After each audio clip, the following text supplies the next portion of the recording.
Chapter 51. The Grounded Ritualistic Magic. Using magic to settle an IOU? Is he trying to curse his debtor to death or create counterfeit notes? I might not have a solution to the problem, but I can finish you instead? All sorts of thoughts appeared in Klein's mind as he looked at old Neil with an oddly. He seriously considered the possibility of calling the cops. No, of informing the Nighthawks.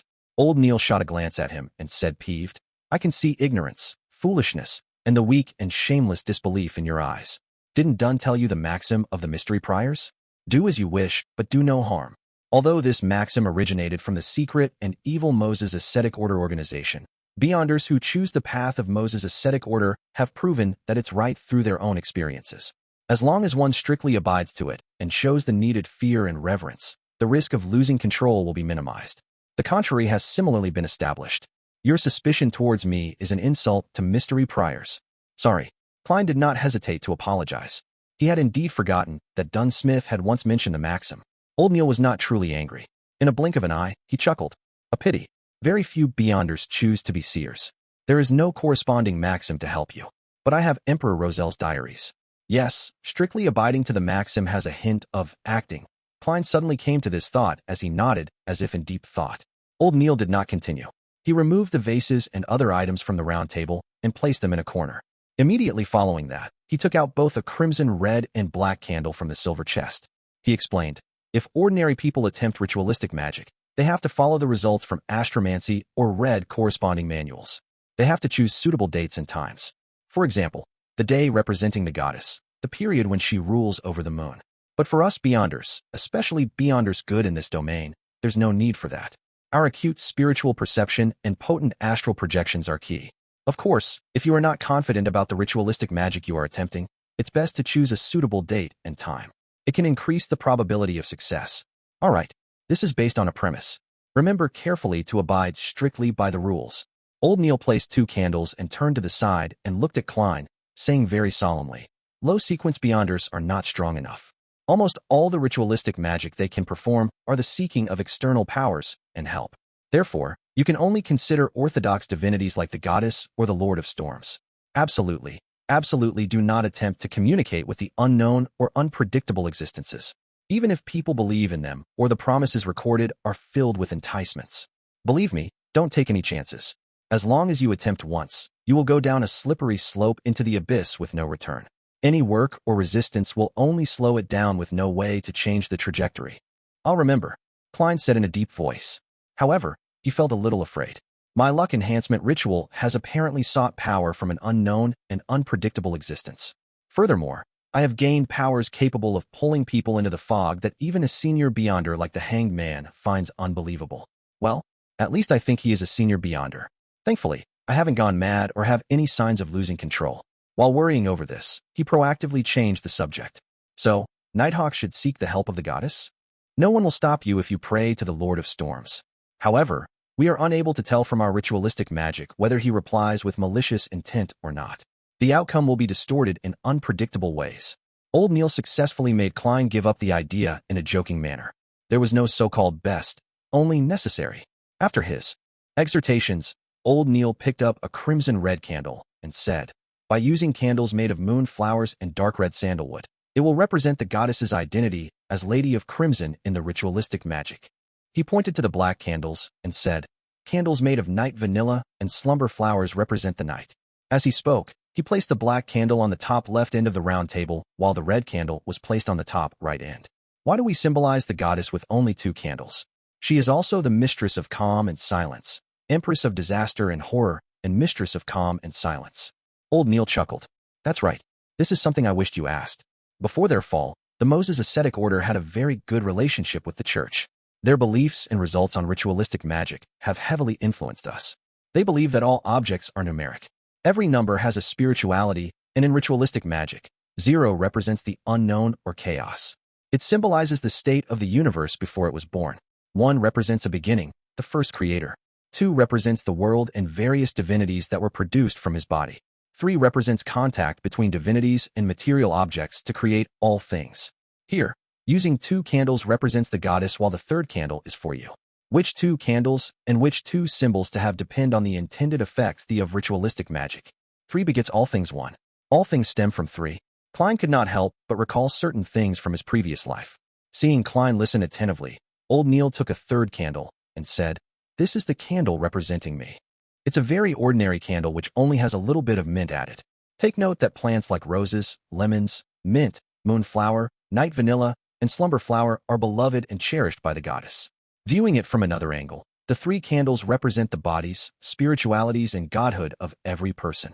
After finishing the description, old Neil placed the third candle in the middle of the round table. He then took out a bottle of concocted full moon essence oil, a huge cauldron engraved with the dark sacred emblem, a silver knife with gorgeous patterns, a cup of water, and a saucer of coarse salt. To beyonders who are not good at ritualistic magic, there is a need for bells, crystal balls, silver cups, incense, or other supplementary items. However, mystery priors and seers have no need for that. These artifacts are already sufficient. Old Neil placed the fake goatskin parchment with the IOU just below the cauldron and used a special quill to hold down one corner. He turned to Klein and said, "Ritualistic magic needs a clean spiritual environment where you will not be disturbed. And that requires us to create it. The steps are to first enter cogitation.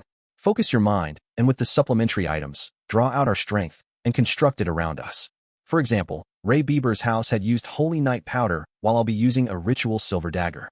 Throughout the entire process, we have to go according to the outcome we desire to confirm the symbolism and corresponding incantation. Incantations are best done in Hermes because ancient Hermes stemmed from nature. It's akin to ancient Dragonish and ancient Elvish. The effects are very direct, lacking the necessary concealment and protection. It easily causes the caster to fall into danger. This is also why it has been modified. However, it's more effective. Alright, I have to focus on the ritualistic magic.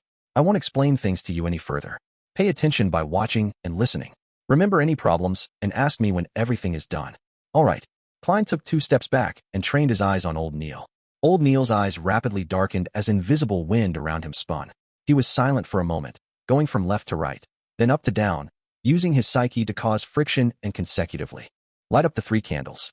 Following that, he picked up the silver knife and stabbed it into the coarse salt.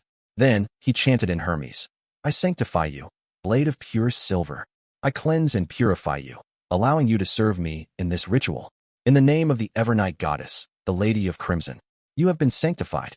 After a short but powerful syllable, old Neil drew a silver knife and inserted it into a cup of clear water. Then, he raised it and pointed to the space beyond the round table. He aimed the blade tip in the periphery and took a step forward, circling the round table. Every step he took made Klein feel an invisible energy spew out of the silver knife. It was filled with spirituality as it connected with the air, forming a completely sealed wall. After walking 1 round, the altar was completely isolated from its surroundings. Old Neil stood in front of the round table and put the silver knife down. He picked up the bottle of full moon essence oil and dripped 3 drops on the black, dark red, and ordinary candles. Sizzle. A thin mist emanated as everything seemed to become veiled in mystery. Old Neil put down the glass bottle and looked at the fake goatskin parchment silently for 2 minutes. Then, he picked up the quill and drew a mark he controlled, a square that framed all the content, indicating that he was in control of the debt. Following that, he drew another cross, indicating that it was cancelled. Upon reaching this step, he picked up the parchment with one hand and tapped his glabella with the other to activate his spirit vision. Another invisible and exuberant energy bloomed as old Neil whispered a chant. "I pray for the power of the dark night. I pray for the power of the crimson. I pray for the goddess's loving grace. Please provide me with the funds to pay this IOU. Night vanilla, an herb that belongs to the red moon. Please bestow your powers to my incantation. Moonflower, an herb that belongs to the red moon. Please bestow your powers to my incantation." Klein was completely flabbergasted listening from the side. All sorts of thoughts arose in him. Such an incantation can work? Although it was recited from written Hermes. Isn't this way too simple and down to earth? Wouldn't the goddess be angry and multiply the debt several-fold? At that moment, the candlelight lit up suddenly. After old Neil finished his incantation, he closed his eyes for 2 minutes. He picked up the full moon essence oil and dripped 1 drop onto each of the 3 candles. Immediately following that, he grabbed the parchment and pulled it close to the candle representing me. When it ignited, he immediately threw it into the cauldron. Old Neil closed his eyes again as he seemed to sense the burning of the IOU. He opened his eyes after a moment and looked toward the black sacred emblem on the cauldron. The parchment was already completely incinerated. Praise the lady. Old Neil tapped his chest in 4 spots, forming the shape of the crimson moon. Then, he extinguished the candles in the opposite order as he lit them. After finishing everything, He used the silver knife to rip apart the invisible wall around him.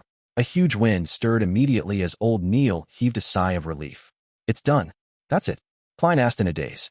Has the IOU been settled? How? I don't know either. Anyways, it will be settled in a reasonable manner, said old Neil with a smile as he threw up his hands. This. Klein was unsure what expression or words to use as a response. Isn't this a little unreliable? This is a Taoism saying. Tao begets one begets two begets three begets all things. Chapter 52, Spectator. Stop thinking about the bloody IOU. Let's discuss the ritualistic magic. Old Neil put away the candles, cauldron, silver knife, and other items with a relaxed expression. Klein really wanted to shrug his shoulders like the Americans in his previous life, but ultimately could not bring himself to do something that ungentlemanly. He turned his focus toward the ritualistic magic and threw out detailed questions that puzzled him, receiving answers from them. For example, the incantations had a particular format. As long as they were satisfied and the key meaning was expressed in Hermes, the rest could be left to one's creativity. Of course, blasphemy or disrespectful descriptions were absolutely forbidden. The mysticism class lasted until noon before old Neil coughed twice. We have to return to Zutland Street. With that said, he grumbled in an indistinct manner. To get these bloody materials, I missed my beloved breakfast. Klein looked around both amused and puzzled. Mr. Neil, do you have a chef? Or a maidservant in charge of cooking? A weekly salary of £12 could hire several servants.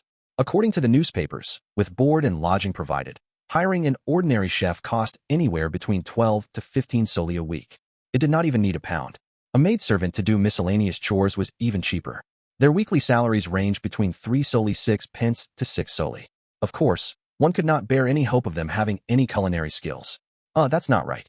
With Mr. Neil's debt of £30, it's only normal he doesn't hire any chefs or servants. It seems I've asked another question I should not have asked. While Klein regretted his question, old Neil shook his head without minding it. I often attempt ritualistic magic, research extraordinary items, and read corresponding documents at home, so I don't nor is it possible that I hire ordinary people as chefs, butlers, or maidservants. I only hire someone to clean up the place regularly. And if they are not ordinary people, do you think they will be willing to do such jobs? I seem to have asked a silly question. It's possibly because I will not do anything that involves mysticism at home, explained Klein in a self-deprecating manner.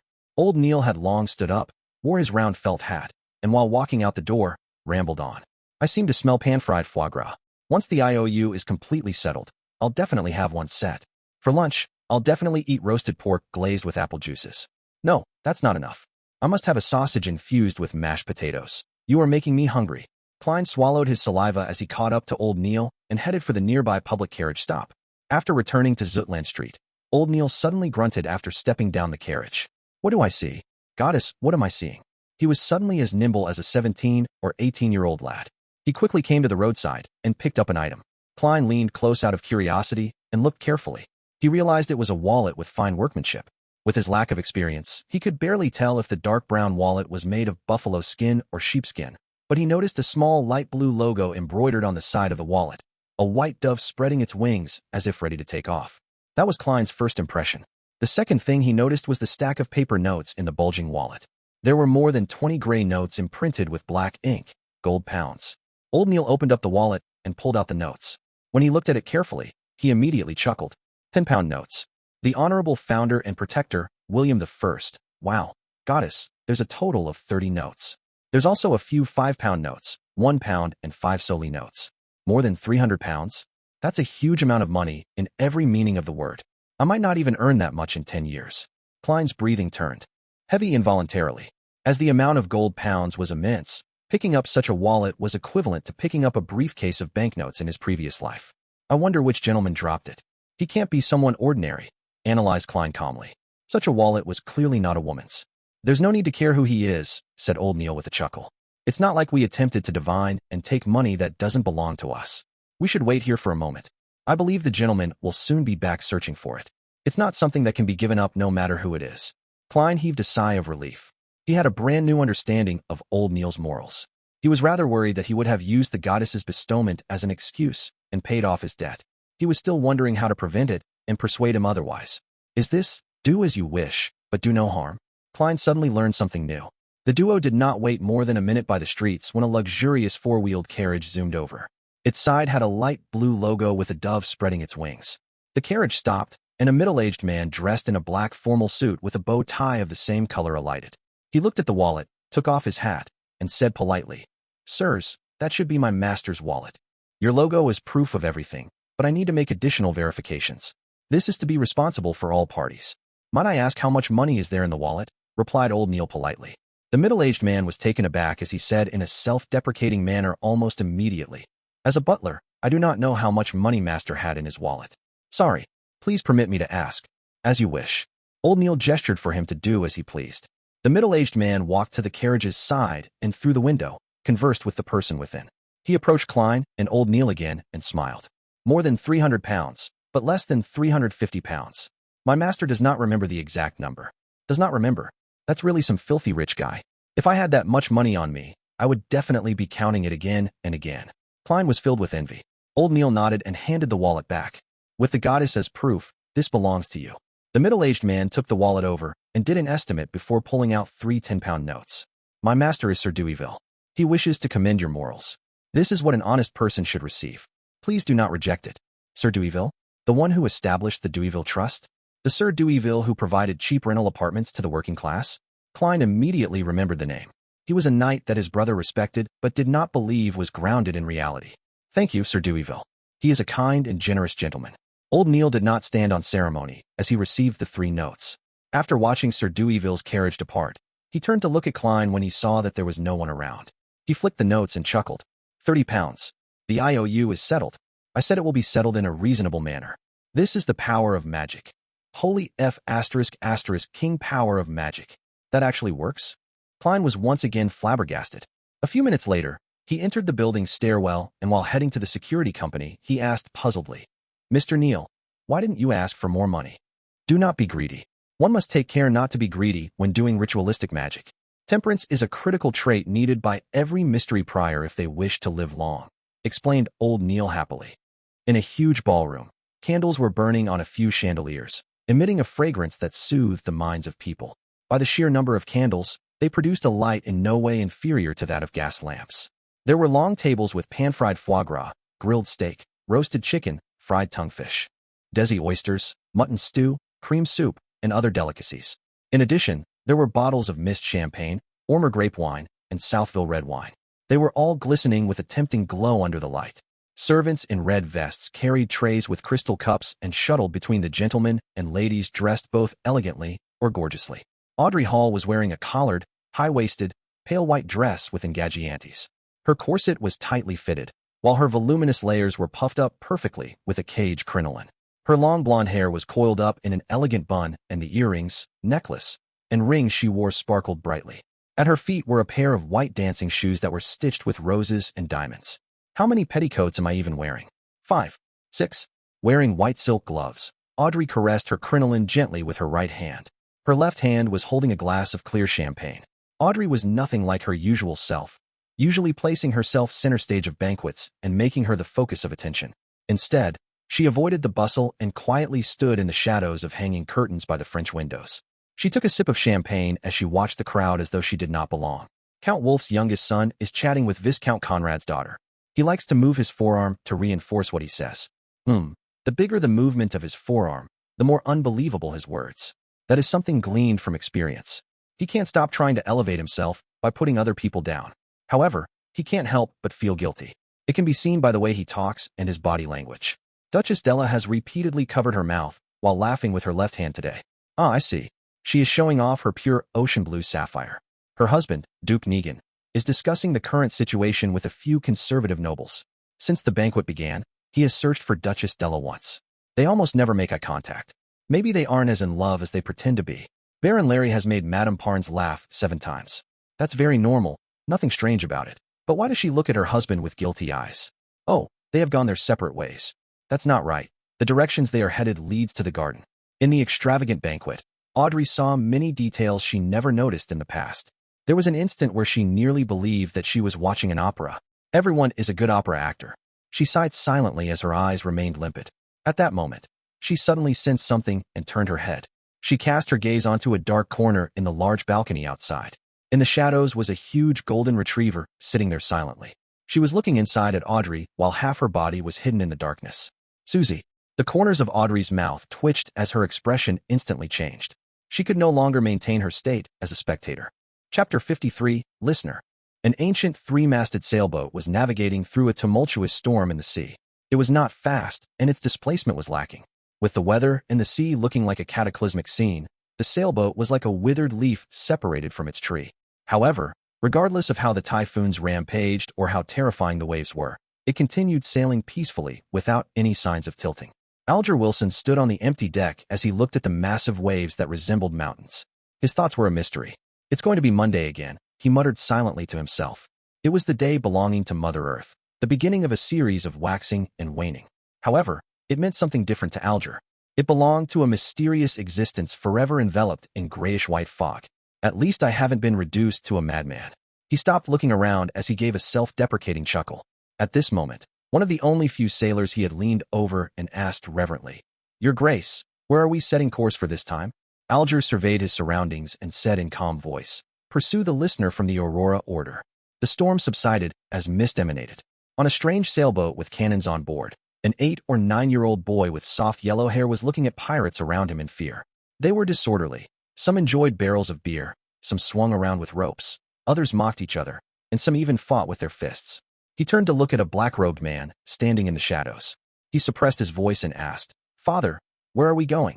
5 days ago was his first time seeing his father, a father who proclaimed to be an adventurer. If not for the oil painting his late mother left him that confirmed his father's identity and the fact that the orphanage had opened its doors to him, he was absolutely unwilling to leave his hometown and follow his only kin, who was also nearly a stranger. The man in the shadows lowered his head and looked at his son.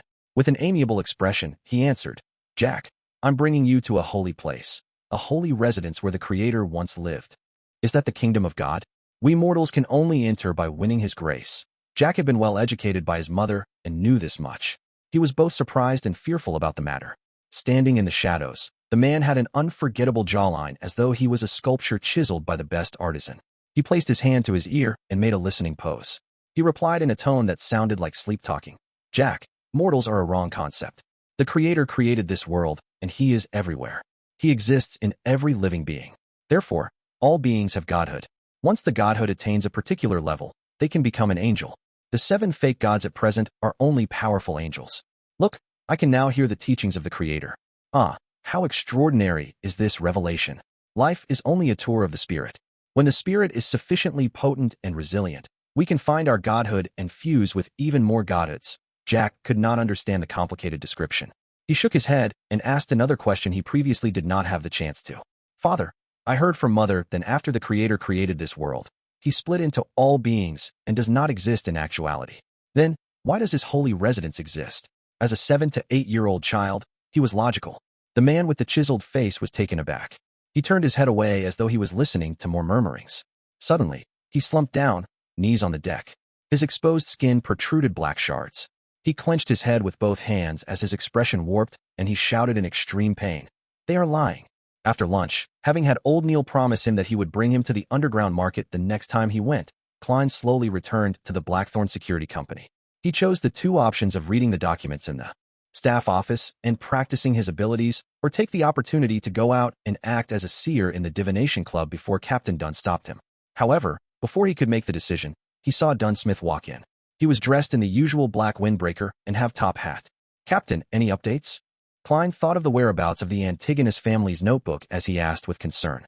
Without showing any signs of fatigue in his gray eyes, Dunn said, "The facts have corroborated that the Antigonus family's notebook is in Ray Bieber's hands. However, he has vanished completely.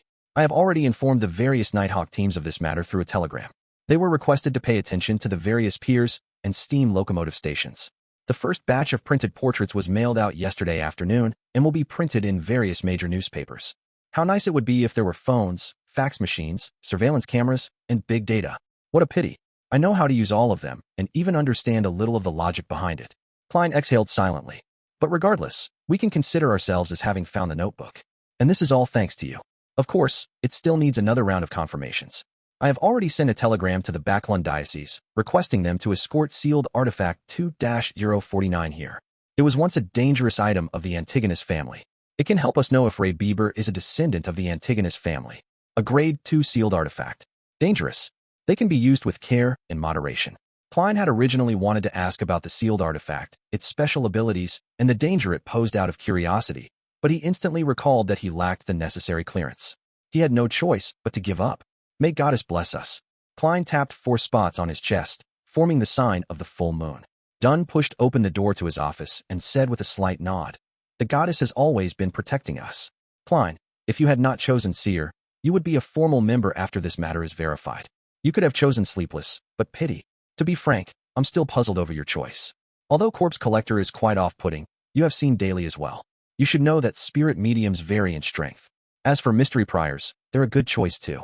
At the very least, you have old Neil as a role model, so he will make sure the risk of losing control is minimized." With regards to this question, Klein had prepared an answer from the beginning. He just never had a chance to use it since Dunn did not ask. He was only able to answer in passing. He organized his words and said, "My considerations stem from the fact that Seers and Mystery Priors are considered Beyonders with a support role. They do not need to always face enemies, for that's too dangerous. And both you and old Neil said that in the domain of mystery and Beyonders, curiosity and experimentation usually brings about terrifying outcomes. Describing Mystery Priors as prying mysteries made me worried, so, as you know, I was only an ordinary graduate not long ago. A lack of guts is the only reason I made such a choice. I have to say that this is a very reasonable answer that goes beyond my expectations." Dunn massaged his temples and chuckled. He turned halfway as his gray eyes sized up Klein. "Continue going out for now. Do not limit yourself to the paths leading from Welch's Place to Iron Cross Street. Perhaps you might sense the notebook and help us confirm Ray Bieber's location." "All right." Klein realized that he no longer needed to be in a dilemma. He bade Dunn farewell and turned around, his heart beginning to count. 3, 2. "Hold on," shouted Dunn. Klein turned his head and smiled. "Captain, is there anything else?" Dunn coughed slightly and said, "Well, support Beyonders have to fight their enemies from time to time. Although Seers sound like they can avoid such battles, they are not to be ignored. You have to maintain your shooting skills and work on increasing your strength. This is what I'm working hard towards." Klein pointed outside. "I'll be leaving." "All right. Wait a moment." Dunn shouted for him once more. As he pondered, he said, "Perhaps I have to consider hiring a combat trainer for you. Of course, this matter is under the premise that you become a formal member."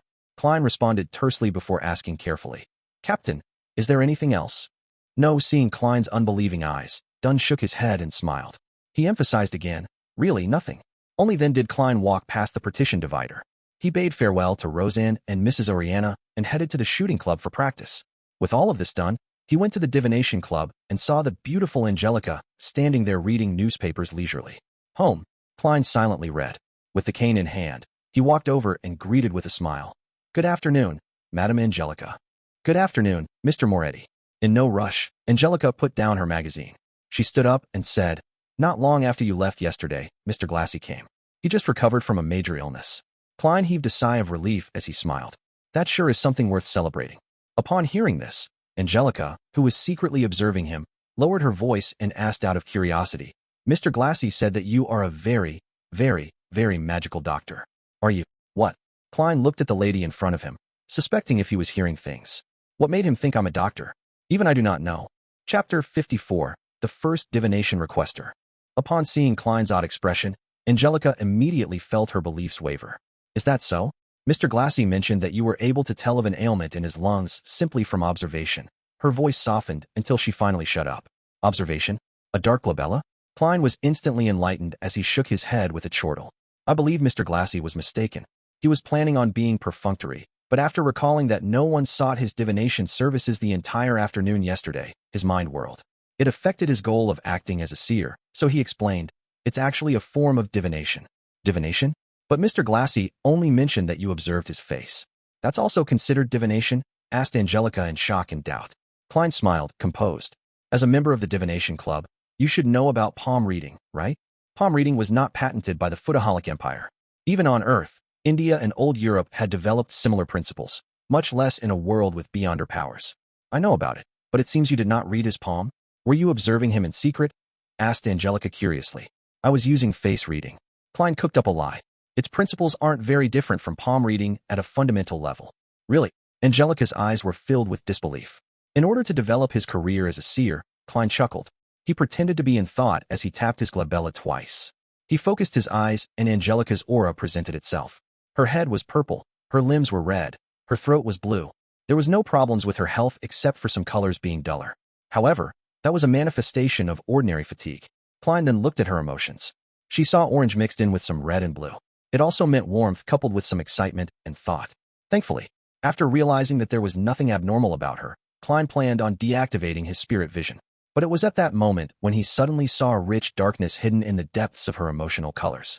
Furthermore, she is lacking a little of white, an eagerness to improve. Klein nodded while in thought. Mr. Moretti, were you reading my face?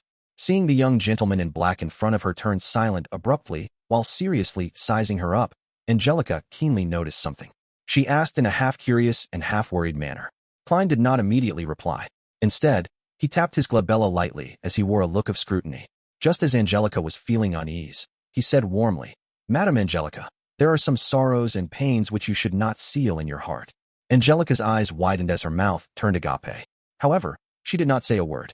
She looked at Klein in his half-top hat with an apparent scholarly bearing. He heard him use a deep, comforting, and warm voice to say, You need to either go mountain climbing, a game of tennis, or perform a tragic play to exhaust your body due to exercising. Let your tears flow down uninhibited, then cry and scream. Express all those emotions. That will be very helpful to your health. The moment those words entered her ears, Angelica felt like she had transformed into a statue. She stood there motionless. She tried hard to blink as she lowered her head in a fluster, saying deeply, Thank you for your suggestion. It seems like there are many members here today. Klein did not continue.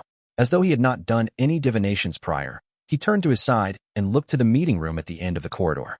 Sunday afternoon, at least 50 members. Angelica's voice sounded a little hoarse.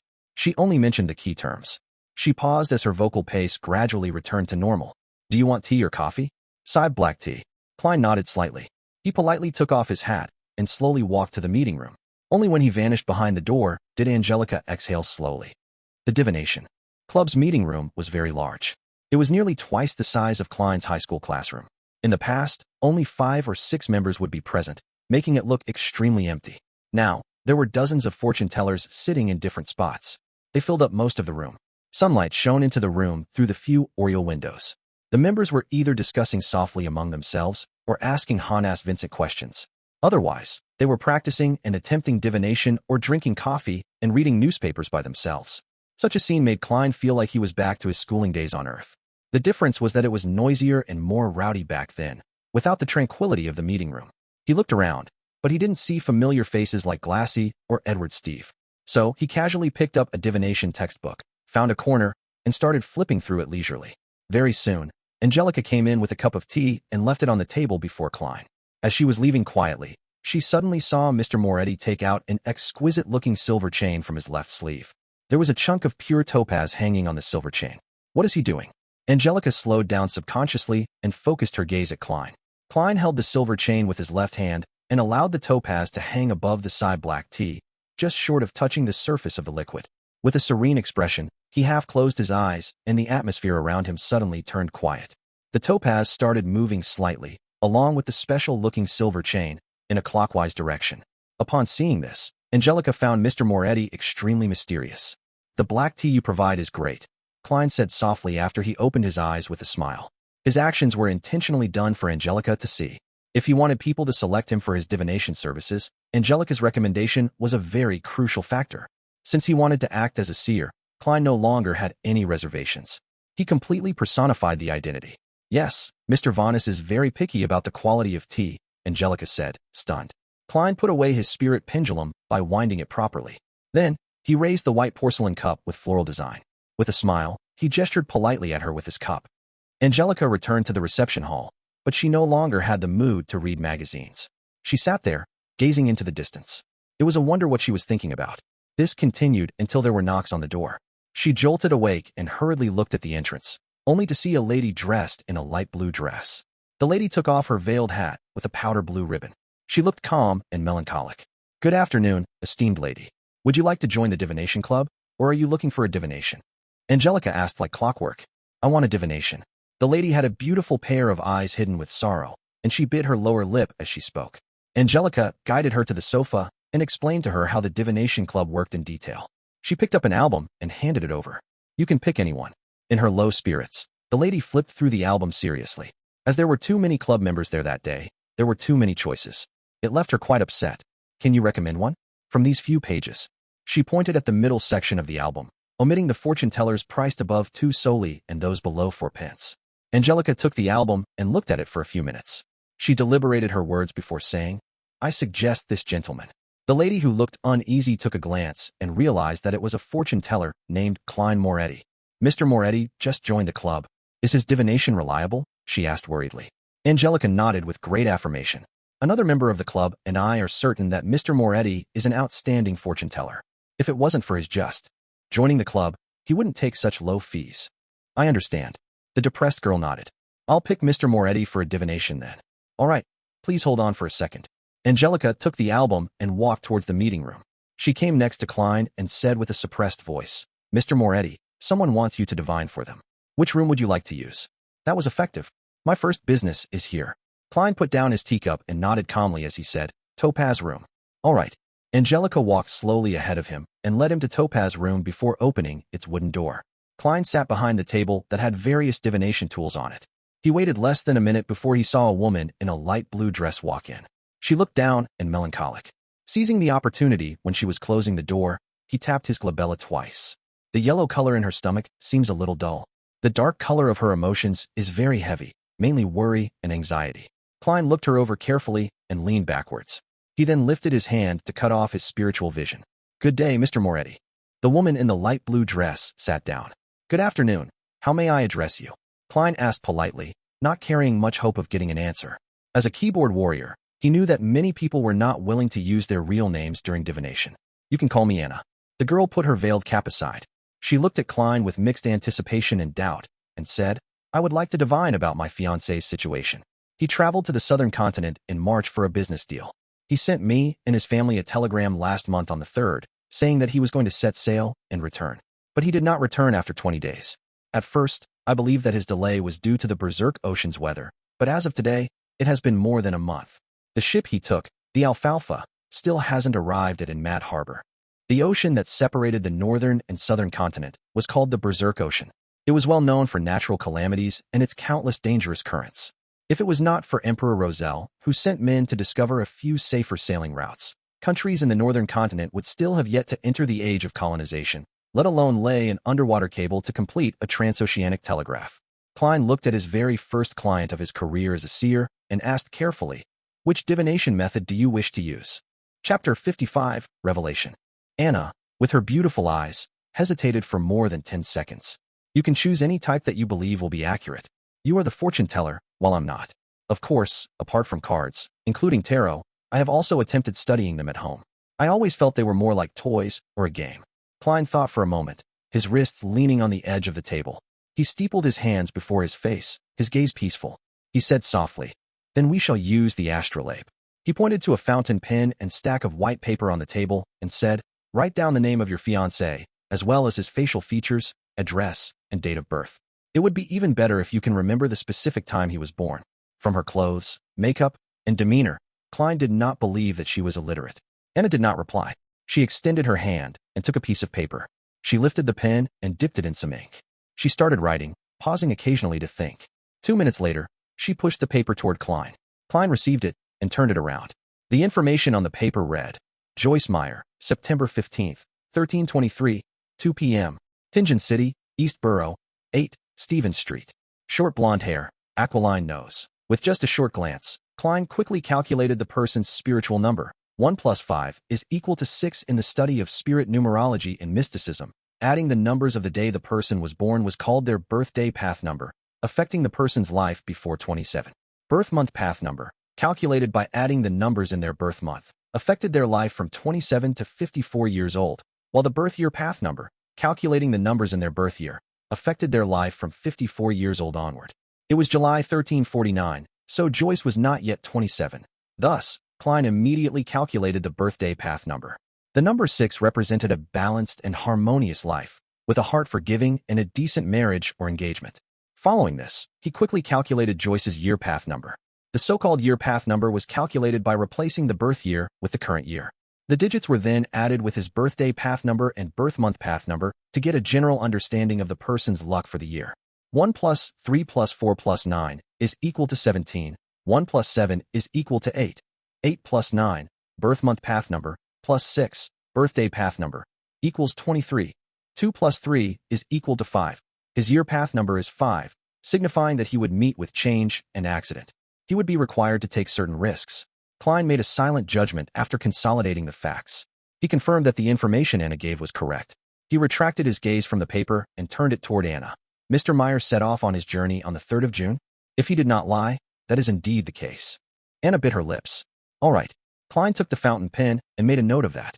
He looked at Anna with his dark brown eyes and said gently, I will begin creating the astrolabe now. I will need some time and absolute silence. Do you mind waiting outside? Angelica will provide you with a cup of tea or coffee. All right. Anna knew that some fortune tellers had their eccentricities, so she stood up unsurprised. She took her hat with the light blue ribbon and left the topaz room. Klein locked the door and returned to the table. He followed the information and set up the astrolabe, including elements such as his horoscope and locations of the corresponding planets and stars. Throughout the entire process, he did not open the astromancy manual. He completed the setup based on his memory. Over the past few days of his mysticism studies, Klein realized that he could easily grasp and understand anything about divination, quickly turning it into instinct. Perhaps that is the ability of a seer. He completed the astrolabe and felt satisfied. He felt as though his body, heart, and soul had relaxed considerably. As he looked at the outcome, he followed the path of the horoscopes and planets, as well as other supporting details too. Roughly deduced that Joyce Meyer had met with an accident but would ultimately survive it. At this point, the divination was technically complete, but Klein wanted to pay much attention to his first business transaction. He hoped to build a reputation to aid in acquiring future jobs. He picked up the pen and wrote a sentence in Hermes, Joyce Meyer's current situation. He read the sentence silently and memorized the information on the piece of paper, repeating it again and again. After 7 times, Klein grabbed the piece of paper and leaned back into his chair. He imagined the sphere of light, and his eyes became darker, allowing him to quickly enter a state of cogitation. The surroundings took on an ethereal quality. A formless, boundless fog stretched above him. Klein recalled the contents of the piece of paper, then relaxed. He fell into a deep sleep in this state. He was using a dream divination technique. Repeating the question, remembering the details, and then allowing his astral projection to roam the spirit world in a dream would allow him to gain revelations. Ordinary people also had this sort of experience sometimes, but it was hard for them to recall, as the signs in their dreams were more complicated and garbled. A seer would not have such a problem, for they could see the images directly. The surroundings began to turn hazy as Klein turned half asleep. In the contorted fantasy, he saw a blond young man with an aquiline nose. He was swimming frantically in a sea of blood, nearly engulfed by the waves. But in the end, he managed to escape to shore. The image shattered and changed. Klein saw a blue house with a toy windmill at the door. That blond young man was entering the house slowly, seemingly in joy. At this moment, the image changed once again. Klein realized that he was inside a magnificent palace. The walls were destroyed and damaged beyond repair. Moss and weeds grew in multiple areas. Through the holes in the walls, he could see a mountain peak and clouds clinging close to it outside. Atop the palace was a huge throne carved out of stone. It was adorned with dull gemstones and gold. It looked as though it was not prepared for a human. This giant throne was empty and mottled, as if it had been washed over by the ages. Klein looked around in confusion. He did not understand why he would be dreaming of such a scene. His turbid mind turned sharp as he subconsciously walked out of the palace in an attempt to ascertain where he was. Suddenly, he felt a gaze fall upon him. It was a gaze that came from behind. Klein suddenly turned around and stared towards the giant stone throne, only to see a scene of countless transparent maggots slowly twitching and growing. Klein gasped. He opened his eyes and woke up from his dream. Crystal balls, tarot cards, and the prepared astrolabe entered his vision. Reality quickly replaced fantasy. The initial dream was the result of the divination, but what was the later dream about? It seemed to be targeted at me. Klein put the piece of paper down. He rubbed his temples and contemplated. He could confirm that it wasn't his fear projecting itself in the form of a dream, for he was doing the divination himself. A palace not meant for humans on the peak of a mountain. The silent stare. The contorted and weird scene of the maggots. Klein silently guessed as he recalled. Has the luck enhancement ritual communicated with that existence? Or is it a result of the Antigonus family's notebook? Right. That notebook mentioned the nation of the Evernight in the Hornacis mountain range. The palace in the dream was on a mountain peak. He made a simple deduction and was relieved that he had picked Seer. According to old Neil, mystery priors could also divine through dreams, but they weren't as effective as a seer. Sigh. It sure isn't letting me go. All I can hope for is the early capture of Ray Bieber. Klein collected himself and picked up the piece of paper with the diagram of the astrolabe. He slowly walked towards the door. He opened the door and headed to the Reception area. He saw Anna looking out the window, completely ignoring her cup of black tea. Mr. Moretti, is there a result? She saw Klein in her peripheral vision and stood up in a hurry. Klein did not answer her immediately. Instead, he asked according to the revelation he received from the dream. Does your house, or Mr. Meyer's house, have a toy windmill? Anna's eyes widened, shocked into silence. After a while, she muttered, that was a present he gave me. It is by the door at my house. How did you know that? Can this be divined? Klein smiled and spoke with a gentle tone. Congratulations, Miss Anna. Mr. Joyce Meyer is currently a guest at your place. If you rush back, you should still be able to meet him.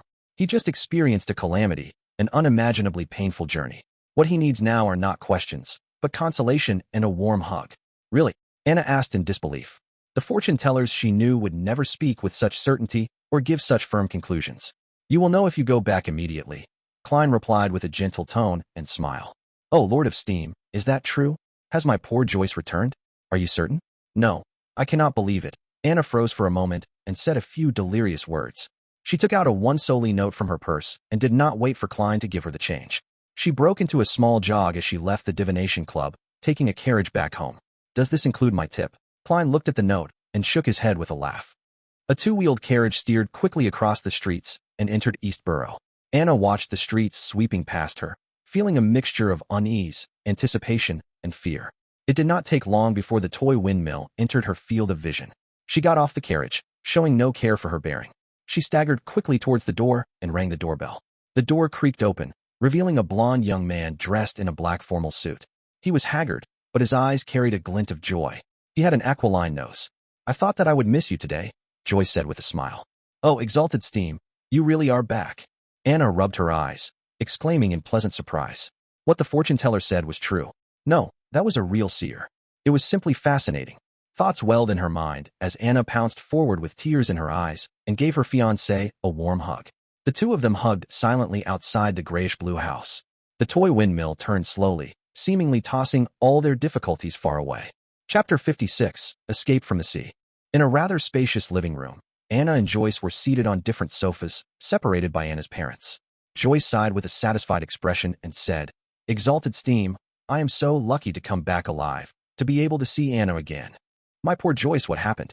Anna couldn't help but ask with concern. Joyce took a glance at his fiancée, and his expression turned grave. I still feel terrified to this day. I keep waking up from my dreams again and again. 5 days after the Alfalfa left Caesar Pier, we came across pirates, scary pirates.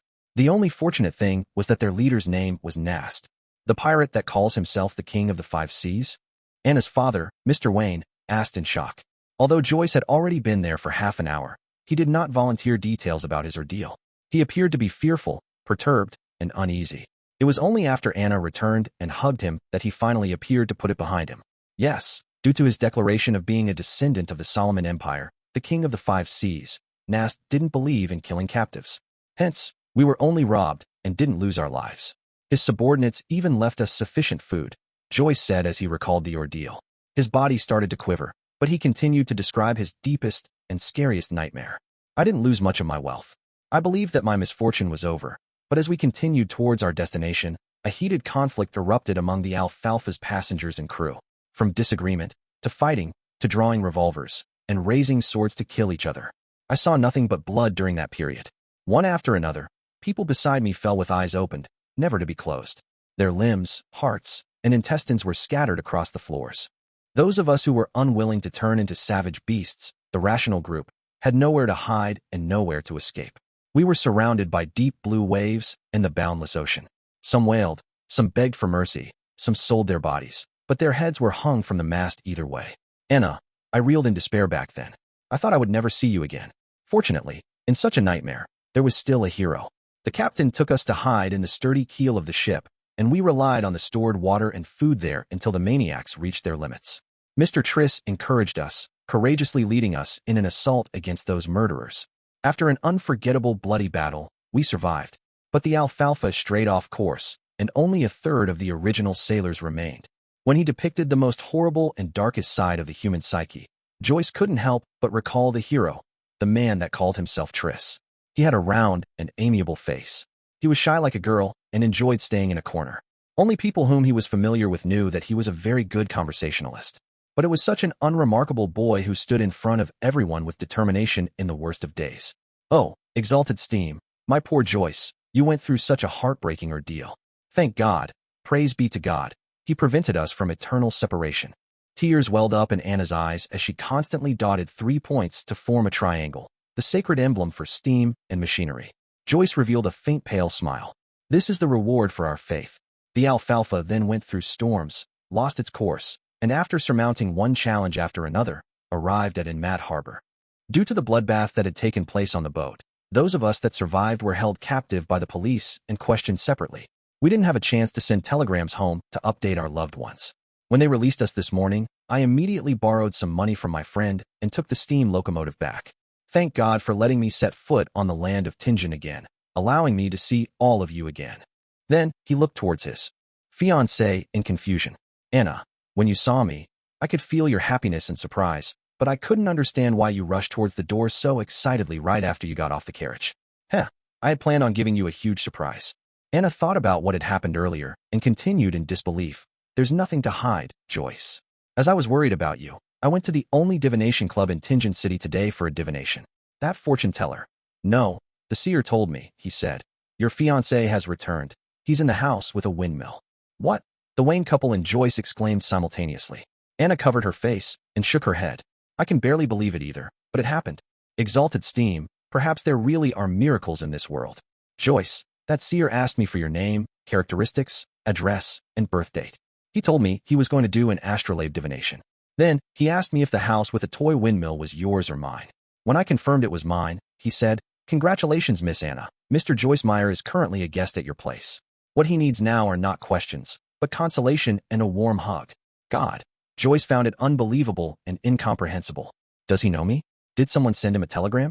Could it be that he is familiar with the police in Enigmatic Harbor? No, that doesn't explain it. How did he know that I came to your place? How could he possibly know that you would seek a divination? Did you make an appointment? No, I made a selection at the last minute. Anna replied with a vacant-looking expression. Perhaps a good seer needs to be in control of vast amounts of information, even if it cannot be used anytime soon. Perhaps that is the fascinating aspect of divination. Anna's father, Mr. Wayne, sighed and concluded. In the known history of more than 1,000 years, and in the uncertain fourth epoch, divination has existed and has yet to disappear. I think there must be a reason for that. Joyce shook his head lightly and asked, What's that seer's name? Anna thought and said, Klein Moretti. In the reception lobby of the Divination Club. As Klein had spoken softly, Angelica knew not to go close. Therefore, she only saw Anna leave as though she had lost her soul, wearing shock and confusion on her face. Angelica briskly walked to the sofa and asked out of curiosity, Was the result good? She did not dare ask the actual result, afraid of violating the unspoken rule of fortune tellers. Yeah. Klein nodded and took out 3 copper coins from his pocket. 1/8 of 1 soli is 1.5 pennies, right? Yes. Angelica looked at the copper coins and realized that one of them was a penny and 2 of them were halfpence. She quickly held it out and said, There's an additional halfpence. Klein smiled faintly and said, Thank you for taking care of my customer. She gave me a tip, so it's only right I give you one. It's also to thank you for recommending me, he added in his heart. All right. Angelica felt an unknown fear of Klein, but since the reason was appropriate, she didn't refuse the offer. Klein returned to the meeting room, believing that there would be more people requesting his divinations. However, he did not receive a second customer by 40 minutes past 5. It wasn't because the Divination Club's business was poor, but because most people had already chosen a fortune teller. They likely were recommended by others and had long determined whose services to hire. In short, I'm still lacking in reputation. Klein laughed at himself for using game terminology. He finished his 3rd cup of side black tea, grabbed his top hat and silver-edged walking stick, and walked leisurely out of the meeting room. Angelica suddenly recalled Glassy's instructions, and she quickly moved to intercept him. Mr. Moretti, when will you next visit the club? Mr. Glassy would like to thank you in person. I will come over whenever I'm free. If fate permits us, he will definitely meet me. Klein replied, using the tone of a psychic charlatan, as though he was in character. Then, he left the club before Angelica could respond and took the public carriage home. When he stepped through the door, Klein found Benson reading the newspaper and Melissa putting together bits and pieces of gears, bearings, and springs in the evening sunlight. Good afternoon. Did Mrs. Shoud visit?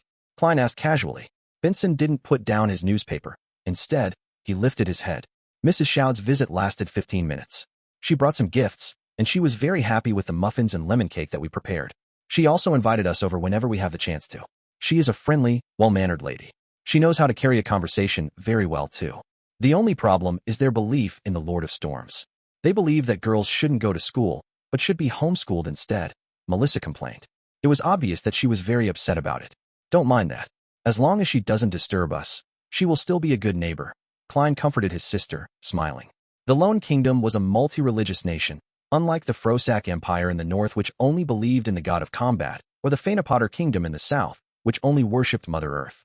It was inevitable that the congregations from the three major churches of the Lord of Storms, the Evernight Goddess, and the god of steam and machinery had conflicts in beliefs and customs. After 1,000 years of this, they restrained each other, making coexistence possible. Okay. Melissa pursed her lips and redirected her focus onto the pile of parts again. After dinner, Klein continued revising history. Only when Melissa and Benson showered and returned to their rooms did he wash up, enter his bedroom, and lock his door. He needed to organize and summarize what he had learned and the problems that he encountered to prevent himself from forgetting or missing out any critical points. Only by doing so would he be able to respond to subsequent developments in the future with a clear train of thought. Klein flipped open his notebook, took out his pen, and started writing in Mandarin. Why is the key to digesting potions acting? Chapter 57, Organization and Summary. After pausing for a moment, Klein continued writing. The essence to resolving the problems with potions is through digestion, not simply controlling it. This can be understood in a straightforward manner. Merely controlling it would be akin to using the power of potions as an external tool. A tamed beast, no matter how well controlled, would ultimately not be a part of a person. The risk of it turning on them would be ever present. As for digestion, it is to view the down potion as a part of them. They can break it down, fuse with it, absorb it, and form an overall system. I am currently certain of this point. What is more important is how acting helps in digestion. According to my experience as a seer today, I can make two hypotheses. They can be verified in the future. 1. Acting based on the potion's name changes the state of one's body, heart, and soul, making them closer to the remnant headstrong psyche of the potion's core. This results in resonance, which allows gradual assimilation and absorption. 2. The remnant headstrong psyche spirit of the magic medicine might be like a computer with complete defensive mechanisms. If one wishes to attack it and break it down, they will need to find a bug, security hole, or key. The name of the potion provides a corresponding clue. Thus, we can disguise our body, heart, and soul as part of the system through acting, and so we deceive the system's defenses. This line of thought is similar to Emperor Roselle's description. No matter which guess is right, there is no escaping the body, heart, and soul, for they are the only bridge between acting and the power of potions. Klein put down his pen and looked at the paragraph of text. For a moment, he even wanted to thank the education he received from the Footaholic Empire. No matter if he chose science or engineering for his further education, he was equipped with the basics of logical thought. Otherwise, there was no way he could have become a keyboard warrior, nor would he have been able to analyze his current situation. Acting might have an effect, but we'll have to wait and see for the specifics, Klein guessed. After that, he wrote down his second question. Why would a seer, being more well-learned and professional in the domain of mysticism, be lacking in means when it comes to direct combat? Wouldn't being more well-learned and professional make a seer even more powerful, giving them the ability to discover a way to defeat their enemies? The reasons could be. First, just like the web novels I've read in the past, I have transmigrated to a game world that has become reality. Thus, different jobs come with different specialties that have to be balanced against each other. But up to this point, there has been no sign of this world being a game, nor are there signs of mission-like developments. I'll put this reason on hold, but it's very unlikely. Second, the fundamental law of this world is balance. The Creator made this world with the core idea of balance. Third, potions at the same sequence level would have the same level of power. It is the most optimal state based on what our forefathers found out and summarized. Exceeding this level of power would make it easier for one to collapse and lose control. Below this level of power would make it such that one would not obtain the desired beyonder powers. Thus, under the situation of a balanced power level, being stronger in one area would naturally mean that one is weaker in another area. Fourth, everything in this world originated from the same source. They were formed by the remnants of the Creator. Thus, everything in this world is technically fragments of the Creator, and the fact that they have to complement each other would mean that there are inherent shortcomings to an individual. I am leaning towards the third and fourth reasons, but the latter stems from an unconfirmed myth and can only serve as a guide. Thus, I shall use the third reason as a guide and try to ascertain it, using my current knowledge and future studies. At this point, Klein had already written 2 full pages, but did not stop. Instead, He pinned a new question. From what I learned today, my luck enhancement ritual is categorized as a classic ritualistic magic. Similar kinds of ritualistic magic can be split into three parts, the first being a sacrifice that sparks the interest of a corresponding existence. The second is comprised of incantations specifically describing the existence in question. The third is using simple formatting and symbols to convey what one is asking for. Using this as a benchmark to analyze the luck enhancement ritual, there's an obvious problem. There is no third part. It has the sacrifice aspect in the placement of staple foods and walking a square in a counterclockwise manner with 4 steps. There is also a clear indication who the incantation is for, such as the phrase, "Blessings stem from the immortal Lord of heaven and earth." But all I did after was close my eyes and wait. There was nothing in the ritual that described the goal of enhancing my luck. In other words, the corresponding existence has no way of knowing what the so-called luck enhancement ritual is asking for, and can only do as they see fit. Do as they see fit. What a troll. Isn't that darn quintessential divination and arcane arts of the Qin and Han dynasty too much of a troll? I must have had rocks in my head back then for trying. Klein stopped writing and took 2 deep breaths, trying hard to calm himself down. He spat out a foul breath and continued writing. I can consider redesigning the ritual, making it more complete. The motive of the ritual shall be to return to Earth, back to the world with my parents and friends. Then here comes the question. Was the entity truly acting on a whim? Or is there a deeper meaning to it? Also, is the entity that the descriptive incantations point towards in this world the same one from Earth? If so, the difference in results between the first and second ritual could be explained as the entity doing as it wishes. But the results of me appearing above the gray fog during the second and third time, while being able to connect to justice and the hanged man, has basically no differences. Why would that be so? If the fourth ritual tomorrow afternoon shows me the same stable results, that would mean that the effects are consistent. That would mean that the unknown entity has an agenda I do not know about. If that is the case, adding new descriptions and requests would not get me a clear response. In fact, it might complicate the ritual and result in adverse effects. Would the difference between the first ritual and the subsequent rituals, under the premise that the entity I called upon is the same one, mean that the results would be different depending on the world I'm in? It is like I am using a different interface. Then how can I design it to obtain my desired outcome? If I think that the entities behind the first and subsequent rituals are different, some of the questions can be perfectly answered. But similarly, the stability of the results in the second and third rituals would mean that the entity I am praying to has a certain agenda, and there is no way I can change that for the time being. The most important question is the identity of the entity that the ritual is directed. Where is he, and why doesn't he give me any clues or guidance? Could he be deep in the world of fog? Can I treat him as an entity in slumber, an entity that would give fixed responses if I give him a certain stimulus, but would not interfere with what I do other than that? Then I can introduce a different ritual as a stimulus and conclude whether the feedback I receive is regular. That way, I can find the correct method of returning. But the problem lies in the possibility that he is not asleep. In that case, such tests might result in terrifying outcomes. It might be really dangerous. The first attempt must be conducted with extreme caution. The design must not anger the being. What a headache. I need more knowledge. Klein sighed and gave a summary. Finally, he wrote down other miscellaneous items. There are always formless voices resonating in my ears, shouting Hornacis and, was it saying Phrygia or Phagria?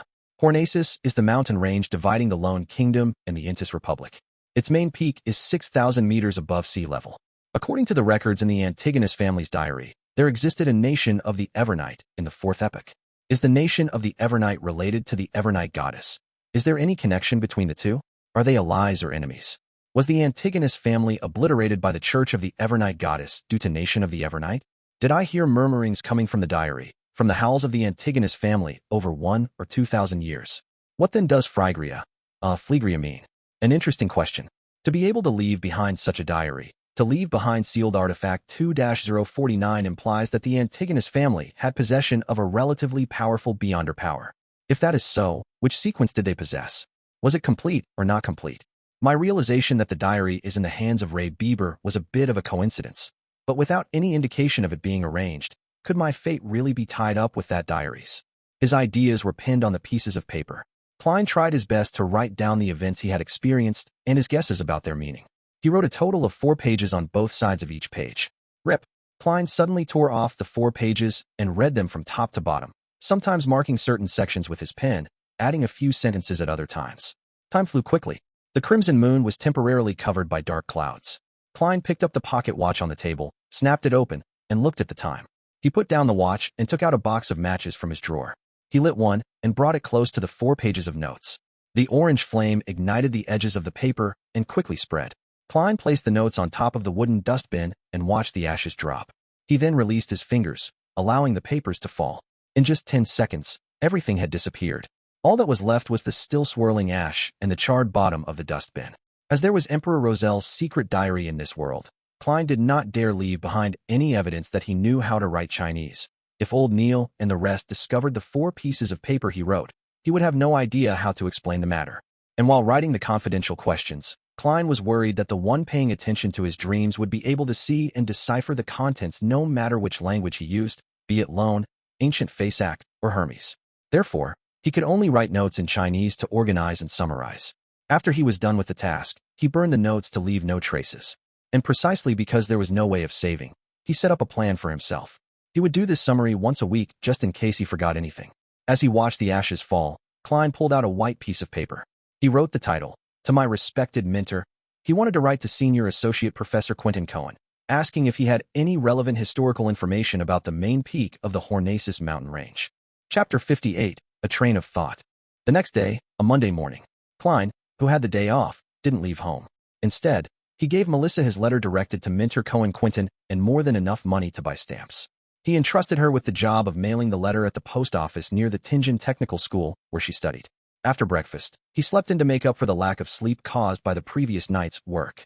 He only woke up because of his stomach's grumblings close to noon. He heated up some leftovers from the night before and ate them with a loaf of rye bread. Klein grabbed a newspaper and entered the bathroom on the 2nd floor. Whenever he did that, he couldn't help but sigh at the lack of a cell phone. After about 7 or 8 minutes, he left the toilet refreshed and washed his hands. He then returned to his bedroom and locked his door. Klein drew the curtains, lit up the gas lamp, and cogitated for half an hour.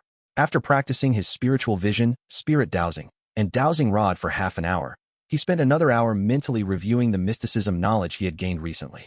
After doing that, he ripped up the old newspaper and crumpled them into a few balls. He wrote on them, moonflower candle, full moon essence oil, and other names of materials. He followed the prescribed steps of ritualistic magic in his head in order to master every little detail. Until he was entirely familiar with it, he didn't intend to try ritualistic magic because it was both a waste of materials and also easily attracted danger.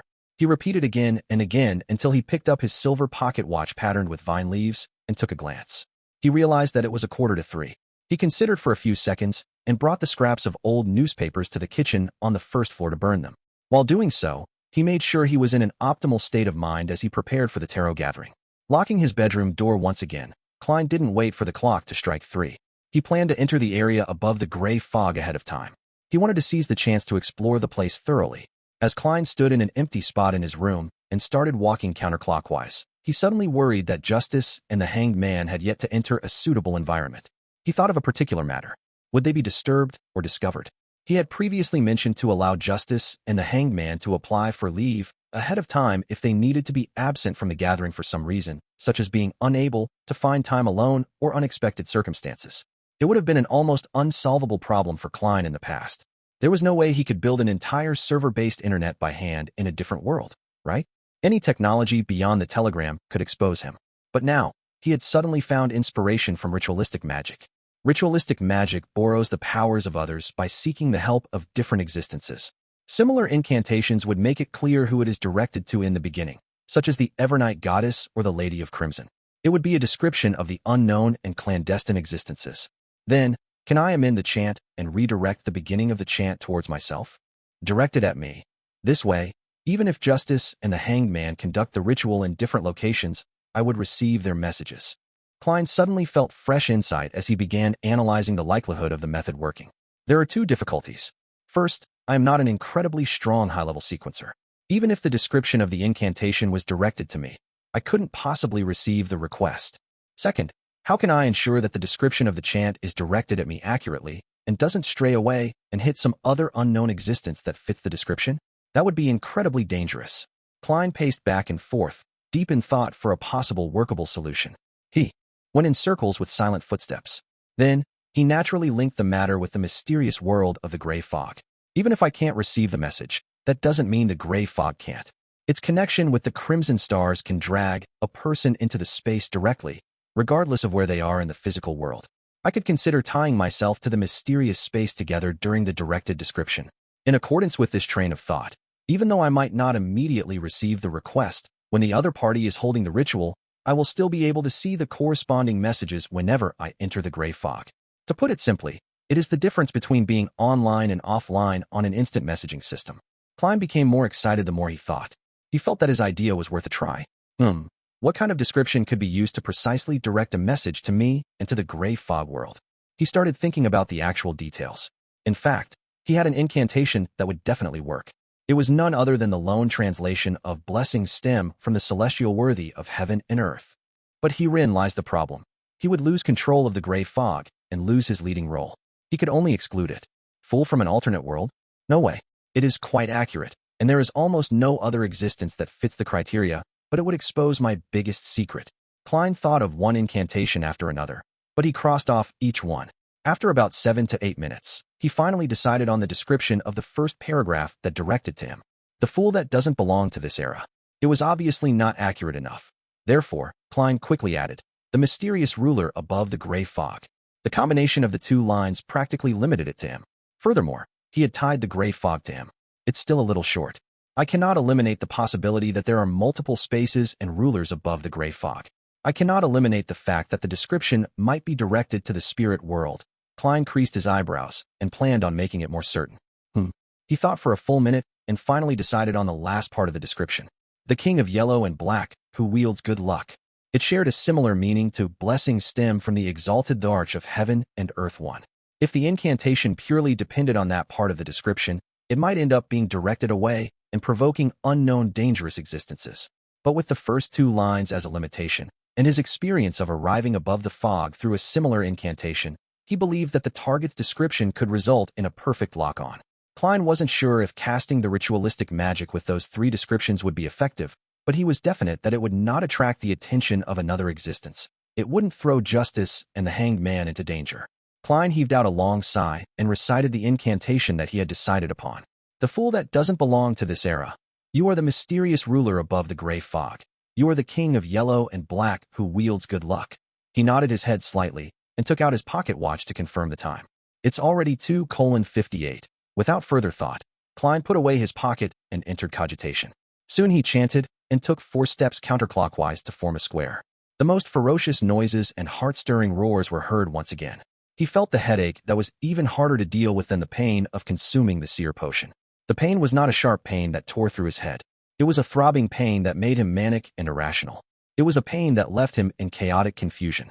Klein controlled himself using cogitation and tried hard to ignore the voices. The muttering and murmurs receded like the tides. His body became ethereal, along with his spirituality. Everything seemed to float. The boundless gray fog appeared before his sight, the crimson stars at varying distances from him, just like pairs of eyes. Above the gray fog stood the palace, lofty and towering like the home of a giant. It was as though it had been there for millions of years. All Klein did was will it, and he disappeared from where he was, reappearing at the seat of honor at the long bronze table with 22 high-backed chairs. The effect of the ritual is definitely fixed, Klein muttered.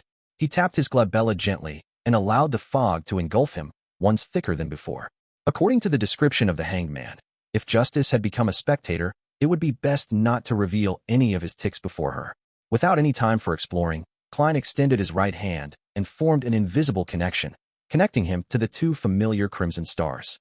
On the roaring blue waves of the Sonia Sea, an ancient sailboat was sailing with the wind. Alger Wilson locked himself in the captain's cabin and made Ghost Ship provide him the best protection. He opened the pocket watch before him and laid it next to the brass sextant. The clock was ticking without joy as it exuded nervousness. When the hour hand, minute hand, and second hand aligned, there was an explosion of crimson before Alger Wilson. It ignored the layers and layers of protection he had placed over himself. Sigh. His sigh reverberated across the captain's room. Backland, Empress Burrow. Audrey Hall laid against a down feather pillow and glanced at the yellow paper in her hand. Her gem-like eyes looked like they had 2 souls spiraling slowly in them. Her gaze was calm and cool, as if she were waiting for a play to begin. As the crimson red erupted, she looked at herself being swallowed with complete detachment. Above the gray fog, in the magnificent palace, on the ancient and modeled long bronze table, Klein, who had already activated his spiritual vision, looked over when Audrey Hall's figure began to form. He was not surprised to see that the colors deep in her aura had blended together. It became pure and serene, like a lake that was clear and reflective. She really did become a beyonder. Klein was just about to move his gaze away when he suddenly saw the chair belonging to Miss Justice change. The bright stars on the back of the chair moved swiftly, forming an illusory constellation that didn't belong to reality. That constellation was familiar to Klein because it was one of the symbols of mysticism. It was a symbol that represented Giant Dragon. Spectator. Giant Dragon. Klein restrained himself from shaking his head and looked over at the back of the hanged man's chair. Typically speaking, it was impossible for him to see the back of the chair from his angle, but this was where he was in control. Everything presented itself according to his will. The constellation on the back of the chair had not changed, but since Klein had grasped the basics of mysticism, he wasn't as ignorant as before. He could recognize that it was the symbol of windstorm. Sailor. Keeper of the sea. Windstorm. That's reasonable. The color deep in the hanged man's aura is much purer than it was. Has he leveled up? Oh yeah, what about the symbol behind my chair? Klein suppressed his impulse to look, rapped the edge of the long table thrice, just like before, and smiled as he said, "Congratulations, Miss Justice. You are a beyonder now." He can tell straight away? Audrey was stunned and smiled faintly. "Thank you, Mr. Fool, and thank you, Mr. Hangman. That was much faster than I thought," Alger Wilson said honestly. Klein didn't continue the topic but tapped his glabella and said with a smile, "Ladies, sir, have either of you found Roselle's diary?" Chapter 59, Roselle's Origins. Upon hearing the fool's question, Audrey did not immediately answer like in the past. Instead, she widened her crystalline eyes and glanced at the hanged man with a scrutinous attitude. Alger subconsciously subdued his body motions. After a few seconds of silence, he said, "I found 2 pages of the Emperor Roselle's diary and have memorized their contents." "I have 1 page." Audrey, whose vision was obscured by the fog, said as though she was removed from the conversation. "Pretty good." Klein did not allow his joy or his disappointment be noticed from his voice. He felt joy as there were 3 full pages, but disappointment also because there were only 3 pages. Their initial search for the diary was definitely easier, for all they had to do was ask through their connections and channels they were already familiar with.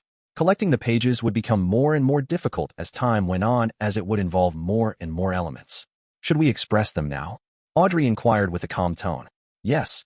Klein simply nodded. He maintained his posture without any change. He had to be cautious in front of a spectator. As he finished his sentence, pieces of yellowish-brown goatskin parchment and dark red fountain pens appeared in front of Audrey and Alger. The 2 of them picked up their pens and started to recall the symbols they had seen. They also infused the emotions of expressing them out. Silently, lines of text appeared on the goatskin. Some of them appeared proper, some delicate, others slanted. In a mere minute, the contents that Alger and Audrey had forcibly memorized were all written. Klein willed the 3 pieces of parchment into his hands. He gave the pages a cursory glance and realized that some of the grammar was wrong.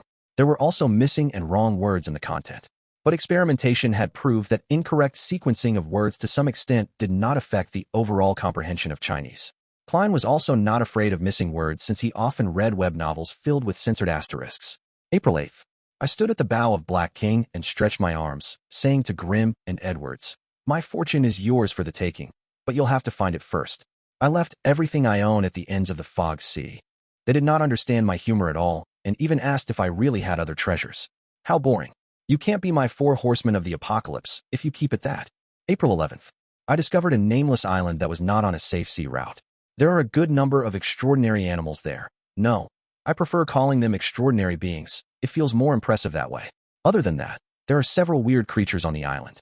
I believe that if Darwin had been transmigrated there is no way he could have written his theory of evolution. April 15th. Grimm has suddenly become a little odd. Has he been infected by something? When did the Emperor Roselle, who was born in the Intis Kingdom, set off on a voyage? The Fog Sea should be the sea west of the Intis Republic.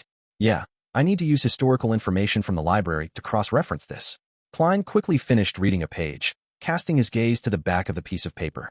At this point, he no longer hid the fact that he could decipher Emperor Roselle's secret symbols, since this ability fitted the persona and status of the fool. Audrey and Alger did not speak. They waited silently, as if unsurprised by such a revelation. In fact, they even believed that it was only right. October 2nd. They actually wanted me to marry Matilda from the Abel family, without even consulting me first. Heavens, I have not even met her. No, I must decline.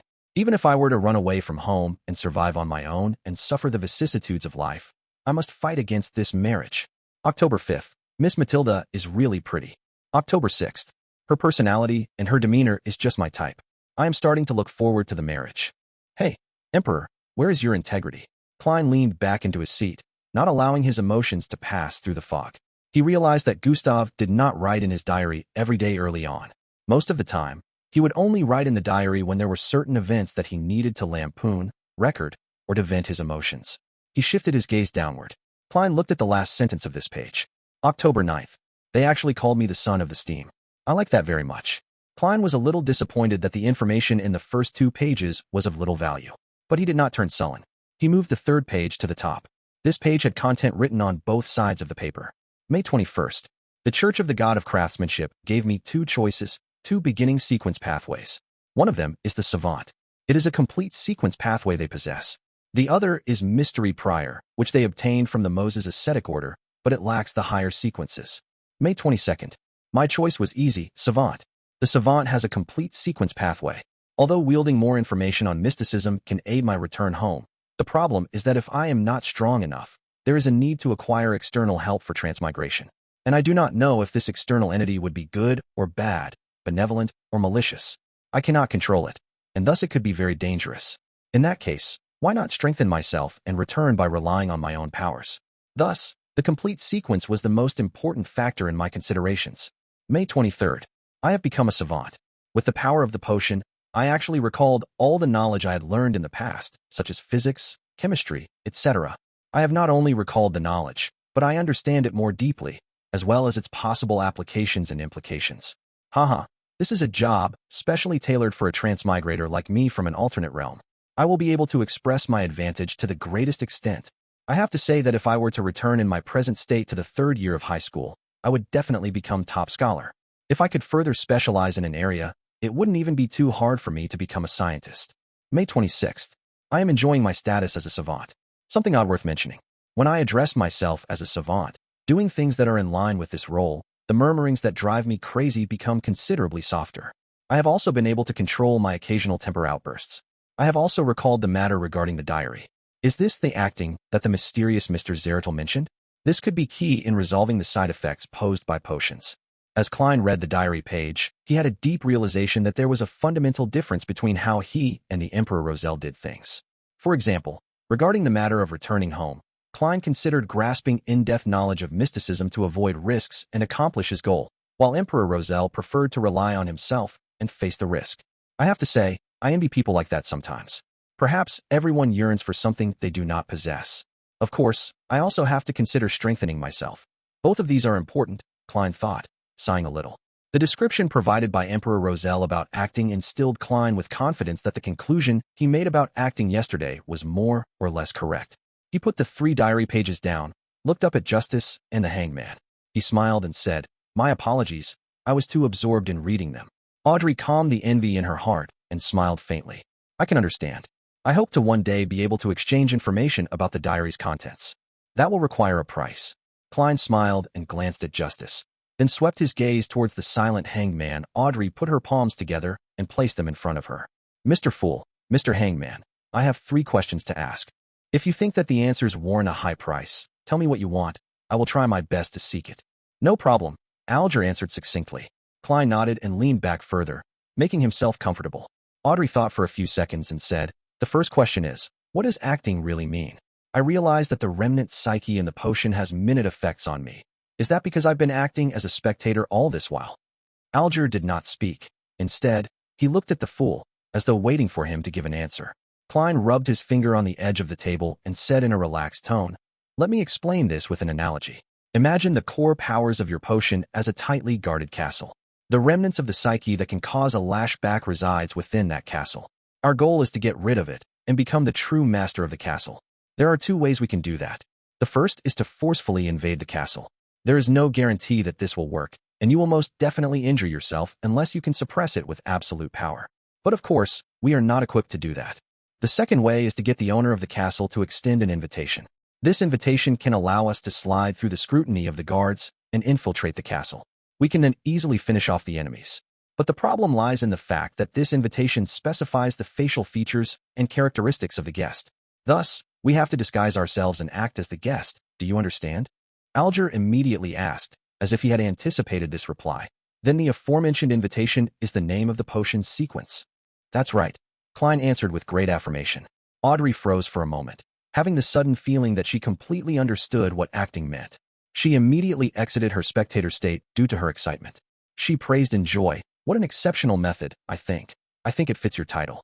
Its style is very compatible with the Fool. I would never have believed that acting would have such an effect. Luckily, I have been acting as a spectator the past few days." She paused for a moment before saying, "I think that this is a very valuable answer. My heart is not at ease accepting it for nothing. Mr. Fool, what do you need in exchange? Of course, I still remember that I owe you a page of Emperor Roselle's diary." More pages of Roselle's diary, or... Klein paused for a moment. He had wanted to get information about the sequence regarding the Seer, but felt that such a low-level request would ruin the mystical image of the Fool. Thus, he chose to give up on it, and planned to ask them discreetly some other day.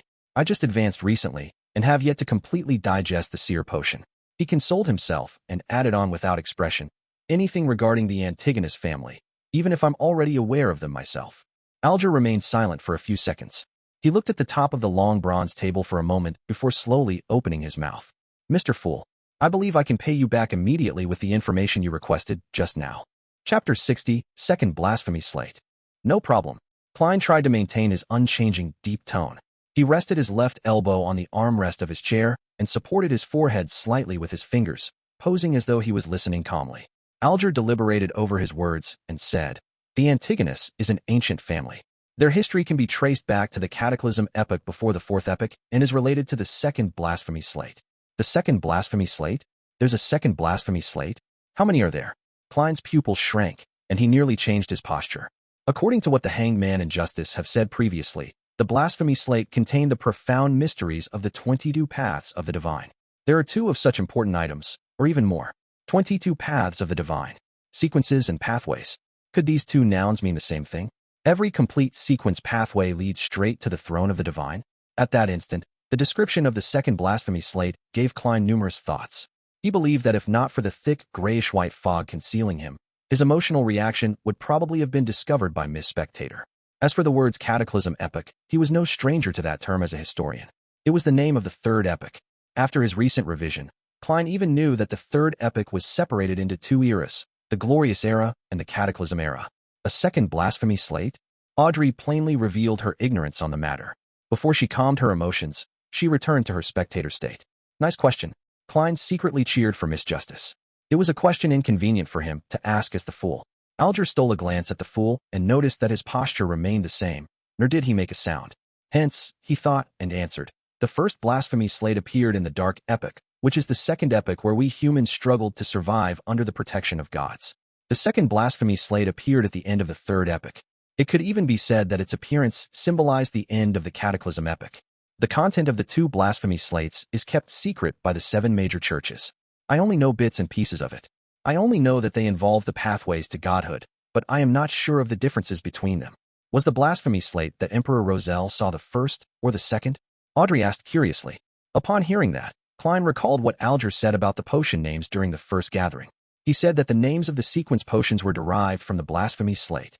Similarly, Captain had also mentioned that the formation and completion of the potion system was thanks to the birth of the blasphemy slate. That indirectly confirms that the pathways to godhood are the sequence pathway. Klein answered his earlier question silently. Then Alger simply replied, "The second one." The glint in Audrey's eyes diminished, and she returned to her spectator state.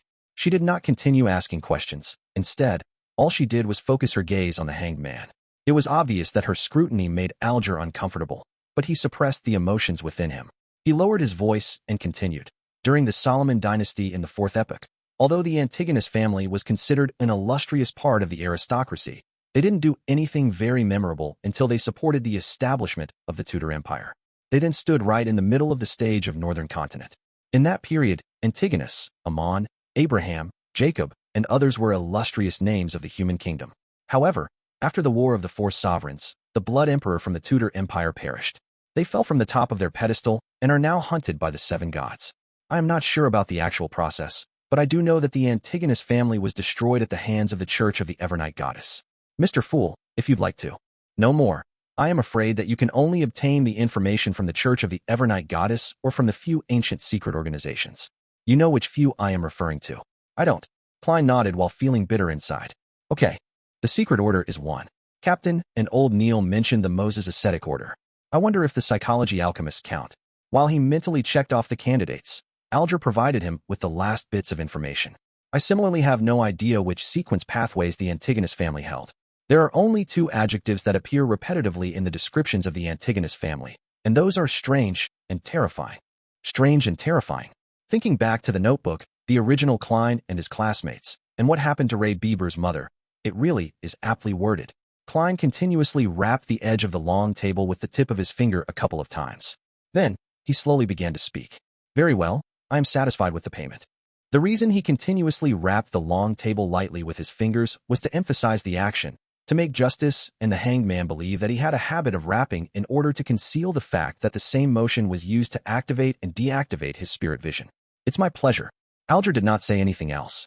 Audrey took a look at the hanged man and then the fool.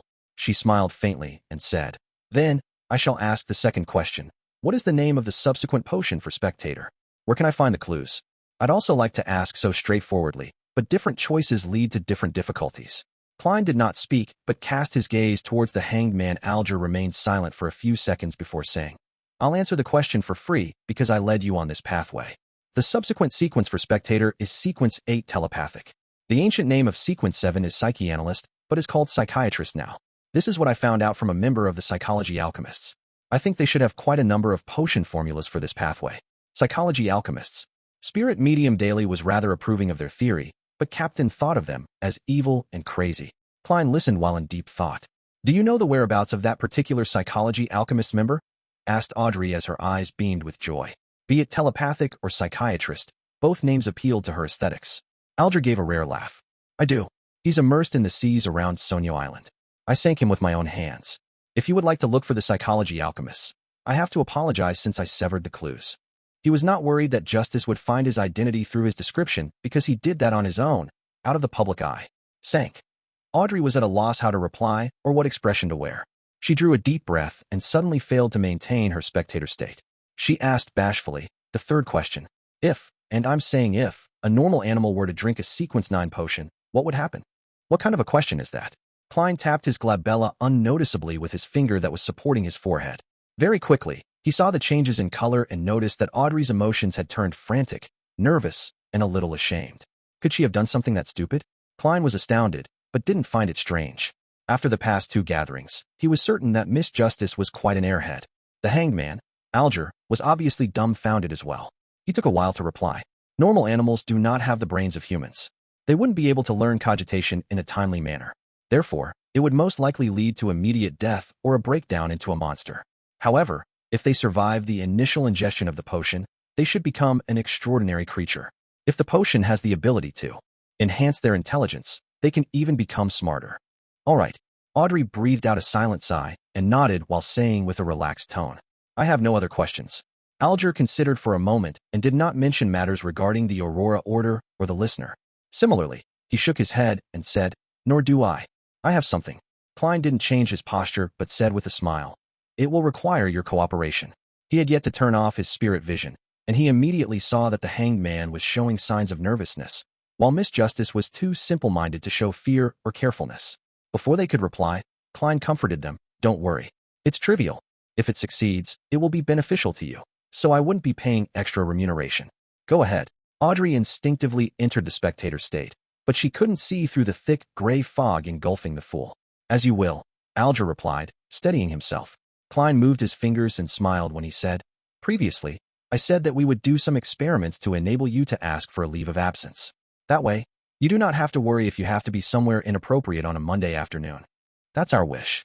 Audrey loosened her tightly knitted eyebrows. Alger thought and said, What do you need us to do? You could try a piece of ritualistic magic during your free time. It need not be too formal. As long as you are in an environment that won't be disturbed. Put 4 brand new candles on an altar, placed on 4 corners respectively. It's best if they are candles with a sandalwood scent.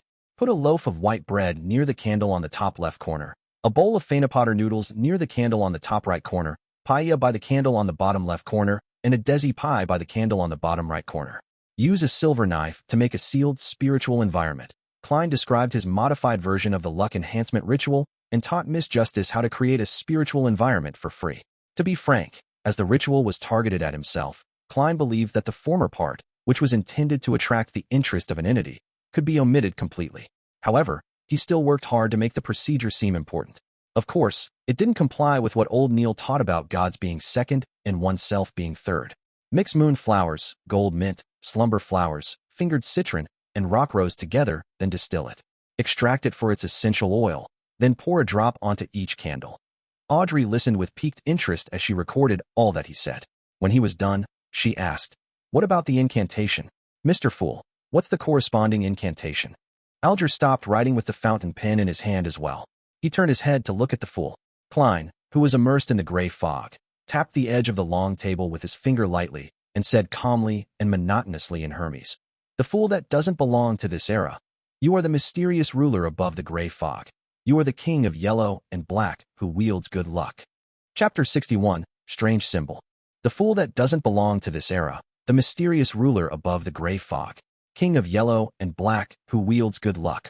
Audrey Hall recited the three descriptions to herself silently. She suddenly felt a tumultuous wave of emotion go through her, preventing her from maintaining her spectator state. As an aficionado of mysticism, she had learned Hermes that was used in rituals and had tested out the rituals that fellow noble aficionados mentioned in private gatherings before she was pulled into the gray fog or made formal contact with beyond her powers. None of those rituals had any effects, but they had given Audrey a basic understanding of the structure of incantations. Thus, she knew clearly what these three incantations described and signified. The descriptions usually described one of the seven gods that looked over this world. Thus, the Fool's incantation was claiming status equal to the Lady of Crimson, Mother of the Secrets, and the Empress of Disaster and Horror. Is Mr. Fool the unknown, mysterious, powerful, godlike entity that Glaint spoke of? The source of danger that we must avoid in rituals? Audrey quickly recalled the comments made during the strange rituals which she and her friends did not dare attempt back then. She was momentarily at a loss for words. Alger Wilson, who knew and understood much more than Audrey, shivered from the bottom of his heart. If the ritualistic magic which Mr. Fool designed truly points to him to allow him to accept our requests, we would have to be addressing him with him. He is to be addressed in the third person, which is reserved for gods. How lucky, how smart I was to act in concert with him and not do anything foolish. Even when I was testing him, I did not step beyond the boundaries of normalcy. Could he perhaps be an ancient, mysterious, horrifying existence, only that he does not appear before us in his true form and name? The primordial Demoness, the hidden sage, or the true creator which many mysterious churches believe in. Alger understood that the fool he was looking at now might not be his true form. He might not even have a gender or be a humanoid creature. Klein propped his forehead up with one hand and tapped on the table with the other hand. He acutely noticed the changes happening to the hanged man in justice. But he acted as though nothing happened, as if everything was within his expectations. He continued without any care. "I pray for your help. I pray for your loving grace. I pray for you to give me a good dream. Moonflower, an herb that belongs to the red moon. Please bestow your powers to my incantation. Fingered citron, an herb that belongs to the sun. Please bestow your powers to my incantation." He finished describing the incantations that belonged to another type of ritual. After he was done, he smiled. "Lady, sir, have you memorized it?" Audrey exhaled. She quickly covered her mouth and recalled seriously. With her improved memory as a spectator, she quickly processed the information and repeated the incantations as a form of confirmation. Alger acted more normally. His pen did not stop for a moment, no matter what he was thinking about. After Klein confirmed that Audrey was correct, he smiled and said, "If this test is successful, then we shall modify the ritual next time to achieve what we want to do. I hope that you will have the time to complete the ritual no later than Wednesday." He intended to come in here again on Thursday night to ascertain if the ritualistic magic was successful. As for why he did not allow the hanged man in justice to directly request a leave of absence, Klein was worried that he would be unable to discern if the results were from them asking for leave or merely the outcome of an attempt of the ritualistic magic. Was he to pull them into the gathering if that happened? "By your will." Audrey and Alger replied respectfully, collecting themselves. "According to the hanged man's suggestion last week, we shall have a time for casual conversation after all official issues have been discussed. Who shall begin?" Klein gave a hand gesture signaling for someone to start. Audrey sighed and said, "Mr. Fool, the suggestion you made regarding the exam selection and the separation between civil and political matters has received the approval of many members of Parliament. Perhaps it could become a reality. Of course, with the efficiency of this government, the bill will only appear half a year from now at the earliest." She was not worried that the hanged man would track her down using this piece of information. She had intentionally and intermittently dropped hints and guided those proud wives to think that they had conceived the idea. Those ladies had rushed to tell their husbands, their fathers, and their brothers. At that moment, Audrey felt as though she was watching a flock of golden peacocks showcasing their tail feathers. She believed that those women would drill it in themselves that they came up with the idea to claim the glory for themselves. They would soon forget about what Audrey's role in the matter was, fighting among themselves to see who thought of the suggestion first.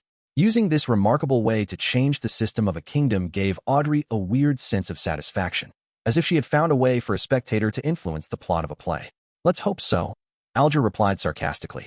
He paused for a few seconds, then glanced at the fool. He deliberated before saying, "In recent decades, the amount of activities of the various secret organizations has seen an upward trend. In fact, there are even new secret organizations appearing, some of them having reached scale with a good number of beyonders." "Are you trying to ask me for the reason?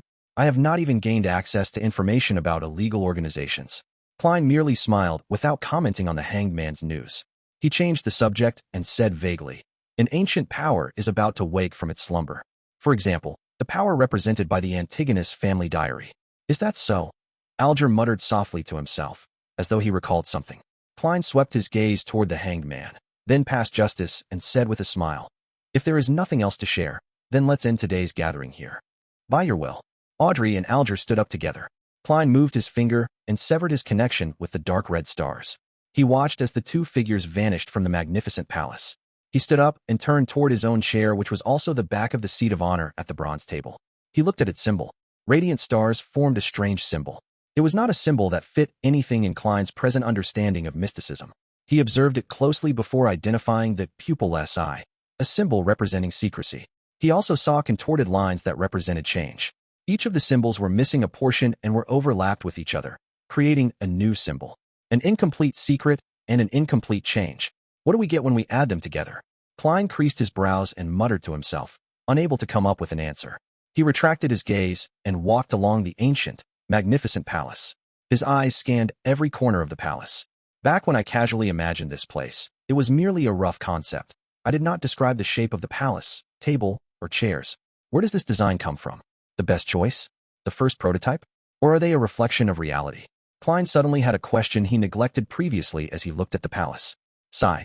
I have to say that even though I am a keyboard warrior, I am lacking experience in many areas. I am also not observant enough, to the point of only realizing this question now. With such a self-reflection, Klein made a serious effort to examine every corner of the palace, but did not find any other living things or anything strange. Klein did not dare to venture deeper, which seemed to be an illusory land. Without boundaries, he was afraid that he would end up completely lost. Wow, this place is indeed filled with mysteries. Who knows if there will be any changes to this area when I become more powerful? Klein sighed. He unleashed his spirituality and enveloped himself within, causing him to feel the rapid rush of plummeting. Everything flew past quickly. All kinds of illusions shattered. He tore through the grayish-white fog and saw reality. He saw the table, curtains, and clothes rack in his room. Backlund, Empress Burrow. Audrey saw the oil painting that hung on the wall. She felt the softness the down-feathered pillow under her head provided. She did not stand up immediately. Instead, she seriously recalled what had happened during the gathering, as if she was watching a play she had already watched. Mr. Fool had a certain confidence in his tone when he told us to try the ritual and gave us the descriptions of the mysterious ruler, the king of yellow and black. Confidence. Audrey exhaled as she was analyzing this silently, her body shuddering slightly. Forget it. Since I cannot fight it, there's no need to think too much about it. Mr. Fool has always appeared friendly. He should be an entity that has a respect for order. Audrey's mood improved rapidly. She thought about her acting and the weakening backlash of the potion. She hummed a merry tune and got off her bed. She walked toward the door and adjusted her state of mind, taking on her state as a spectator. As she opened the door of the room, she saw a maid walking past. She saw the old calluses on her hands, the marks on her face, and other similar details. She could deduce many things from these observations. At this point, Audrey had a strange feeling. She quickly turned to look at the shaded corner of the balcony. She saw her golden retriever Susie sitting there, silently observing her, just like how she observed the maid. My goddess. Audrey's lips twitched as she sighed. She wanted so much to hide her face. On the Sonia Sea, in the heavily protected captain's quarters, Alger woke up and noticed that nothing had changed around him. It was as if nothing had happened. He sighed and thought to himself, an ancient existence? Klein, who had exited the ritual, pulled open the curtains. He took out his notebook and began writing once again.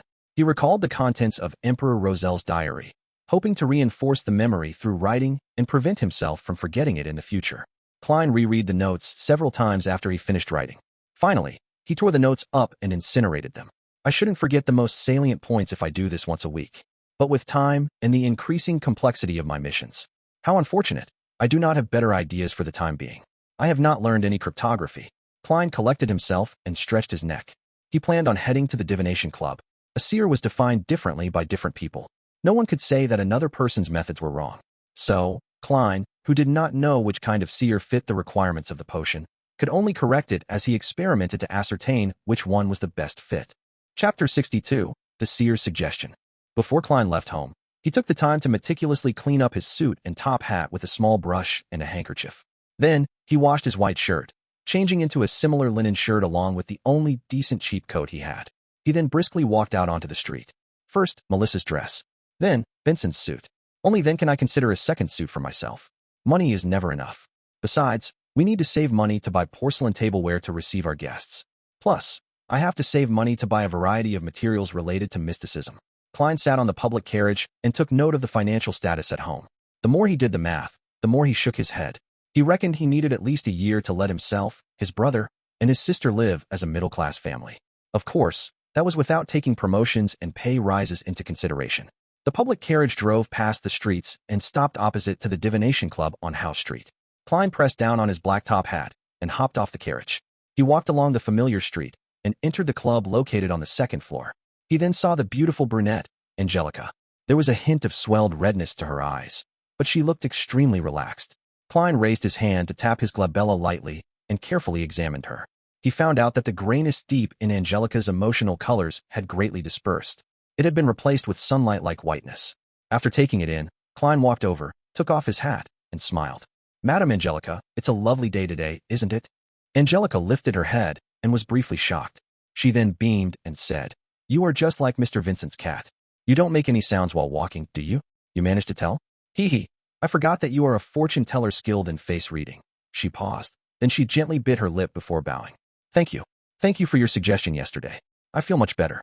I haven't been this relaxed, happy, and contented in a year." Upon hearing her show her sincere gratitude, Klein was infected with the joy and happiness she had. The corner of his lips lifted, and he said, "It's my pleasure." As he spoke, he could feel his spirituality relax and turn livelier. Is this what the seer potion wants? A seer that can really help the inquirer? Klein pinched his glabella as though he was thinking before secretly tapping twice. It had to be said that he found the action of activating and deactivating his spirit vision in practice insufficiently inconspicuous. However, the problem was that he hadn't thought of a better solution yet. As he had just become a seer recently, his spiritually had yet to reach its limit, and the same was applied to his mastery. Hence, there didn't seem to be many suitable locations for an activation switch for his spiritual vision. The glabella was the best option by far. When I become a true seer after fully digesting the potion, I should be able to design a more inconspicuous activation motion. Klein nodded unnoticeably and walked towards the half-open meeting room. "Coffee or tea?" Angelica asked hurriedly. "Desi coffee." Klein answered. He planned on trying out all the drinks the Divination Club had to offer. Then, he saw that there were 6 or 7 members present, but not Hon-ass Vincent, who was almost always was. "Mr. Vincent isn't here?" Klein stopped in his tracks and asked a passing question. Angelica was taken aback as she said, "Mr. Vincent doesn't come every day. He accepted an invitation to give a lecture for a divination organization at Inmat Harbor. Are you looking for him?" "Not at all. I was just curious. After all, I've seen him every time I've come here." Klein shook his head with a smile. Meanwhile, he realized that there was a familiar face among the 7 members present. Glassy, who had divined for him before, was present. Glassy was reading some information on the table with his monocle when he suddenly sensed someone looking at him. He lifted his and had cast his gaze. Obvious joy suffused his face as he propped himself up with both hands and stood up. He dashed towards Klein and stopped before him. "Good afternoon, Mr. Moretti. I have been wondering if you would come today. I heard from Angelica that you are not a doctor, but a fortune teller who is good at face reading." Klein smiled. "That's not the only thing I'm good at. Mr. Glassy, you no longer seem plagued by your ailment." He pinched his forehead and tapped his glabella twice. He noticed that Glassy's health colors had returned to normal. "Yes, I was very regretful for not taking your suggestion back then. Luckily, there is a very amazing apothecary near my place. He gave my wife a magical medicine which brought me away from death," Glassy said emotionally. As a quasi-member of the Nighthawks, Klein asked out of occupational interest, "Very amazing apothecary? Very magical medicine. Magical? How magical? Is it within the range of Beyonders?" He said that it was a kind of folk medicine from Lemberg.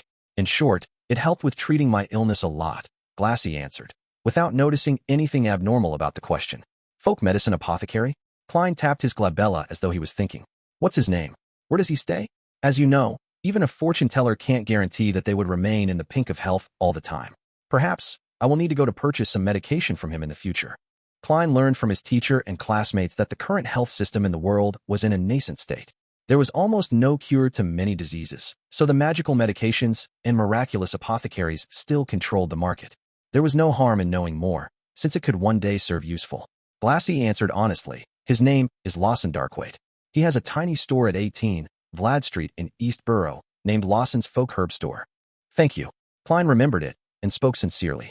Glassy turned around and invited him to sit beside him. At that moment, Angelica came over to serve the coffee she brewed. Compared to Southville coffee, Desi coffee is more fragrant, but has quite an inferior taste. Klein took a sip and savored it for a moment. Glassy hurriedly deliberated his words when he saw Klein put down his white porcelain cup. Mr. Moretti, can I request a divination from you? I will pay according to a price you set. 8 pence is sufficient. I will not raise the price out of the blue. Klein was hoping that someone would request his divination services. Do you need a divination room? All right. Topaz. Glassy led the way with much more familiarity. After entering the divination room and locking the door, Klein sat behind the long table. He asked in a serious voice, Mr. Glassy, what would you like the divination to be about? I have an investment opportunity, but the amount of money it involves is huge. If it fails, my family and I will take a heavy hit. I wish to know if it will be a successful investment. Glassy volunteered the information. I have divined using tarot cards previously. A divination after purifying my soul.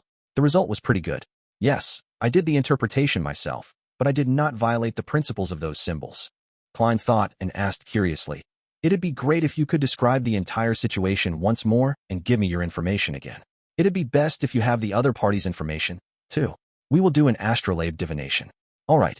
Glassy organized his words and said, When Mr. Lenevis examined the Hornacis mountain range, he discovered a gigantic mine rich in high-quality iron ore.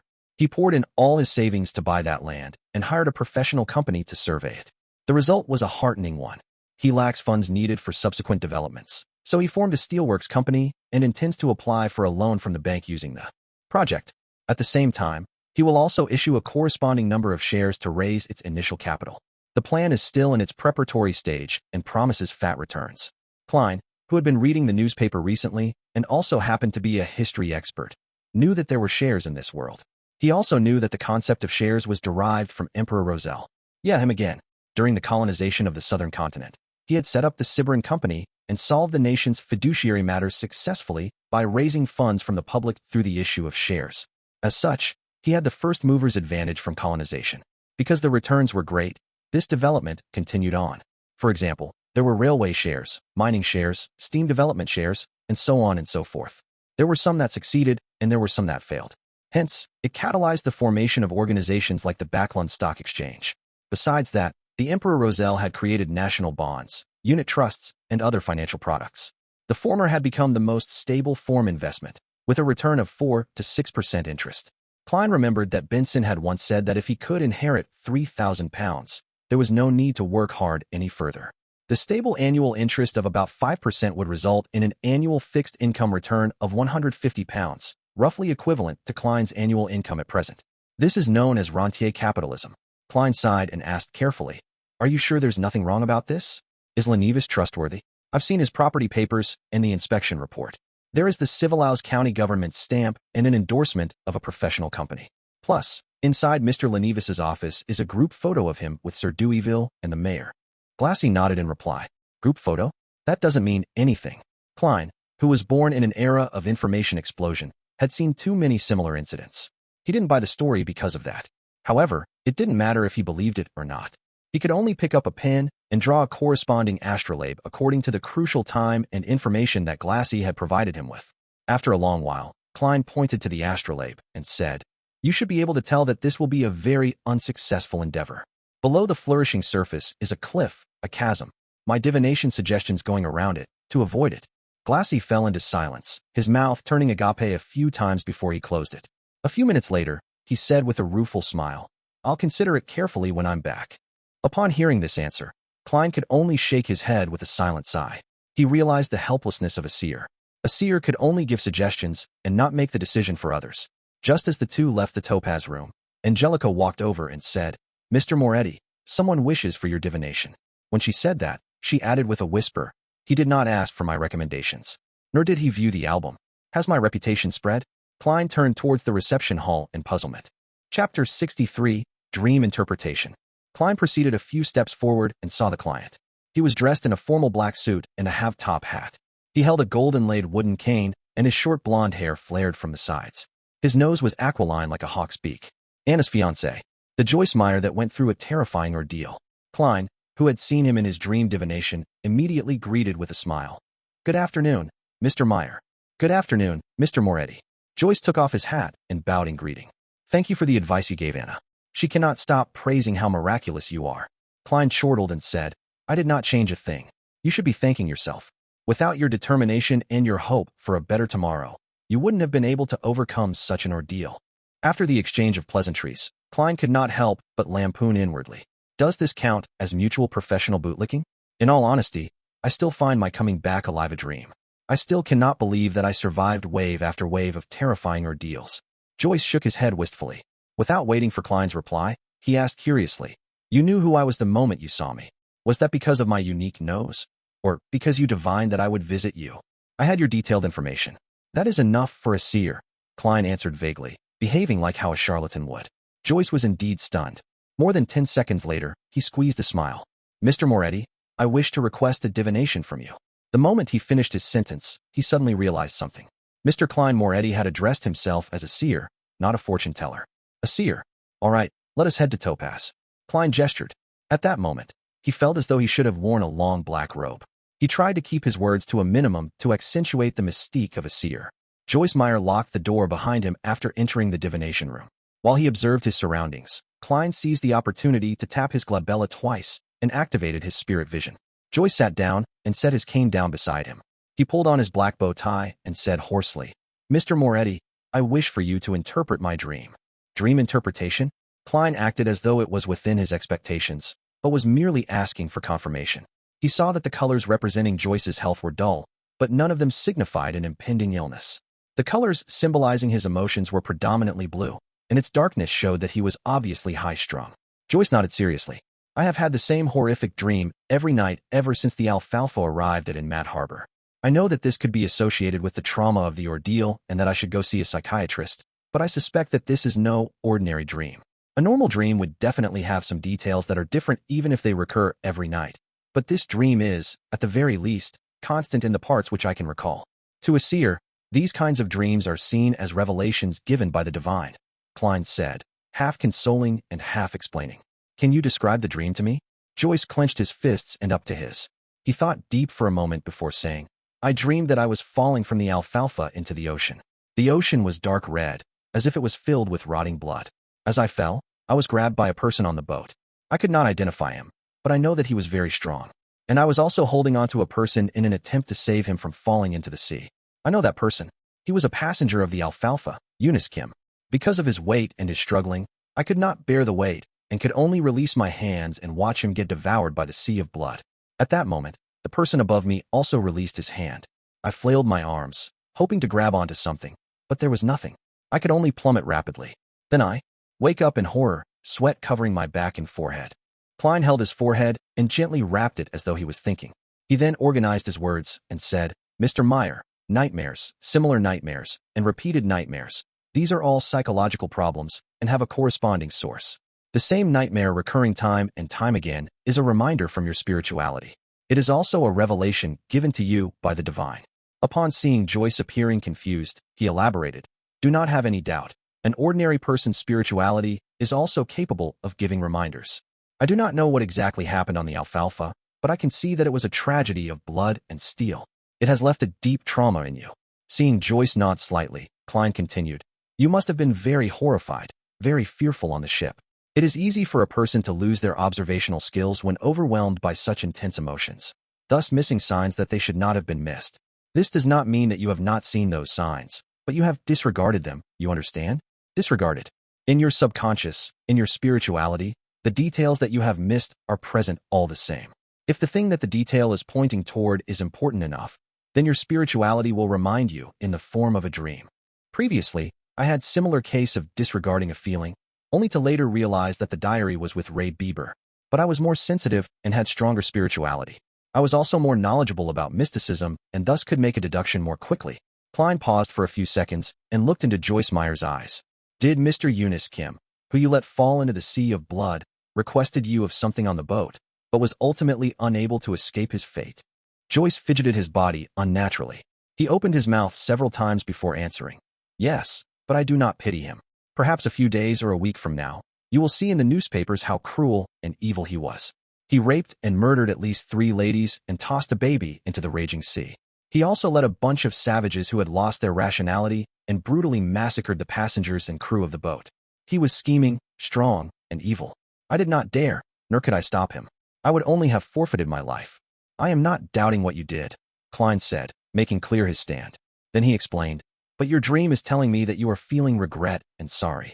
You believe that you should not have released your hand back then. Since you believe that killing him was an act of justice, then why are you feeling regret and sorry for it? So much so that you have recurring dreams about you releasing your hand. I don't know either. Joyce shook his head, confused. Klein crossed his hands and placed it under his chin. He attempted to analyze the situation. Incorporating what I just described, it seems you have missed certain details. For instance, anything that Eunice Kim mentioned, his contents of his plea, the way he presented himself, etc. I cannot recall the incident for you, so please think about it carefully. There's nothing. All he could say back then was spare me, I surrender, Joyce muttered in puzzlement. Klein did not know exactly what happened, so he could only guide him based on what he understood from the dream. Perhaps you felt that Eunice Kim was more useful alive, that he could prove something, or to explain something? Joyce knitted his brows. It was a while before he said, perhaps. I still find the conflict that arose on the Alfalfa happened too suddenly and turned intense too quickly. It was as if the passive evil in everyone's heart just erupted uncontrollably. It was too abnormal, very abnormal. Perhaps I wish to interrogate Eunice Kim why he acted as though he was possessed by the devil in the first place. Klein suddenly had a stroke of inspiration after hearing Joyce's dreamy description. He spoke mysteriously with a tone unique to charlatans. No, that's not the only reason. What? Joyce seemed shocked. Klein crossed his hands and held his chin up. He stared straight into Joyce's eyes and said with a slow, yet forceful tone, not only did you find the matter abnormal, but you also saw some things that you disregarded. And putting together these things that you disregarded results in a terrifying conclusion. Your spirituality is telling you that there is someone who should be under the highest suspicion. And that person is the one who had grabbed you, but ultimately released his hand in the dream. You do not suspect him subconsciously, and thus you are unable to identify him. He is your partner. He once had control over your fate, or maybe even saved you before. Joyce leaned back suddenly, slamming into the back of the chair with a dull thud. His forehead slowly became laced with sweat, his eyes filled with confusion. I see it. Joyce suddenly stood up noisily, causing his chair to wobble and nearly fall. Mr. Triss. He used all the energy in him to utter the name. He was a friendly and bashful little boy with a round face. He was the hero that saved the survivors. Klein did not interrupt Joyce's thoughts. He leaned back slightly and waited. Joyce's expression changed several times, finally returning to normal, a normal that had a little paleness. He revealed a rueful smile. I understand now. Thank you for interpreting my dream. Perhaps it is time for me to make a trip to the police station. He took out his leather wallet and fished out a 1 soldi note. I do not think that money can fully represent your worth, and I can only give you the price you asked for. This is for you. Joyce pushed the note toward Klein. I wouldn't have minded if you gave me 10 pounds. 1 soldi. You sure are like your fiancée. Klein kept up his mysterious vibe as a charlatan and said nothing, smiling as he pressed on the note. Joyce took a deep breath, wore his hat, and turned to walk toward the door. As he was unlocking the door, he suddenly turned back and said with sincerity, Thank you, Master Moretti. Master? Klein laughed to himself. He watched as Joyce left the divination room and said silently to himself, Whatever happened on the Alfalfa seems extraordinary. If only the captain was here, he would be able to understand everything that happened in Joyce Meyer's dreams. Tuesday at dawn. Backlund, Empress Borough. Audrey, who woke up earlier, beckoned her golden retriever Susie over. She said with a serious tone, Susie, you are also a beyonder now. We are the same kind. EW. No, what I mean is that we have to help each other. Guard the door later and don't let anyone disturb me. I have to conduct a ritual. Susie looked at her mistress and shook her tail in exasperation. Chapter 64, Instigator. After instructing her golden retriever, Susie, Audrey paced around, seemingly worried. She too was uncertain if the ritualistic magic would result in anything odd. Let's do this. Her eyes turned calm as she used her state as a bystander to view the imagined process. Soon, she came to a new arrangement. Audrey unlocked the door to her bedroom and said to Susie, "Susie, sit here. If Annie and the rest try to barge their way in, immediately go to the bathroom to inform me." In order to prevent any accidents, her personal maidservant had the key to unlock her door. Susie looked at her enigmatically and wagged her tail thrice. "Very good. I will let you choose anything you want for lunch today." Audrey pumped her fist gently. After exhorting Susie, she entered the bathroom. The square bathtub was 3 to 4 meters on each side. There was clear water rippling gently in it with steam emitting from it. It was quite a dreamy sight. Audrey tidied up a rectangular table with many bottles placed on it. Then, she went back out and moved candles, sacrificial items, and a white robe over. Immediately after that, she closed the bathroom door. With everything done, Audrey heaved a sigh of relief and picked up a translucent light blue bottle beside the 4 candles. The cylindrical bottle shimmered dreamily under the light, and it was the essence oil she had distilled from a mixture yesterday. As an aficionado of mysticism, she had no lack of research regarding such items. She had many different kinds of pure dew, flower essence, perfume, essential oils, and incense that she brewed herself at home. As such, she had already finished the initial preparations according to the fool's instructions. Moon flowers, gold mint, slumber flowers, fingered citron, and rock rose. What an odd concoction, Audrey mumbled softly. Oh, one has to cleanse one's body and calm their mind before engaging in ritualistic magic. This is a form of reverence to the divine, to the target. As she went through the entire process in her head, she placed the ritual's essential oil beside her bathtub. She reached out and began disrobing what she wore at home. Pieces of her silk clothing fell into the laundry basket one after another. Audrey coiled up her hair into a bun and tested the water's temperature with her hand. Then, she carefully stepped into the bathtub, allowing her body to slowly sink into the water's warm embrace. Phew! She exhaled comfortably, finding herself warm all over. She felt abnormally relaxed. I don't even want to move a single finger. Audrey forcefully pumped herself out as she grabbed the translucent light blue bottle beside her and dripped a few drops into the water. A waft of fragrance dispersed, filling the silence with a refreshing smell. Audrey breathed in a few times and nodded in satisfaction. Not bad. It smells really good. How relaxing. How comfortable. I don't want to move at all. All I wish is to lie here in silence. Silence. In silence. Silence. After losing her sense of time, Audrey suddenly heard barking. She opened her eyes in shock, looking to her sides in a daze. She had no idea when Susie had opened the door and entered. She was squatting outside the bathtub, looking at her with an exasperated look. As she rubbed the corners of her eyes, Audrey felt that the water had cooled down quite significantly.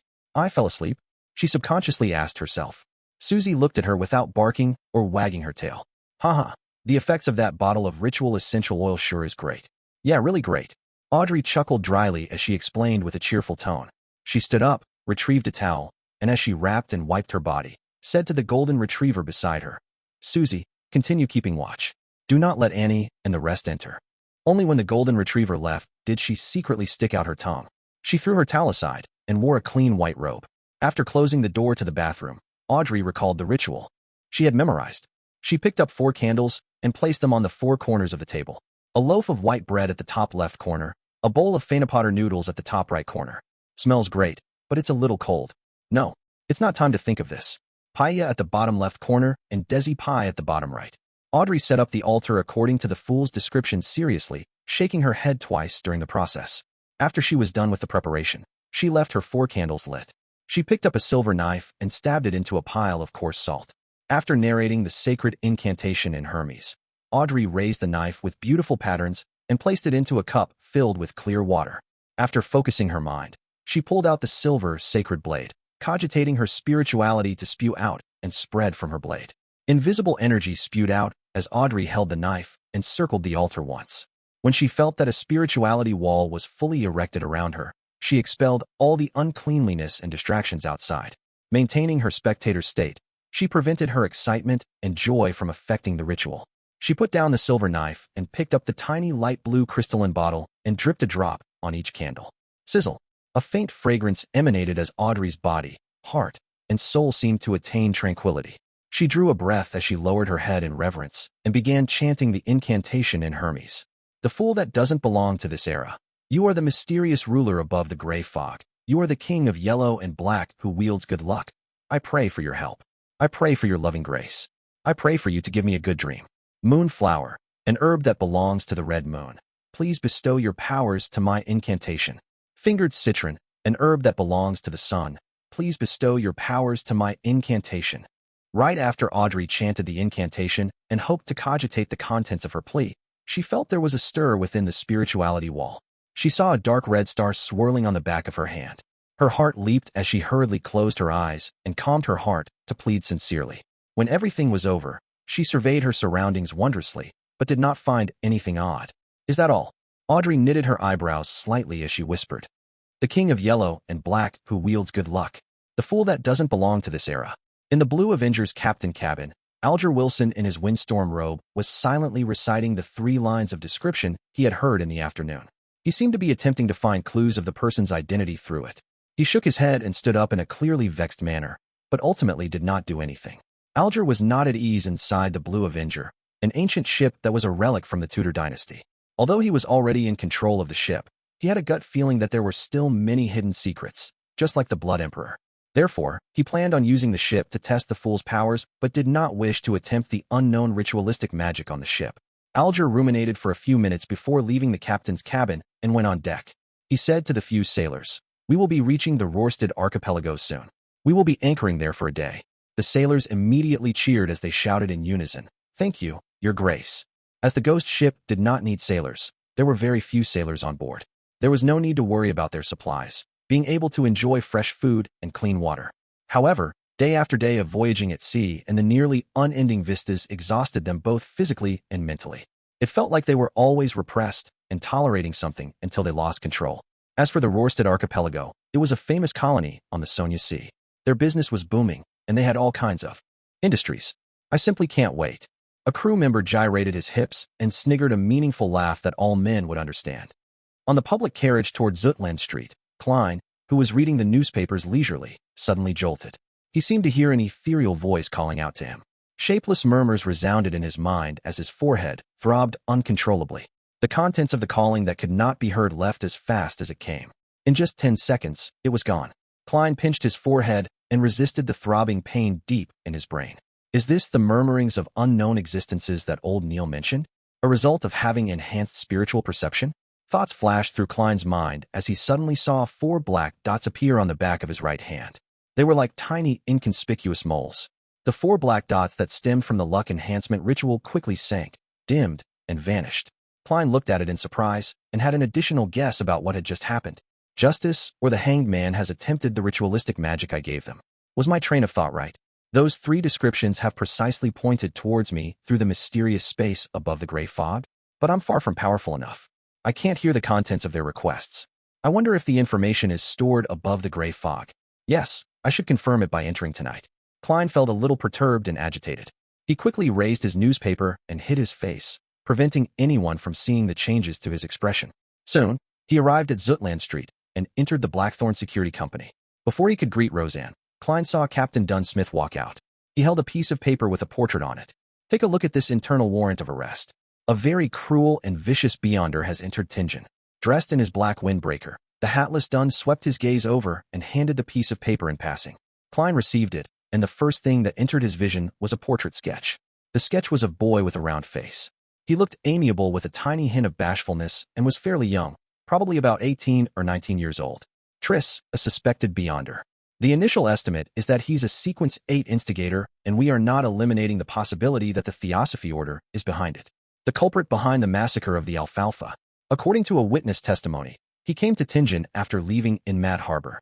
His current whereabouts are unknown. Triss. Alfalfa. It's actually a crime committed by a beyonder? Klein suddenly recalled the dream interpretation from yesterday afternoon and Joyce Meyer's description. He immediately said, "Captain, I know one of the witnesses. He might very well be an important witness." "I know. Joyce Meyer. My help was requested by the machinery hive mind last night. I saw you in Joyce's dream. Many details have led to the confirmation that the Alfalfa tragedy was a result of Triss." Dunn's gray eyes looked unperturbed as he chuckled. "How uninteresting. Captain, thankfully it was my rest day yesterday and not me acting as seer during working hours." Klein lampooned. He barely missed the horror of being caught skiving by his direct superior. He asked instead, "Which sequence pathway is Instigator?" What kind of organization is the Theosophy Order? Was instigating others to kill each other the method Triss used to eliminate the side effects of the potion, or was it a requirement needed to advance? Dunn thought for a few seconds and said, "Coincidentally, it's about time for you to learn the relevant information regarding Beyonders and the mysterious organizations. You shouldn't be ordered by old Neil to keep reading the historical documents all the time.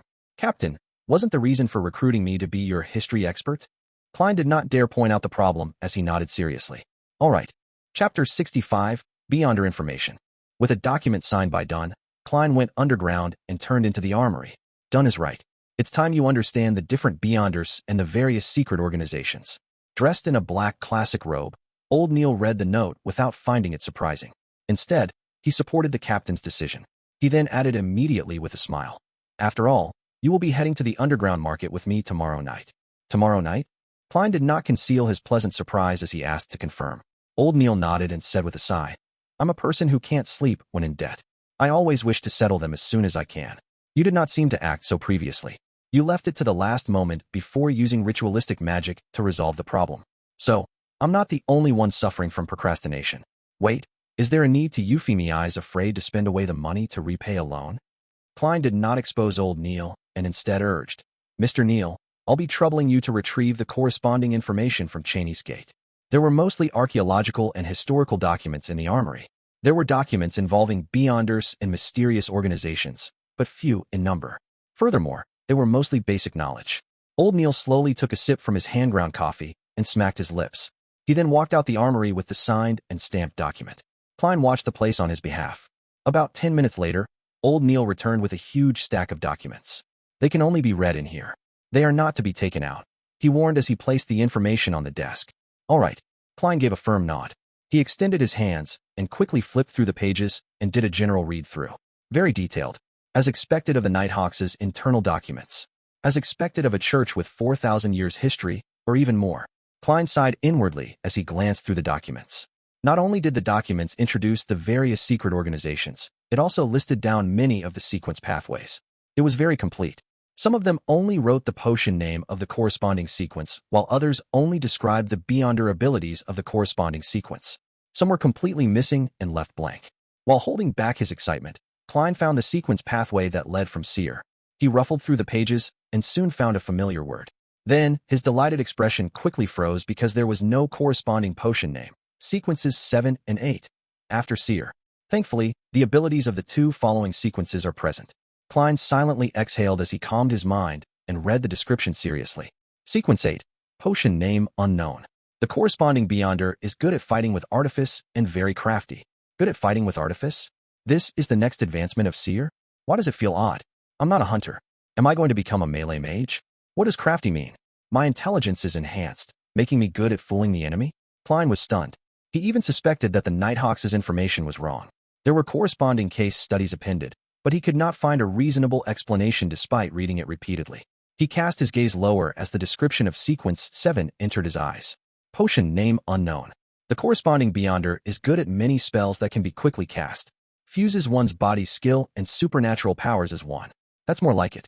This is what an advancement of a Seer should sound like. Klein heaved a sigh of relief. After seeing the case studies of Sequence 7, he cast his eyes to the overall description of the pathway.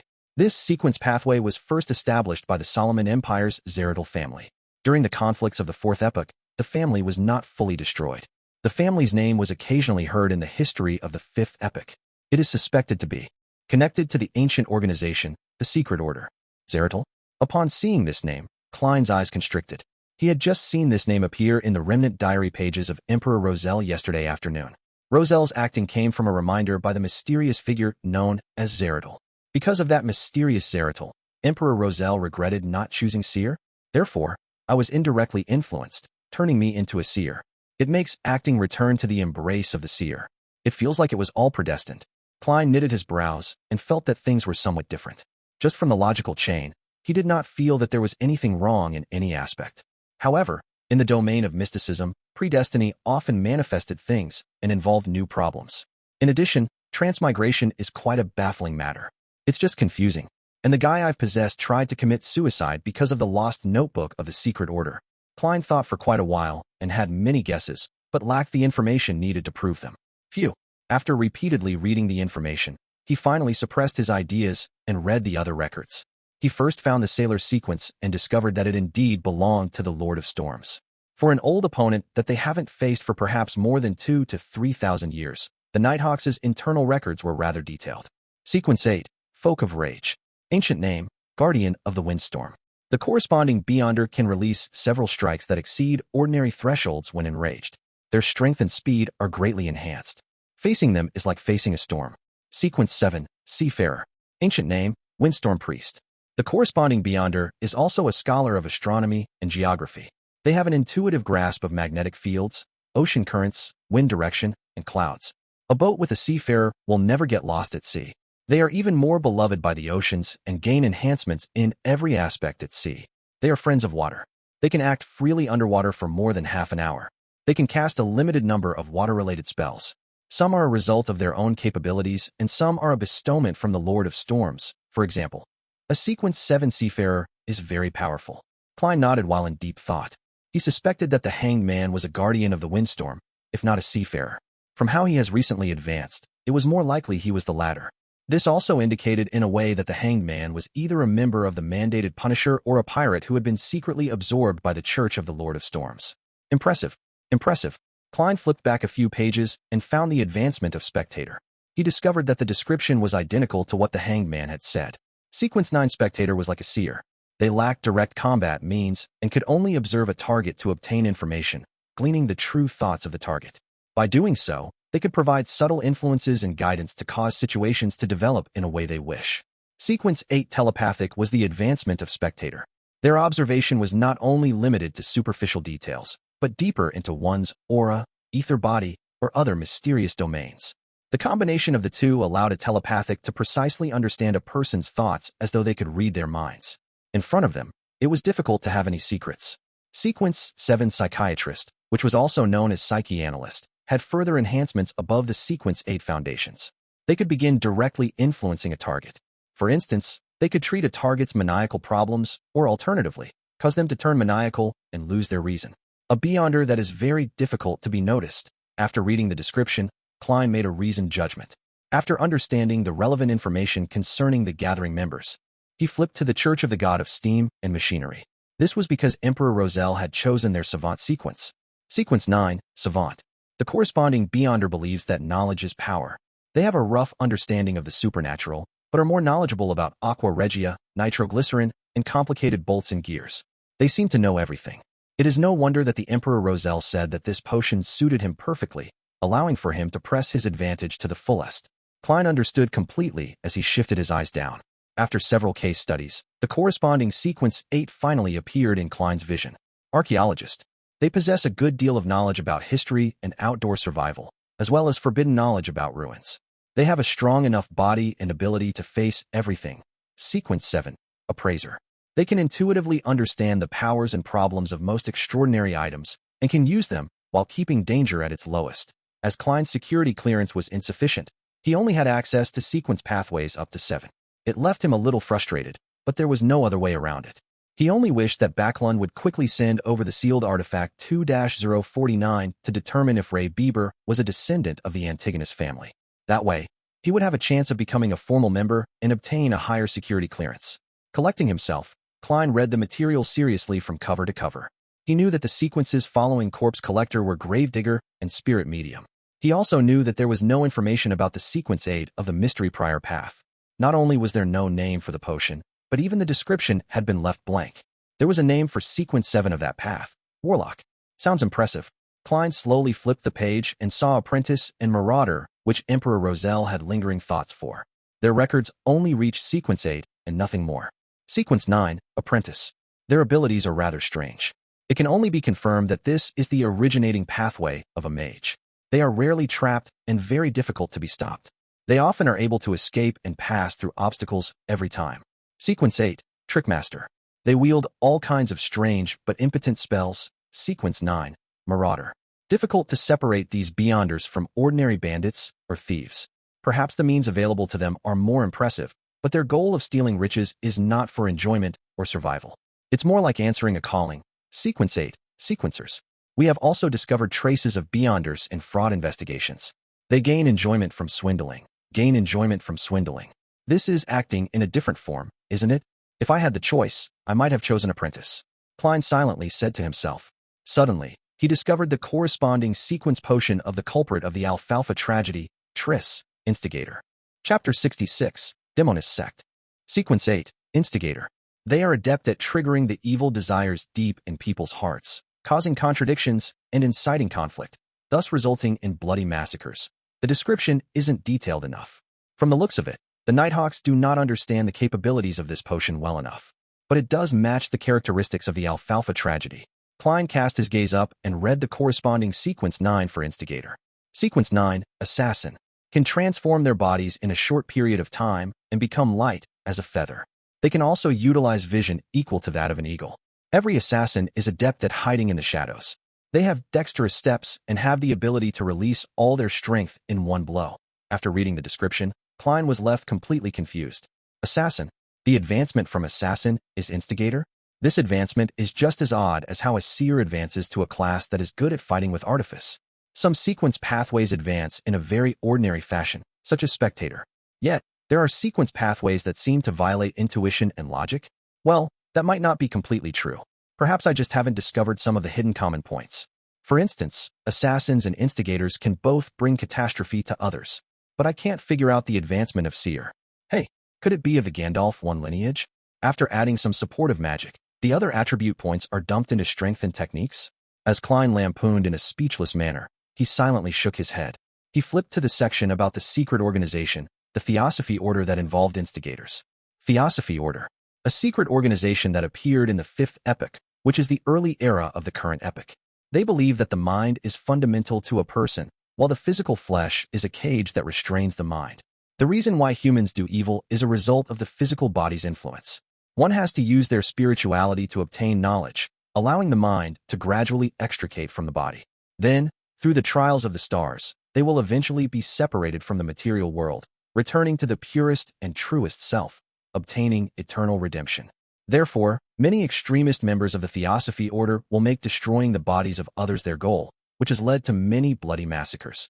It is obvious that they possess two sequence pathways. The first is the more common apprentice and trickmaster potions among their members. The other sequence comprised of assassin and instigator rarely appear. There is currently no evidence that indicates that the Theosophy Order possesses sequence 7 or higher potions. It is unknown how the Theosophy Order established itself. Their possible origins can only be analyzed using the two sequence pathways. Firstly, the apprentice and trickmaster sequences easily remind people of the Abraham family of the Trickmaster dynasty in the 4th epoch. The Tamara family, tied to the Abraham family through marriage for extended periods of time, cannot be eliminated as well. Secondly, assassin and instigator point towards the Demoness sect. The Abraham, Tamara, Antigonus, and Zeradal families, the Solomon Empire's Dark Emperor, the Tudor dynasty's Blood Emperor, the Trunsoist Empire, and the Jacob and Ammon families that the Hanged Man had mentioned. There are really lots of secrets buried in the history of the 4th epoch. There might be a lot of facts too. Klein was astounded from what he read. He had a deep appreciation for how the history of the 4th epoch was clouded in fog. The outline he could see through the fog left him shuddering involuntarily. It was as though he could imagine a thriving era of Beyonders, an epic with blood and strangeness in a concerted dance or horror and distortion in a symphony. Klein drew in a silent gasp and flipped through the book, but did not discover any corresponding descriptions of the Demoness sect. He looked up and saw old Neil wrestling with some filter paper with his hand-ground coffee. He asked sincerely, "Mr. Neil, what organization is the Demoness sect?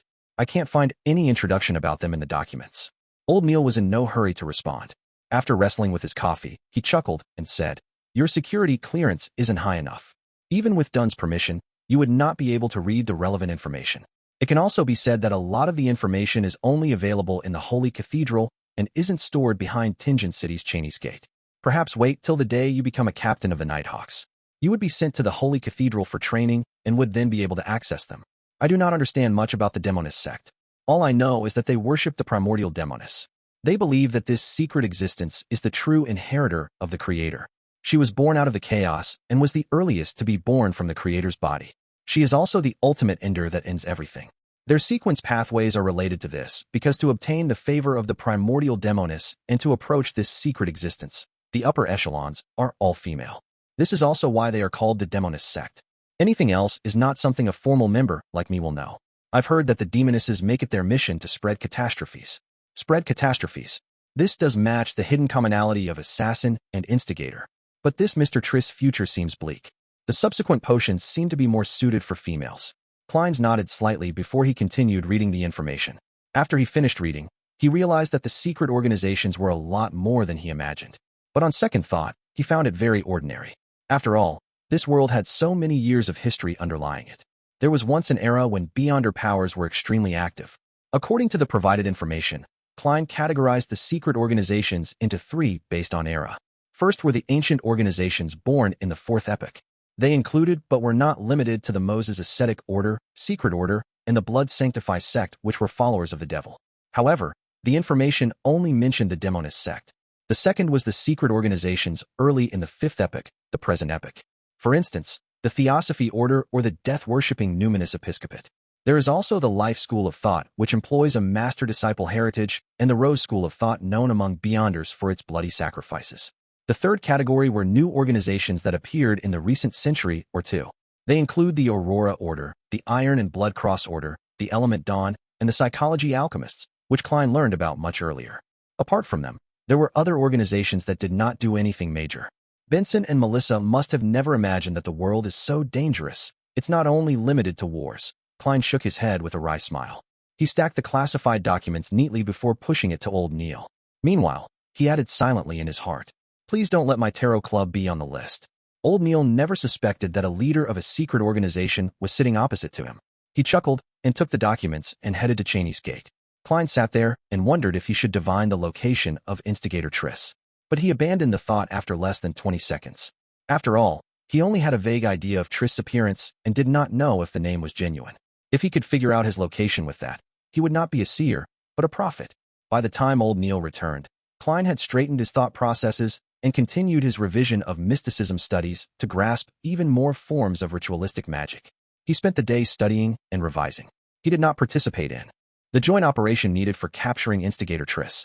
He did hear that the delivery of sealed artifact 2-049 from Backlund had been delayed due to some reason or another. The actual time of arrival was still pending. As he had earned nearly 2 solely from yesterday's divination, Klein spent 10 pence to buy a 2-liter barrel of enigmatic beer for Benson on the way home. He also bought some lemon cakes fresh out of the oven for Melissa. "Klein, I know you care for us deeply, but there's no need. There's no need to keep spending money on such matters," said Benson after he saw the tiny barrel of beer and deliberating over his words. Melissa stood beside him and nodded slightly. "This is probably how our consumerist habits differ." Klein sighed in amusement. "Benson, Melissa, don't worry. This was bought with my additional reimbursement. Yeah, I earn an additional 2 to 4 solely every week. I can't tell them that these are the earnings I got from doing divinations for others, right?" He added inwardly, "That job of yours is much better than I imagined." Benson was taken aback as he made an objective assessment. "That's right. I even learned divination from it." Klein mused silently before turning toward the kitchen. Under the combined efforts of the trio of siblings, a sumptuous dinner was ready for eating. After having their fill, Klein, Benson, and Melissa lay slumped in the living hall. It took them quite a while before they got up to clean up, chat, and study. When Benson and Melissa fall asleep, I'll head above the gray fog to see the effects of the ritual. As Klein revised his history textbooks, he shot a glance at his siblings. Westboro, Iron Cross Street, Lower Street. A 3-storied apartment was immersed in darkness. There were no street lamps or any additional light. Suddenly, a figure leaped out of a window from the 3rd floor. It landed gently on the ground like a feather without causing so much as a stir. His body crouched and suddenly vanished as though he had blended into the shadows. All that could be seen was the outline of his body. As he traveled quickly, the figure arrived at the harbor. He headed for a corner devoid of anything except for a pile of goods. He seriously observed for a moment, circling the area twice before leaving the darkness and entering the corner. One could see his round and amiable face. He was Instigator Triss, who had single-handedly caused the tragedy of the Alfalfa. "How does it feel?" A mysterious figure wearing a black hooded robe walked out of the shadows. The hoarse voice obviously belonged to a woman. Triss revealed a friendly and satisfied smile. "Feels great. It was a scene I dreamed and yearned for. I think I have appropriately completed the mission and have taken the necessary preparations for the advancement." The black-robed woman nodded indiscernibly and said, "Very well. According to the promise, I'll hand you the Sequence 7 formula and the 3 main ingredients. You will have to gather the rest by yourself." "No problem," Triss answered, seemingly prepared. The mysterious woman raised her hand, and handed a book-like object to Triss. The book had an ancient and mottled bronze exterior cover with a strange star-shaped lock on its side. Triss knew that inside the book was the formula and ingredients. He instantly became thrilled. He tried hard to compose himself as he looked curiously at the potion's name on the bronze outer cover. "Witch," Triss exclaimed. He found it unbelievable that the word written in ancient Hermes was witch. "Witch? I'll advance to become a witch." What a joke. The mysterious woman covered her mouth and let out a chortle. It took her quite some time before she answered. "Weren't you always curious? Curious about why our upper echelons are all female?" That is the answer. Chapter 67, Response. The crimson moon high in the sky hung silently in the darkness. It illuminated Tingen City, the city of universities, as it gradually fell silent. Klein stood in front of his desk and looked through his oriel windows to see the empty Daffodil Street. He heard the sound of carriages quickly galloping far away without causing a din. He picked up his vine leaf-patterned silver pocket watch and snapped it open. He took a glance at it and drew the curtains, making the yellowish lights of the gas lamp reflect back into the bedroom. Klein turned around at an adequate speed, locked his room, and switched off the gas valve. The room was immediately covered in darkness. Only a sliver of red moonlight penetrated the curtains. It gave rise to an atmosphere perfect for many late-night folk tales. Klein took out the silver knife he had applied for. He imagined the spherical light and entered a half-cogitation state. He focused his mind according to his previous practice, allowing his spirituality to spew out from the tip of his blade. Then, he allowed their motion to miraculously fuse with his surroundings, sealing off the room. He was doing it to prevent any abnormal stirrings that could wake Benson and Melissa. Following that, Klein put down the knife and walked 4 steps in a counterclockwise manner. Every step was accompanied by the incantation from Earth. The unchanging roars and murmurs inundated him. With the same mania and pain inflicted on him, he did his best to control himself and withstood the most grueling and dangerous stage in his half-conscious state. The grayish-white fog was endless. The dark red stars were at varying distances from him. The towering divine palace stood erect like a dead giant. Nothing seemed to have changed. The silence and antiquity that had accumulated over thousands of years swarmed him. "No, there is a change," Klein silently muttered to himself. His gaze locked onto a dark red star near him. That was the star symbolizing justice. The star's deep redness began to pulse. It did so with average amplitude, but did not stop. Klein carefully spread out his spirituality towards the deep redness. The moment the two made contact, he felt a hum in his head.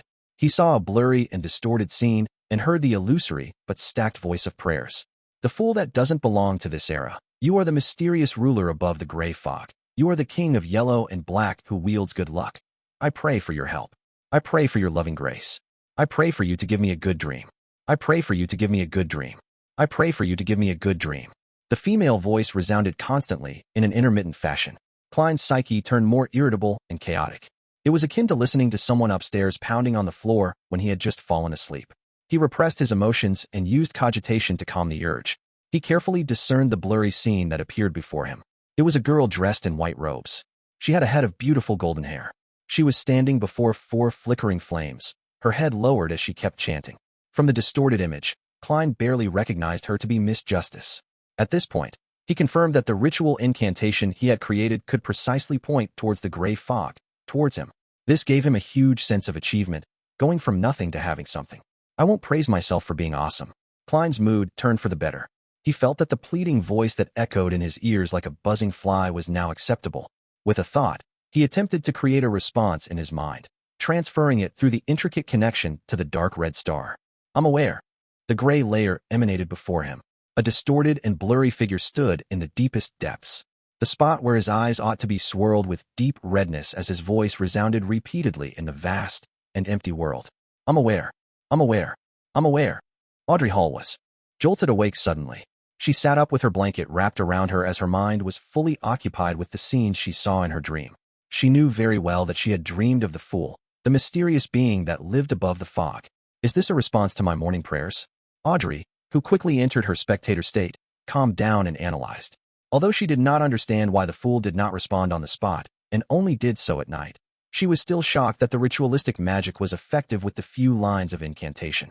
In the past, she had prayed to the Evernight goddess, but had never received any response.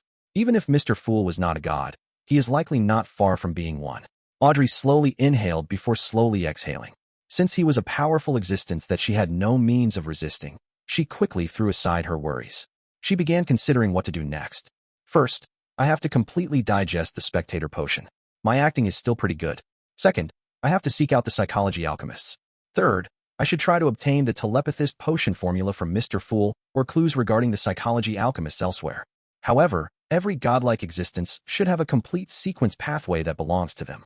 They might not know the formulas of other sequence pathways. A new Beyonder organization like the psychology alchemists might not be able to garner Mr. Fool's attention. With the connection severed, Klein sat at the bronze table's seat of honor in a rather good mood. He was completely covered in gray fog. He leaned back and clenched his fist to cover his mouth. He recalled and analyzed the process. At that moment, he was the only living being in the world of the gray fog. Apart from that, there was absolute silence. It seems I can only pass information over and am unable to use the powers in here. From the looks of it, my idea of manipulation would not work.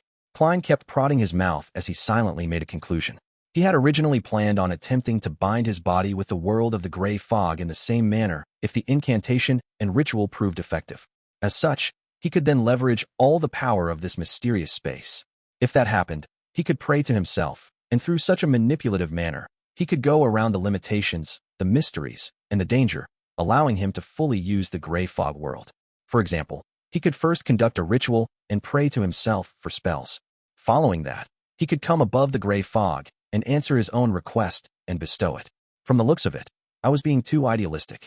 My understanding and control of the gray fog world has not reached that level. Klein shook his head in a self-deprecating manner and planned on leaving.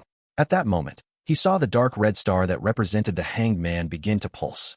He heard an ethereal and formless voice spread out. I coincidentally chanced upon the hanged man's ritual. Klein nodded in thought. He sat at the seat of honor of the long bronze table and extended his hand to tap on the star. His spirituality spread as it touched the pulsing, deep redness. He heard the hanged man's heavy and repeated prayers along with a blurry scene. The hanged man was draped in a pure black robe in the scene. He stood in front of 4 plumes of fire. The surrounding spirituality had formed a wall, isolating him from any external influence. Klein did not immediately respond. All he did was watch and listen silently. You are the king of yellow and black who wields good luck. I pray for your help. After the hanged man finished his prayer, he waited for a while. Seeing that there was no response, he began dismantling the spirituality wall, extinguished the candles, and tidied up the altar. Finally, he swiped his extended hand as aqueous light spread out, making the altar table look brand new. Water-based spell, the bestowment of the storm. The hanged man is indeed at least a seafarer. Klein nodded slightly. Before the scene vanished, he responded via the method he imagined, transmitting it through the blob of dark redness. Alger Wilson was situated in the Rorsted Archipelago's city of generosity. He had not gone with the sailors to the famous Red Cabaret. Instead, he stayed inside the hotel and sealed the door and windows shut to attempt the ritual the fool had described. After familiarly finishing the prayer, Alger waited patiently for a moment, but did not receive any response. It seems this attempt isn't too successful. Mr. Fool needs to change methods. He was both overjoyed, but also a little disappointed. After everything was done, Alger planned on going downstairs for a bottle of Langsky proof alcohol that could aid a folk of rage to unleash his powers. Mandated punishers of the Lord of Storms were rather fond of this sort of beverage. Pulling open the door, Alger was about to walk out when his vision blurred. He saw gray fog billow in the corridor and a hazy human figure sitting in the deepest depths of the fog, as if on a high throne. I'm aware. The familiar deep voice reverberated around Alger's ears, causing him to freeze where he stood as his head slightly throbbed in pain. Alger's eyes suddenly turned dark. He looked around, but realized that nothing had changed. There was still the same squeaky floorboard, the same aged wall candle stands, and the same unclean corridor. I'm aware. The voice was still resounding by Alger's ears. His expression sank as he hit his chest lightly with his fist, but did not say any words of respect to the Lord of Storms. After a long silence, Alger's expression was restored to normal, but his gaze seemed deeper. Klein did not spend too much time above the gray fog. When all the remnant voices returned to normal, he enveloped himself in his spirituality and plunged into the gray fog, plummeting into the material world. The lights before him flew by rapidly, like the scenes of a movie played back at a speed tens of times faster than normal. After Klein felt faint, he saw curtains that let crimson moonlight through along with the blurry outlines of the desk and bookshelf. He picked up the silver knife again and removed the spirituality wall in the room. Then, a sudden gust of wind opened the door and went through the corridor. He was completely relieved when he saw that there were no stirrings from Benson's or Melissa's room. This luck enhancement ritual is really indispensable for traveling. It's concealed and mystical. Klein silently murmured and closed the door again, walking towards his bed. His mission tomorrow was to head to the underground markets for Beyonder items with Old Neil. Chapter 68, Monster. At dusk, the setting sun cast long shadows of the carriages and horses. Having informed Benson and Melissa that he was having dinner at the Blackthorn Security Company, Klein headed to the harbor with Old Neil on a public carriage. He was dressed in cheap formal attire, afraid that conflict might break out in such a complicated location. If he damaged his tuxedo, which he took painstaking care of, he would probably cry his heart out. When the sunlight appeared to turn fiery, the carriage stopped. Old Neil, in his usual classic black robe and felt black hat with a rounded edge, ignored the gazes of others and walked diagonally to the Evil Dragon bar and ahead of them. Even though the bar was slightly far away and the heavy doors were tightly shut, Klein still heard wave after wave of rapturous shouts. They appeared to be cheering on a hero. When he came close, he suddenly sensed something. He turned his head towards the warehouse opposite to the bar. He saw a stocky man dressed in a uniform standing at a hidden corner on the rooftop. The man carried a huge grayish-white mechanical box and held a thick rifle in his hand. The grayish-white mechanical box was obviously connected to the same colored rifle via piping. Steam-pressured rifle? Klein muttered in shock. He looked at Old Neil and said, "This bar can actually obtain such weapons?" That was a military-controlled item. Although it used extracted phlogiston 1, the size and weight of the steam backpack were still shocking, something only a true warrior of blood and iron could withstand. The rifle had an extremely high muzzle velocity and shocking destructive power too. Matched with a suitable scope, it was nearly equivalent to an inferior sniper rifle. What? Old Neil squinted his eyes as he looked over, having a confused look too. Did something happen here? Something happened? Klein surveyed his surroundings and discovered a few more men holding repeating rifles who were searching for something. What happened? Old Neil approached the bar and asked the brawny man guarding its door outside. The brawny man obviously knew Old Neil and smiled wryly. The bar was nearly destroyed earlier. Apparently a wanted man was here trying to buy materials and was recognized. And this was what resulted from it. Oh Lord, what did he do? And how dangerous was he to receive such treatment? My legs went limp seeing all those firearms, limper than after spending an entire night with Ginger Sonny. He did not know the identity of the wanted man, much less know that the people who came to buy materials had Beyonders mixed in. Wanted man? Do you know his name? Old Neil asked in interest. I think it was Triss or something, the brawny man answered uncertainly. Instigator Triss? Klein nodded in enlightenment, having understood what was happening. Triss did not know that Joyce Meyer had cast his suspicion on him. Therefore, he had sauntered right into the market to purchase materials without heed. He was likely recognized by an informant of either the machinery hive mind or the Nighthawks, resulting in an intense clash. Was he caught? Klein tapped his silver-inlaid black cane. Based on the surrounding situation, likely not. The brawny man shook his head slightly and gestured with his chin to the rooftop of the warehouse opposite him. He rushed out before those terrifying guys arrived. Bloody hell, I've never seen a man run faster than he did. You haven't seen the true skills of an assassin, or you might be taken away to some indescribable place for further re-education. Klein thought, is the market still open? Old Neil changed subjects and asked. It just restored operations, replied the brawny man affirmatively. That's great. Old Neil quickened his pace and extended his right hand, pushing open the heavy door.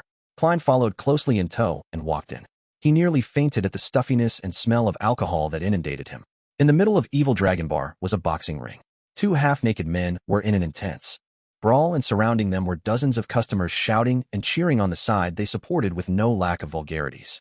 Old Neil ignored them and led Klein around the boxing ring and walked into a billiard room at the back. In the billiard room, there were two people holding cue sticks, having a casual conversation. When they saw Old Neil enter, they instantly fell silent for a few seconds. After confirming the visitor's identity, they moved aside and let Old Neil and Klein pass through the secret door behind them. After passing through a few rooms, the sight before Klein's eyes opened up. He saw a place that was about the size of a lecture hall from his previous life. Some vendors had set up roadside stalls with bottles and cans all over. Passers-by strolled through them, either scrutinizing their goods, chatting, or comparing prices. They have to give 5% of their profits to Swain. He is the boss of Evil Dragon Bar, former captain of a mandated Punisher squad, and older than I am. He's someone who wishes to drink himself to his death, Old Neil explained in a garrulous manner. Klein thought and gave an honest evaluation. A rather profitable business.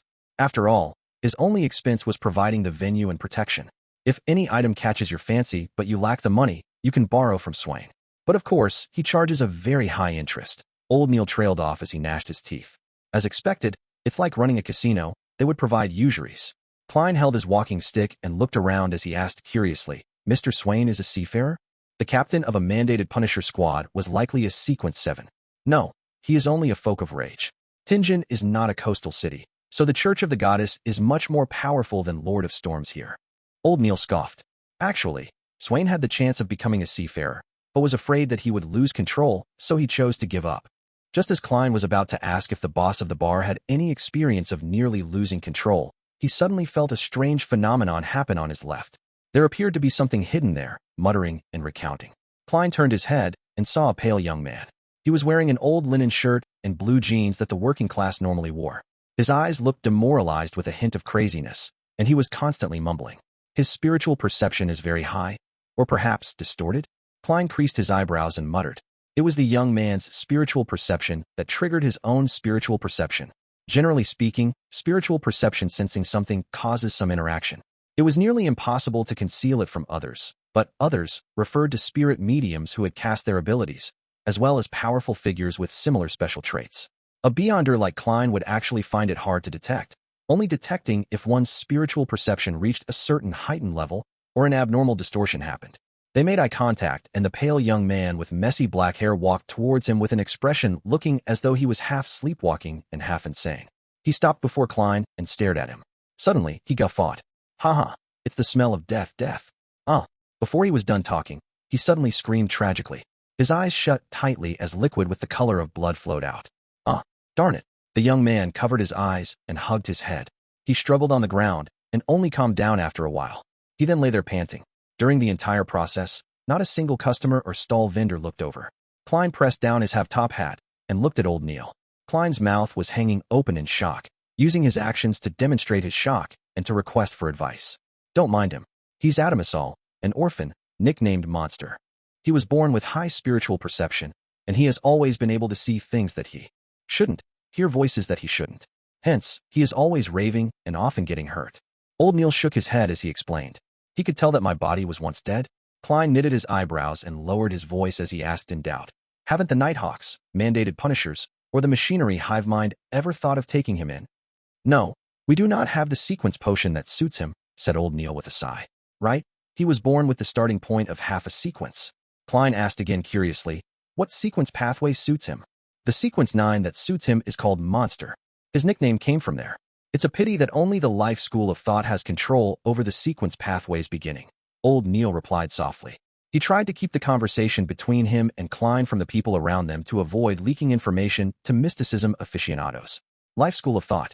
Klein recalled the information he had previously read. The secret organization appeared in the beginning of the current epoch. Its actual origins were unknown, but it was mainly passed down via master and disciple. Their theories and beliefs were hardly known. Klein only knew that they separated the world into 3 layers: the definite rational world, also known as the absolute truth world, the spirit's world, and the material world. Rumor had it that the secret organization had once produced a soothsayer. Wasn't that a sequence pathway that corresponded to Seer? Confusing, really confusing. Klein shook his head and saw Adamasol struggle to get up and then wander off to another corner. He reorganized his thoughts and followed behind old Neil. They walked past one stall after another. There were plants like moonflower, fingered citron, night vanilla, and mineral resources like silver, topaz, ruby, and so on. It's really very well equipped, Klein muttered softly. The mysticism aficionados of all ages and genders around him would be stopping, distinguishing, or talking at times. It gave the area a bustling vibe. Walk around on your own. I am going to settle my bill. Old Neil pointed at one of the 2 rooms at the end. All right. Klein nodded without thought. He strolled with his black cane and came before a stall which sold self-made amulets. He took a careful look at it for a while. Just when Klein prepared to speak with the seller, he suddenly heard someone asking the stall behind him. Is this powder ground from cow teeth pianol? Cow teeth pianol? Isn't that one of the supplementary ingredients of the Spectator potion? Klein thought, then turned around to look at the inquirer. Justice had repeated the formula for the potion several times, so Klein had been left with a remarkably clear impression of the ingredients. Chapter 69, Protection Amulet. Klein looked over and saw the person inquiring about the cow teeth pianol. The man was less than a meter away from him. He was wearing a black suit and a half-top hat of the same color. He had a cane adorned with silver in his hand and a pair of gold-framed spectacles on his face. He had a refined bearing. Yes, do you need it? This can here costs 3 solely. The owner of the stall was wearing a long black robe, one filled mysticism traits. The inquirer, whose sideburns were pale yellow, thought for a moment before saying, Can it be cheaper? I still need to buy other ingredients too. For example, this bottle of white-edged sunflower petals. The stall owner considered for a few seconds before grudgingly replying. 2 soldi and 6 pence. I don't think you can find a price cheaper than that. Klein immediately felt that he was overthinking things after seeing how the bespectacled man was buying ingredients other than the cow-teeth pianol. However, he still tapped his glabella twice as an act of caution. He swept the man with his spirit vision. No problems. He looks very healthy. His emotions are all right too. Mister, you need to keep this up.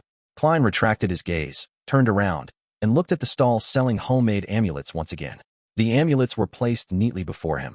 Some of them were made of pure silver, some with steel, others forged from gold. But only a few of the amulets had a weak aura emanating from them. Some crimson, some pale white, some golden. This meant that some of them had weak traces of spirituality and were definitely effective to a certain extent.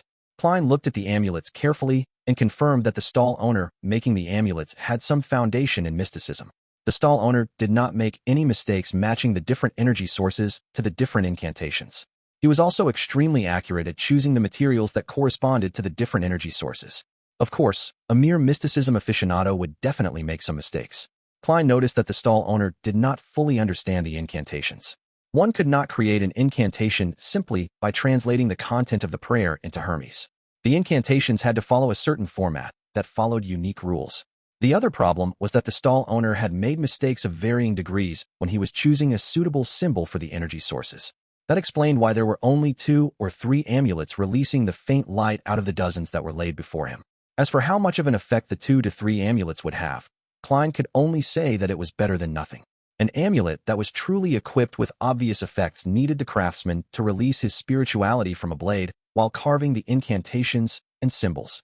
If one wanted even better results, they would have to supplement it with ritualistic magic. And these 2 things were not something an ordinary person could achieve. Klein tapped his glabella twice, then pointed at the upper left corner of the stall with his black cane. How much for these 2? He did not ask about the amulets that had a rudimentary colored aura, but half-completed items. Other than external shape, they had not been carved with incantations or symbols. To Klein, there was no reason to purchase the amulets that had weak effects. What he wanted to do was to transform the half-completed amulets into true amulets. I'll make amulets that can protect a person from danger, 1 each for Benson and Melissa.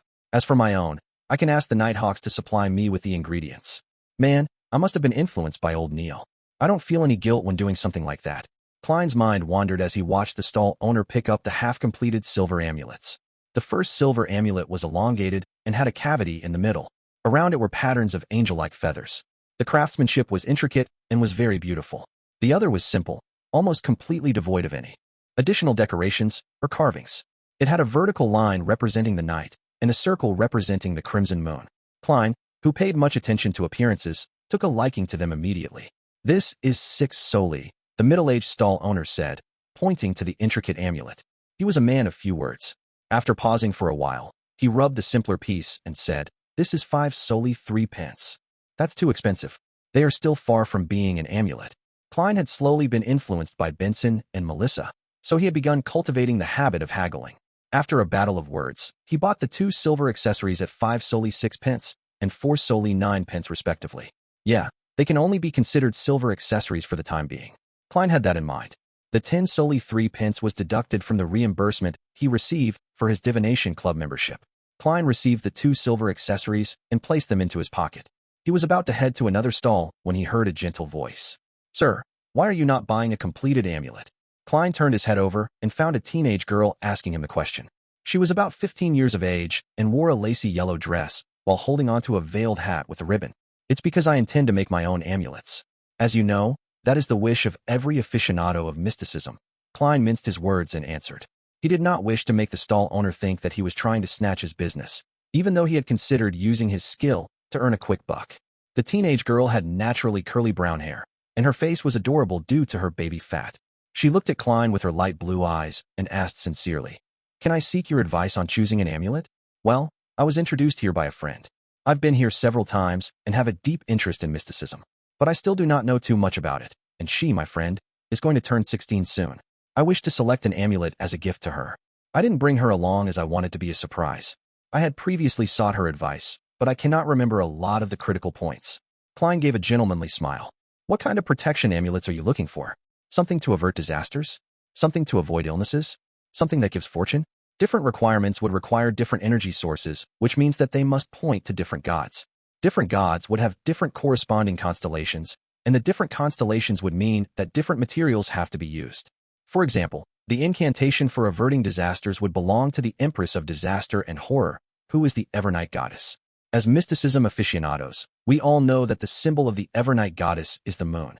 The corresponding metal would thus be pure silver. Therefore, if we hope to avert disasters, it is best that we choose an amulet that is made of pure silver and has the corresponding incantations. We would also have to make sure that the incantations are of the correct language and format. The corresponding symbol of the Empress of Disaster and Horror means the path number, the spell's characteristic, and the relative positions of the symbols, etc., must also be correct. But this is too complicated, and there's no need for me to explain this for you. Klein added inwardly. The girl's eyes sparkled. She asked with a little doubt, can a follower of the goddess wear an amulet belonging to another god? No problem. The gods do not mind such small matters, Klein consoled her. It was not a problem for the person wearing the amulet, but the person creating the amulet had to be careful. If a believer of the Lord of Storms were to craft an amulet of the eternal blazing sun, they would most likely receive something malicious. Of course, these referred to amulets requiring the aid of ritualistic magic. The craftsman need not pay much attention to this otherwise. The teenage girl heaved a sigh of relief. I hope to get her an amulet for good health. Which deity should I choose from? The eternal blazing sun, Mother Earth, or the god of knowledge and wisdom? There should be no problem with the eternal blazing sun and Mother Earth. The former is represented by the sun, while the latter is represented by the brown star. Klein smiled as he said, the material of the sun is gold, while the metal that symbolizes the brown star is lead. I would suggest the sun, but I do not know if you brought enough money along with you. The reason for his suggestion was because he had noticed that among the 3 amulets with a rudimentary spiritual glow, one of them was a health amulet that came under the domain of the sun. Isn't this? Before the teenage girl finished her sentence, she stopped and warily looked at the stall owner, who was waiting silently. She thought for a moment before asking, after I decide on the material, how should I distinguish the incantation and corresponding symbols? Do you know Hermes? Klein asked instead.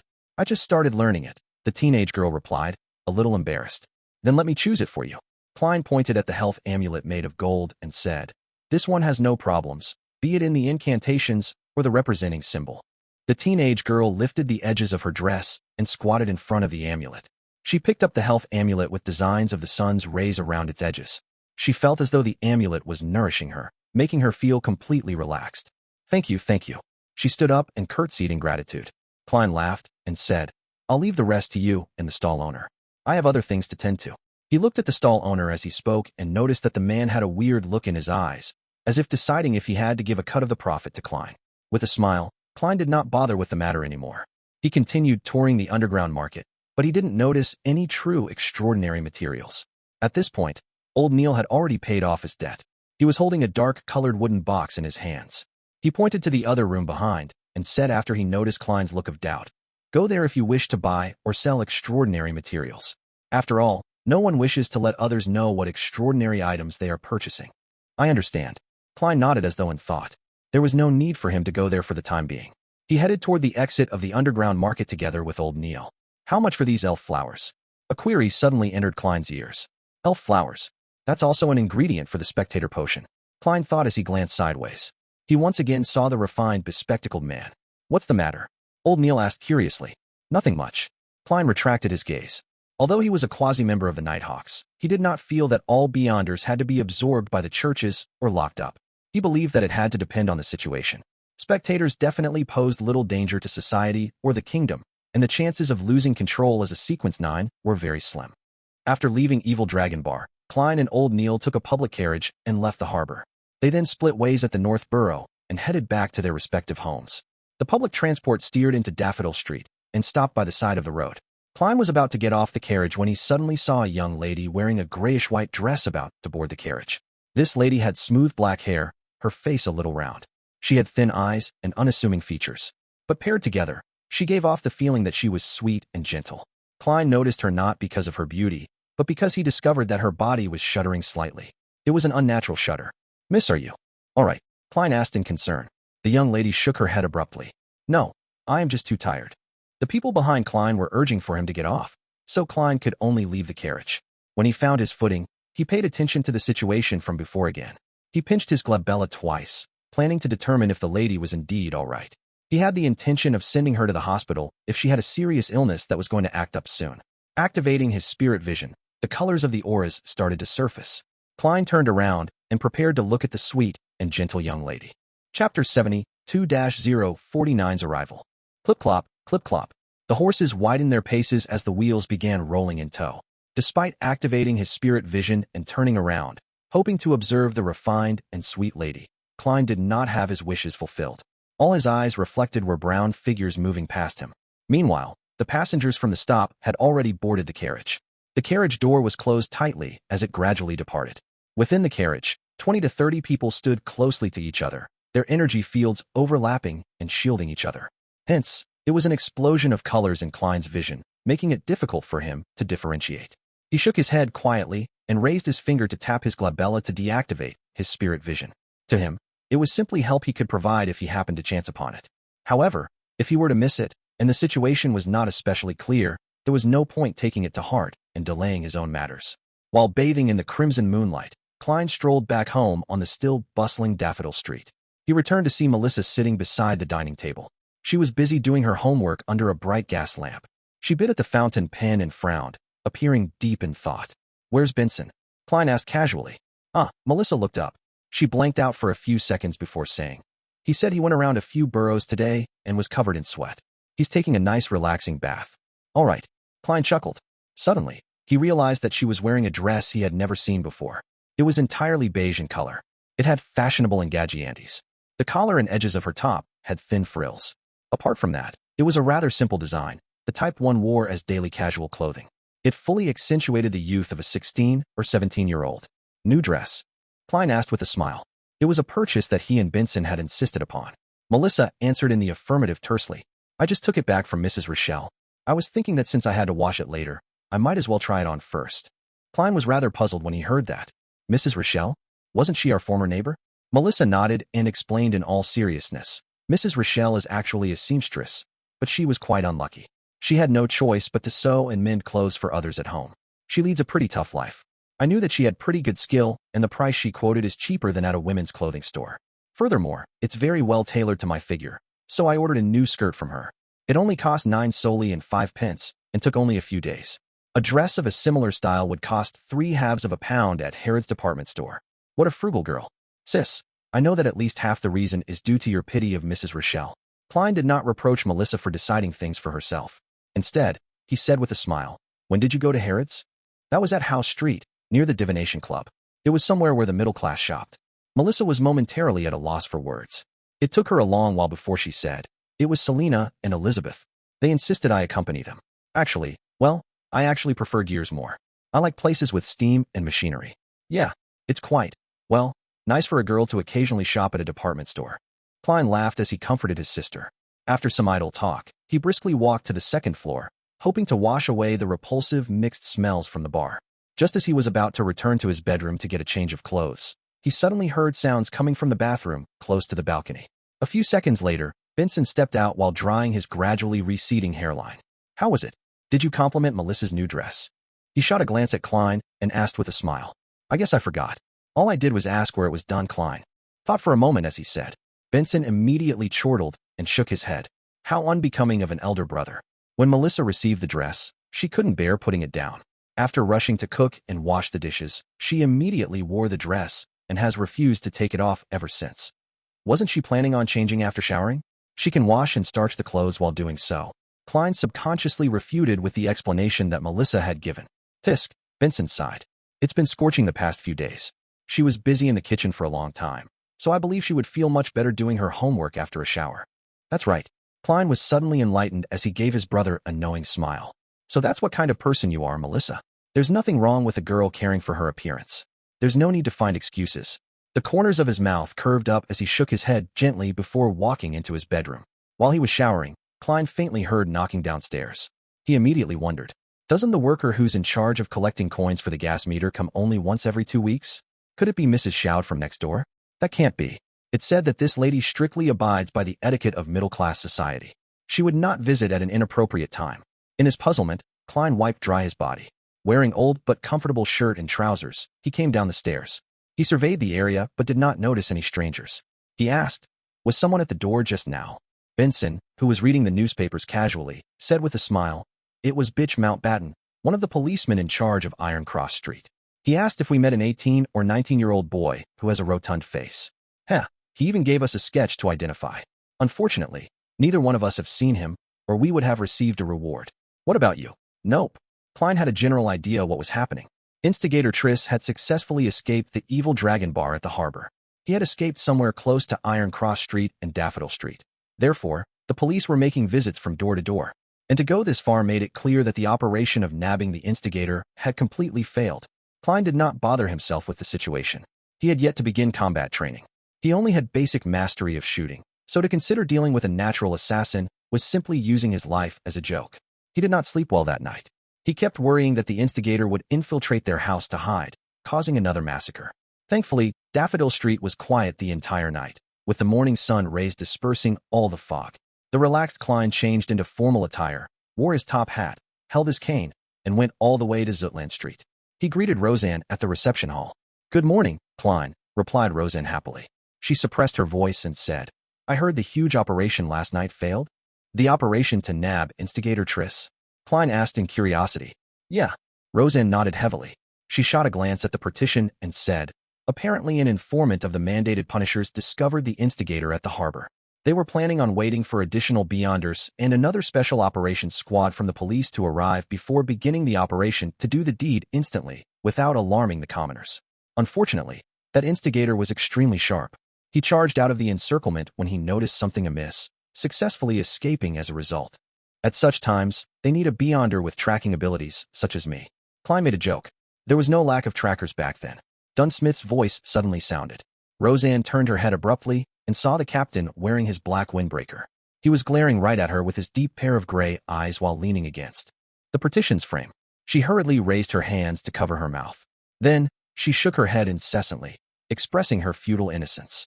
Dunn turned his gaze to Klein and after some thought, he said, there were a total of 6 Beyonders from the mandated punishers, the machinery hive mind, and us Nighthawks. We traced the injured Triss to Iron Cross Street's lower street. We found his temporary residence, but the clues ended there. Be it Beyonder methods or ordinary investigations, nothing worked. It was as though he evaporated into thin air, disappearing completely. Do you need my help with divination? Klein asked probingly. Dunn shook his head gently. The machinery hive mind had a machinery hive mind. He is a senior Beyonder as good as old Neil. I even suspect that he's already at sequence 8. I'm just unaware what the name of the corresponding potion is. The Theosophy Order's heritage to this day must have something special about it, consoled Klein. For the rest of the morning, he continued his mysticism curriculum, read the historical information and documents, and practiced various techniques, just like always. With lunchtime almost approaching, Klein's mind began to wander. Another few minutes later, he put away the documents, having heard the summoning of his stomach. At that moment, Dunsmith came into the clerk office. He said in a deep but mild manner, Klein, follow me to Cheney's Gate. Sealed artifact 2-049 has arrived. The subsequent operation might require your sensing of that notebook. All right. Klein got up and replied. His thoughts became scrambled. He imagined how the sealed item would look or if the operation would be dangerous. While in this rather tense silence, he followed Dunn down the stairs and into the tunnel. After going straight at the intersection, Dunn suddenly stopped and turned his head, saying sternly, do this action together with me. Keep doing it and absolutely do not stop. Remember, absolutely do not stop. This is for your own safety. While speaking, Dunn bent his arm followed by extending it. He repeated this action without stopping. Klein looked at the captain demonstrate in a befuddled manner. Suddenly enlightened, he asked, has this got to do with the uniqueness of the sealed artifact? Yes. Dunn nodded with abnormal seriousness. Repeating such an action will allow us to discover if anything happens to you immediately. Saving you in time will not result in any life-threatening dangers. Okay. Klein did not hesitate further as he began the repeated action of bending and extending his arm. If your arm is sore, use the other one, added Dunn. Sealed artifact 2-049 sure is odd. What meaning does this action have? It seems very dangerous. These thoughts flashed past Klein's mind as he looked solemnly at the captain. All right. He had too many questions on his mind, but since Cheney's Gate was in sight, he had no choice but to bear with it. Besides, with my security clearance, I'll probably not learn of the details. I can only do as I'm ordered. Klein exhaled as he followed Captain Dunn to the keeper room outside Cheney's Gate. Chapter 71, Sluggish Phenomenon. Klein repeatedly bent and extended his arm as he watched Dunn push open the keeper's room with his body sideways. The captain's carefulness and high alertness, as well as the ridiculous and laughable protective actions, left him feeling abnormally tensed. The feeling was identical to what he felt when taking tests of courage that required him to walk through spooky cemeteries at night in his youth. A Grade 2 sealed artifact. Dangerous. To be used with care and moderation. It is something even a formal Nighthawk member does not know the details to. It is unknown how dangerous it is. Amid his tense nerves, Klein found it impossible to curb himself from overthinking. At that moment, his brain suddenly turned numb as though a power switch had been flicked off. Everything in Klein's vision turned slow. Even his arm actions shared the same fate. He saw Captain Dunn stop in his tracks. He came close to him as though in slow motion, extending his palm out slowly before pushing him in the shoulder. Suddenly, Klein's thought processes and vision were restored to normal at the same time. It was as though everything from before was just an illusion. "What happened?" he whispered amid his fright and confusion. Dunn shook his head and said in a deep voice, "Observe carefully." The moment he finished his sentence, he turned around and walked into the keeper's room. Klein followed closely behind and saw 4 other people in the room. They were either seated or standing. One of them was the midnight poet, Leonard. The other 3 were people Klein had never met before. However, all of them shared a common trait. They were all doing the extending and bending arm exercise with utmost seriousness. Klein Moretti has a miraculous connection with the Antigonus family's notebook. Dunn gave a brief introduction. Then, he pointed to the other 3 strangers and said, "These lady and gentlemen are colleagues from the Backlund Diocese. They escorted sealed artifact 2-049 here. This is Madame Larada, Sequence 8, Gravedigger. She is a master sharpshooter." At that moment, the black-haired woman who looked about 30 nodded at Klein in a friendly manner. She looked pretty good. She did not wear a hat and was dressed in what appeared like male attire. A black coat with a white shirt, tight black trousers, and black leather boots. The corners of her mouth were slightly curved up. After Klein exchanged greetings, Dunn pointed to a man seated behind the desk. "Iyer Harson, someone just like me." Before he finished his sentence, Klein saw Mr. Iyer Harson in his gray windbreaker turn sluggish with his arm motion. It was as though a gear had lost its lubricant or a joint covered in rust. "What's wrong?" Amid Klein's daze, he saw Larada push Iyer Harson. Only then did the gentleman's actions return to normal. "Was I like that previously?" Klein was first taken aback before he came to the realization. This indicated the dangers that sealed artifact 0-2-49 held. What would happen if one was not awoken in time? Would one become a zombie? Filled with questions, Klein greeted the charming middle-aged Iyer Harson. "Borja," Dunn said as he pointed to the last Nighthawk. Borja was a cold man with a knife scar on the side of his face. His sharp brown eyes were like an eagle's. He was constantly observing everyone in the room. "Let's set off. The faster we end this, the faster we can seal 2-049, the handsome Iyer Harson said as he stood, his eyes revealing some wrinkles. "So, where is 2-049? Klein surveyed his surroundings curiously but did not notice any traces of the sealed artifact. Of course, he could not see the areas obscured by the table without activating his spirit vision. "All right." Dunn turned and looked at Leonard Mitchell. "You'll be in charge of driving. It is best not to involve Cesare with matters like this." Cesare was the clerk in charge of procuring and collecting supplies for the Tingen Nighthawks while standing in as a carriage driver. He was the one who drove Klein to Welch's home to meet the spirit medium daily. "No problem." Leonard stopped acting frivolous and nodded seriously. At that moment, Klein saw Iyer Harson bending over. He picked up a black metal chest which had been obscured by the table. The chest was carved with resplendent stars and the crimson full moon. It was as though there was a formless barrier around the chest. The sealed artifact should be inside there. "I wonder what 2-049 looks like."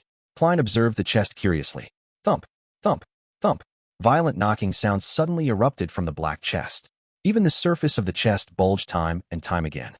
Thump, thump, thump. It was as though something horrifying had awakened within the chest and was pounding wildly.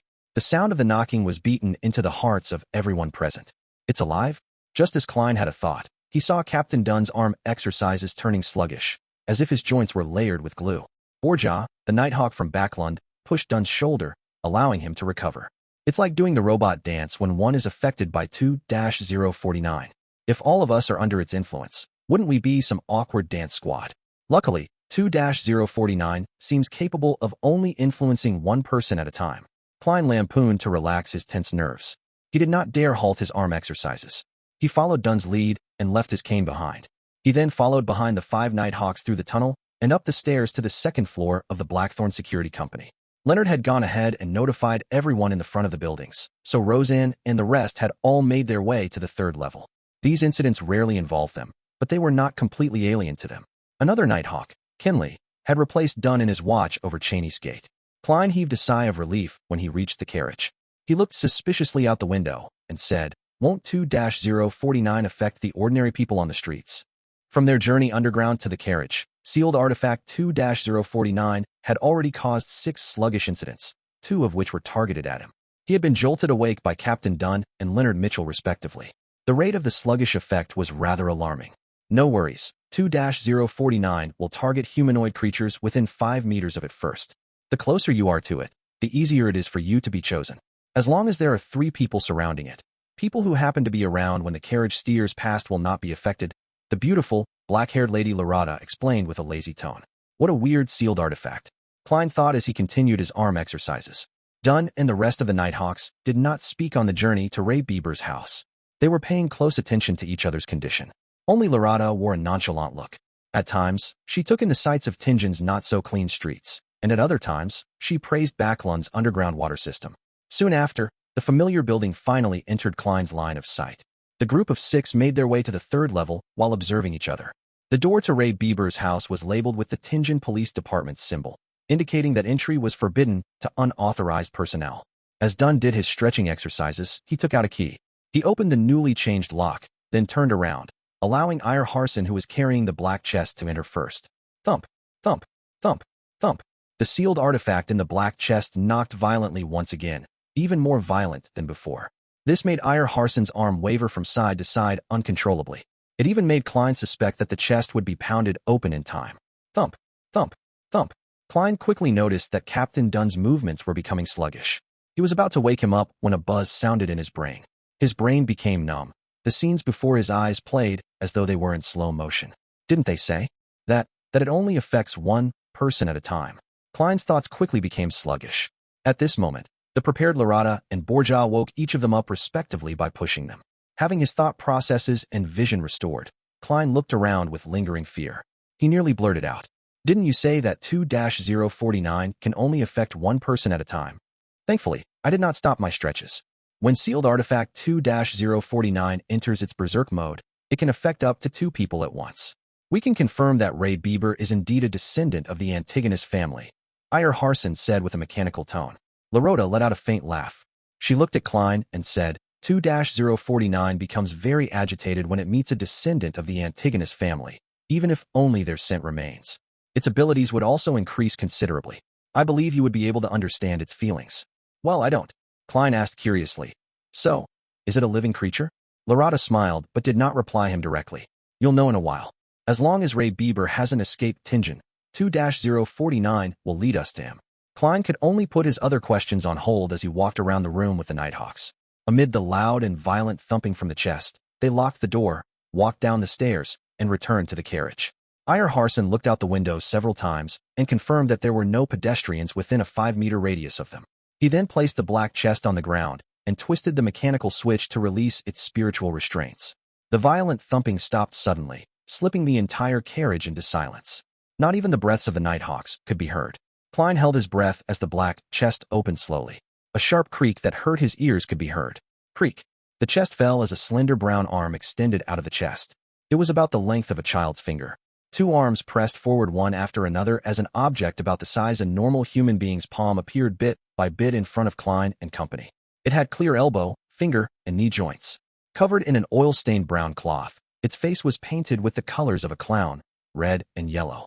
It was a wooden puppet with a weird appearance. 2-049 lifted its head and looked at Klein with its pure black eyes. Its rigid mouth slowly parted to reveal a clown-like smile. Chapter 72, Tracking. The wooden puppet's face was painted in red and yellow like the common clown. The corners of its mouth were upturned high, revealing an abnormally comical smile. Its lips parted to reveal a dark and deep mouth. Klein, who had locked his gaze with it, felt his hair stand as intense horror leaped out of his heart in an uncontrollable manner. Everything before his eyes grew dull, as though he was looking at the world through a piece of thick brown glass. Klein's thoughts slowed down gradually, and he instinctively wanted to ask for help, but his neck seemed to be held tight by a rope. He couldn't make a single sound, and the single word was trapped in silence. Just then, Dunn noticed his arm exercises becoming sluggish and pushed him heavily. The brown glass before Klein's eyes shattered in an instant. He blurted out the word, help, which had remained dormant in his throat. It reverberated within the carriage with sharp panic. It's getting stronger, Klein spoke in a very certain tone. Being next to a strange sealed artifact like 2-049 really placed on in terrifying peril if they were not careful. No, it was totally impossible to guard against it. It could only be avoided through other methods. It's normal, Ire Harson said steadily, nodding. Larada chuckled. It seems to like you? Don't worry. It is a relatively less dangerous grade 2 sealed artifact. In her naturally languid voice, the puppet whose joints clearly reflected a human stood up. It began tottering towards its left. Its action was incomprehensible, just like a steam engine that someone had rusted due to a lack of lubricating oil. Robot dance. Klein suddenly had the few Chinese words pop into his head. He had a new guess of the danger 2-049 posed. It assimilates the living things that it seizes control of. If I am not woken up in time by the others, would I have become a human-sized puppet, a real-life Barbie doll? Just as thoughts flooded Klein, Ire Harson was awoken by dawn. He extended and bent his arms as he pointed in the direction that the puppet was walking slowly towards. He said to Leonard, who was driving the carriage, over there. Leonard couldn't make the carriage pass through the building, so he had to detour. During the detour, 2-049 constantly adjusted the direction that it was facing. It acted like a compass that pointed towards the Antigonus family. Upon seeing the scene, Klein, who was constantly exercising his arms, nearly burst out laughing under the tension. I heard that 2-049 was created by the Antigonus family. Is this an act of loyalty or the perfect example of screwing things up? Leonard drove the carriage according to Ire Harson's occasional instructions. Whenever the strange puppet 2-049 walked to the edge of the carriage, Ire Harson would pull it back and start it all over again. Every time that happened, its mouth would open and two people would be under its influence simultaneously. Klein's taut feelings gradually began to relax. He realized that sealed artifact 2-049 was not as scary anymore. As long as there were more than 3 people present and they constantly maintained their arm motions, if they made sure to wake their partners in time, 2-049 was merely a puppet with slightly unique characteristics. The carriage traveled at high speed and quickly arrived at the harbor, where warehouses were clustered. After circling a few times, they confirmed that 2-049 intended to enter the innermost grayish-white warehouse. Ire Harson's expression turned solemn. He grabbed the puppet carefully and stuffed it back into the black chest. Thump, thump, thump. Under constant ferocious knocking, Ire woke up again and again with the help of Borja and Larada as he activated the mechanism with great effort. He then injected his spirituality and activated the star and crimson symbols on the chest. At the reappearance of the formless seal, Ire Harson let out a long, heavy breath. Let's get down, Dunsmith said with a low and mild voice. Leonard, tying the horse here. Will do. Dressed in windbreakers, suits, or shirts, the 6 left the carriage and walked into the innermost warehouse. As they walked, they uniformly stretched and bent their arms. This added a comical and ridiculous vibe to the rather tense situation. The Nighthawk awkward dance squad. Klein could only complain inwardly to ease such a feeling. However, there was no other way around it. According to his observations, 2-049 first affected the upper body. Therefore, to detect it in time to prevent a more dangerous situation from developing, they only had the choice of extending and bending their arms, shake their necks or bodies. However, the latter only made one look like a hooligan. As for actions like blinking eyes and striking one's eyebrows, they were either too easily ignored or the action was too big. Neither was a good option. This awkward dance squad is better than Causeway Bay 1 triad members.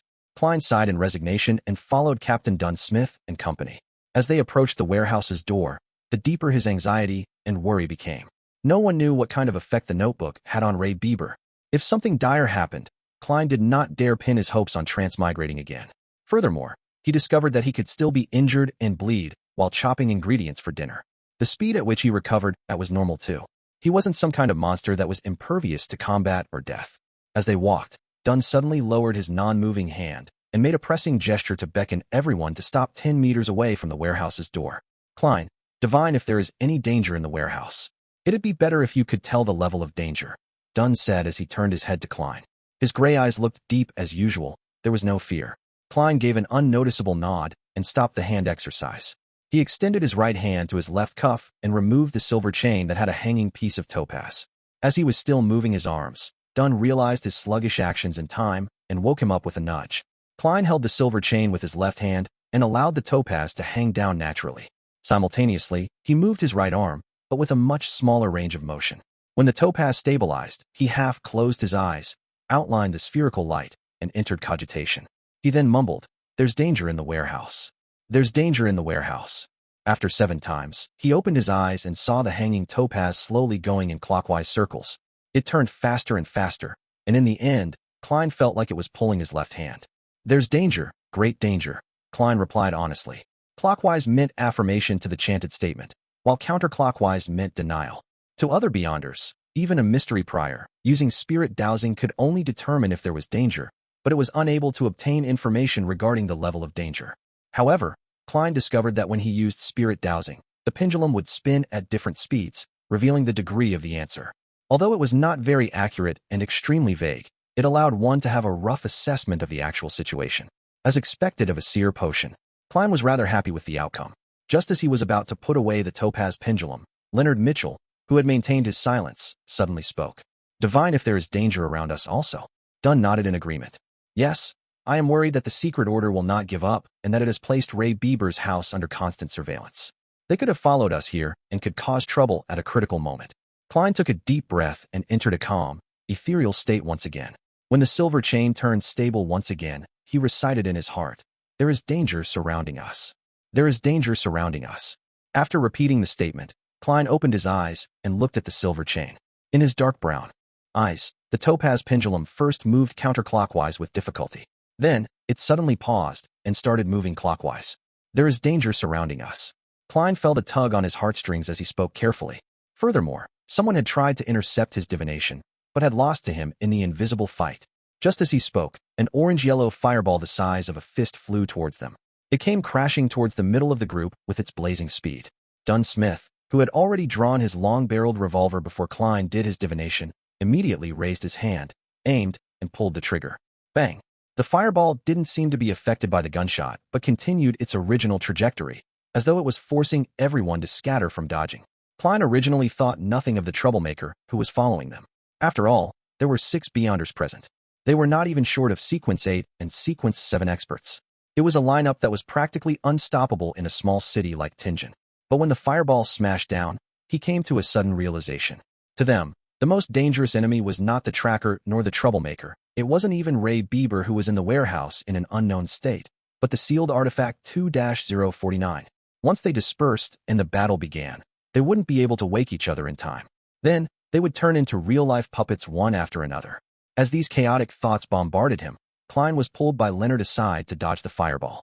Without the time to feel anguish for his clothing, he saw the Nighthawks split off into 2 groups while dodging. It was done very orderly. Poof! The orange-yellow fireball landed on the ground, but didn't stir one bit of dust. It disappeared as though nothing had happened. An illusion? Just as this thought came to him, Klein saw Ire Harson lift the black chest and threw at least 10 meters away. "Stay away from it. Watch it," Ire shouted. Before he finished his shout, Leonard and Borja had separately approached it. They stood at least 7 meters from the chest to prevent anyone from approaching. As for Dunn and Lorata, they each held guns. They stood beside Ire Harson, who had drawn a thin silver sword. They took up a formation resembling a crescent as they rushed towards the origins of the fireball, while taking note of the peripheral regions. Upon seeing this scene, Klein, who needed to do the arm exercises without his cane, immediately heaved a sigh of relief. He realized he had overlooked an important matter. 2-049 had a limited range of influence. As long as they were at a sufficient distance from it, they did not need to worry about the danger. Klein rolled over and stood up. He stuffed his topaz pendulum into his pocket with one hand while he reached into his holster for his revolver with the other. Chapter 73, First Battle. Under the illumination of the afternoon sun, Klein in his dust-coated clothes quickly twisted his revolver's barrel to remove his self-imposed safety. He went into a shooting stance, allowing the light to reflect from the bronze body of the revolver. He held the revolver with one hand and moved his other arm, cautiously paying attention to anything that could happen around him. At the same time, he was a little worried for Captain Dunn and Mr. Ire Harson. After all, both were nightmare Beyonders who specialized in influencing the enemy from the shadows. He did not know if they were adept at direct combat. Just as Klein was having these considerations, Ire Harson slowed down, his expression becoming serene and peaceful. He opened his mouth and recited a peaceful poem, one that seemed to place a person into the night. When once the sun sinks in the west, and dewdrops pearl the evening's breast, almost as pale as moonbeams are, or its companionable star, The evening primrose opens anew, its delicate blossoms to the dew, and, hermit-like, shunning the light one. The recital reverberated around them. Klein nearly lost his tense feelings and completely relaxed. He was lucky that he had experienced something similar before and was not facing Iyer Harson. Thus, he quickly collected himself and entered a half-cogitative state to combat the influence of the poem. Phew! He let out a sigh of relief. He no longer had any doubts about Dunn's and Iyer's direct combat abilities. As he had only advanced recently and still did not have a deep understanding of sequence potions, Klein had forgotten that the Sequence 7 Nightmare was the advancement of Sequence 8 Midnight Poet. They could keep whatever abilities they had before and, in fact, enjoy a small increase in their abilities. The impression Klein had of Midnight Poets all came from Leonard Mitchell. He knew that this job inherited the unique traits of a Sleepless. They were good at combat, shooting, climbing, and sensing. They were also adept in influencing the living creatures around them through the use of various poems. In simpler terms, they were violent poets. While Iyer was reciting his poem, the large wooden crates stacked up around them seemed to suddenly ripple like water. A man wearing a black tuxedo and half-top hat appeared. But this man's face was painted in 3 pastel colors: red, yellow, and white. The sides of his lips were arched high like a clown, forming a ridiculous contrast with his formal wear that was suitable for joining an evening banquet. Thud, thud, thud. The black-haired Lorata, who had been introduced as a sharpshooter, charged forward quickly. She had a gun in one hand and had clenched the other into a fist. She made it within inches of the suited clown in a few steps. The suited clown seemed to be affected by Iyer Harson's poem. His body was swaying, and he had a peaceful expression in his eyes. He did not have any desire to retaliate. Lorata tilted her body with a boxing maneuver as she pulled back her fist, then punched toward the suited clown's face. Bang! The air crackled as the suited clown shattered suddenly like a mirror, pieces quickly evaporating and vanishing into thin air. At this moment, the suited clown quickly appeared once again in the shadows of the wooden crates a few steps away. The suited clown's figure outline quickly appeared again. The person under the influence of the poem was only an illusion. It was a performance. The suited clown grinned again. It had a comical look as he pressed down on his half-top hat with one hand and pointed a finger gun with the other. Bang! The sound of a shot rang from the finger gun. Lorata fell to the left and rolled on the floor, dodging the attack. But nothing had happened, except for the fake gunshot. Bang! Bang! Bang! Dunn and Iyer each lifted their guns and fired steadily. The suited clown dodged adeptly, sometimes to the right and left, sometimes rolling on the ground. It was as if he was an acrobat act in a circus. Suddenly, Lorata surprisingly charged forward again. Despite being called a sharpshooter, she was still using her fists. Bam! The suited clown could not dodge the attack in time and could only lift his left arm to block the fist. Seeing the clown stop, Dunn and Iyer did not hesitate to each take aim and pulled the trigger. At this moment, the arm that the suited clown used to block Lorata's fist ignited with an orange-yellow flame. In an instant, the flame enveloped the suited clown and spread towards Lorata. Bang! Bang! Dunn and Iyer fired their revolvers, hitting the ball of flame. The flames burned rapidly, and soon, all that was left were black ashes floating in the sky. But the suited clown once again appeared behind the stack of wooden crates close by. He lifted his right hand and pointed a finger gun once again. Bang! Amid the illusory gunshot, Lorata suddenly stopped in her tracks. She did not charge forward. Mud was splattering in front of her as a bullet appeared. The suited clown was no longer delivering an illusion with this strike. It was hard to discern real from fake, reality from illusion. Bang! Bang! Bang! The suited clown shot at Dunn and Iyer repeatedly while hiding away and appearing at random times. Upon seeing this, Lorata squinted and lifted the dull gold revolver in her left hand. Bang! The suited clown suddenly squatted down, avoiding the fatal shot. His half-top hat was sent flying backward, falling to the ground. The bullet had left a visible scorch mark on the hat. After rolling a few times on the floor, the suited clown scaled the stacks of wooden crates with the agility of a monkey. He shot air bullets out of his finger gun from the high ground. Iyer Hansen took a few steps back and lowered his gun. He began his recital once again. Wastes its fair bloom upon the night, who, blindfold to its fond caresses, knows not the beauty it possesses. The suited clown jumped repeatedly between the crates. He suddenly raised his hand to scratch his ears and looked at Iyer with a comical smile. Could he have stuffed his ears? The sequence potion that the secret order possesses sure is weird. Klein observed the fight from far away as he made silent guesses.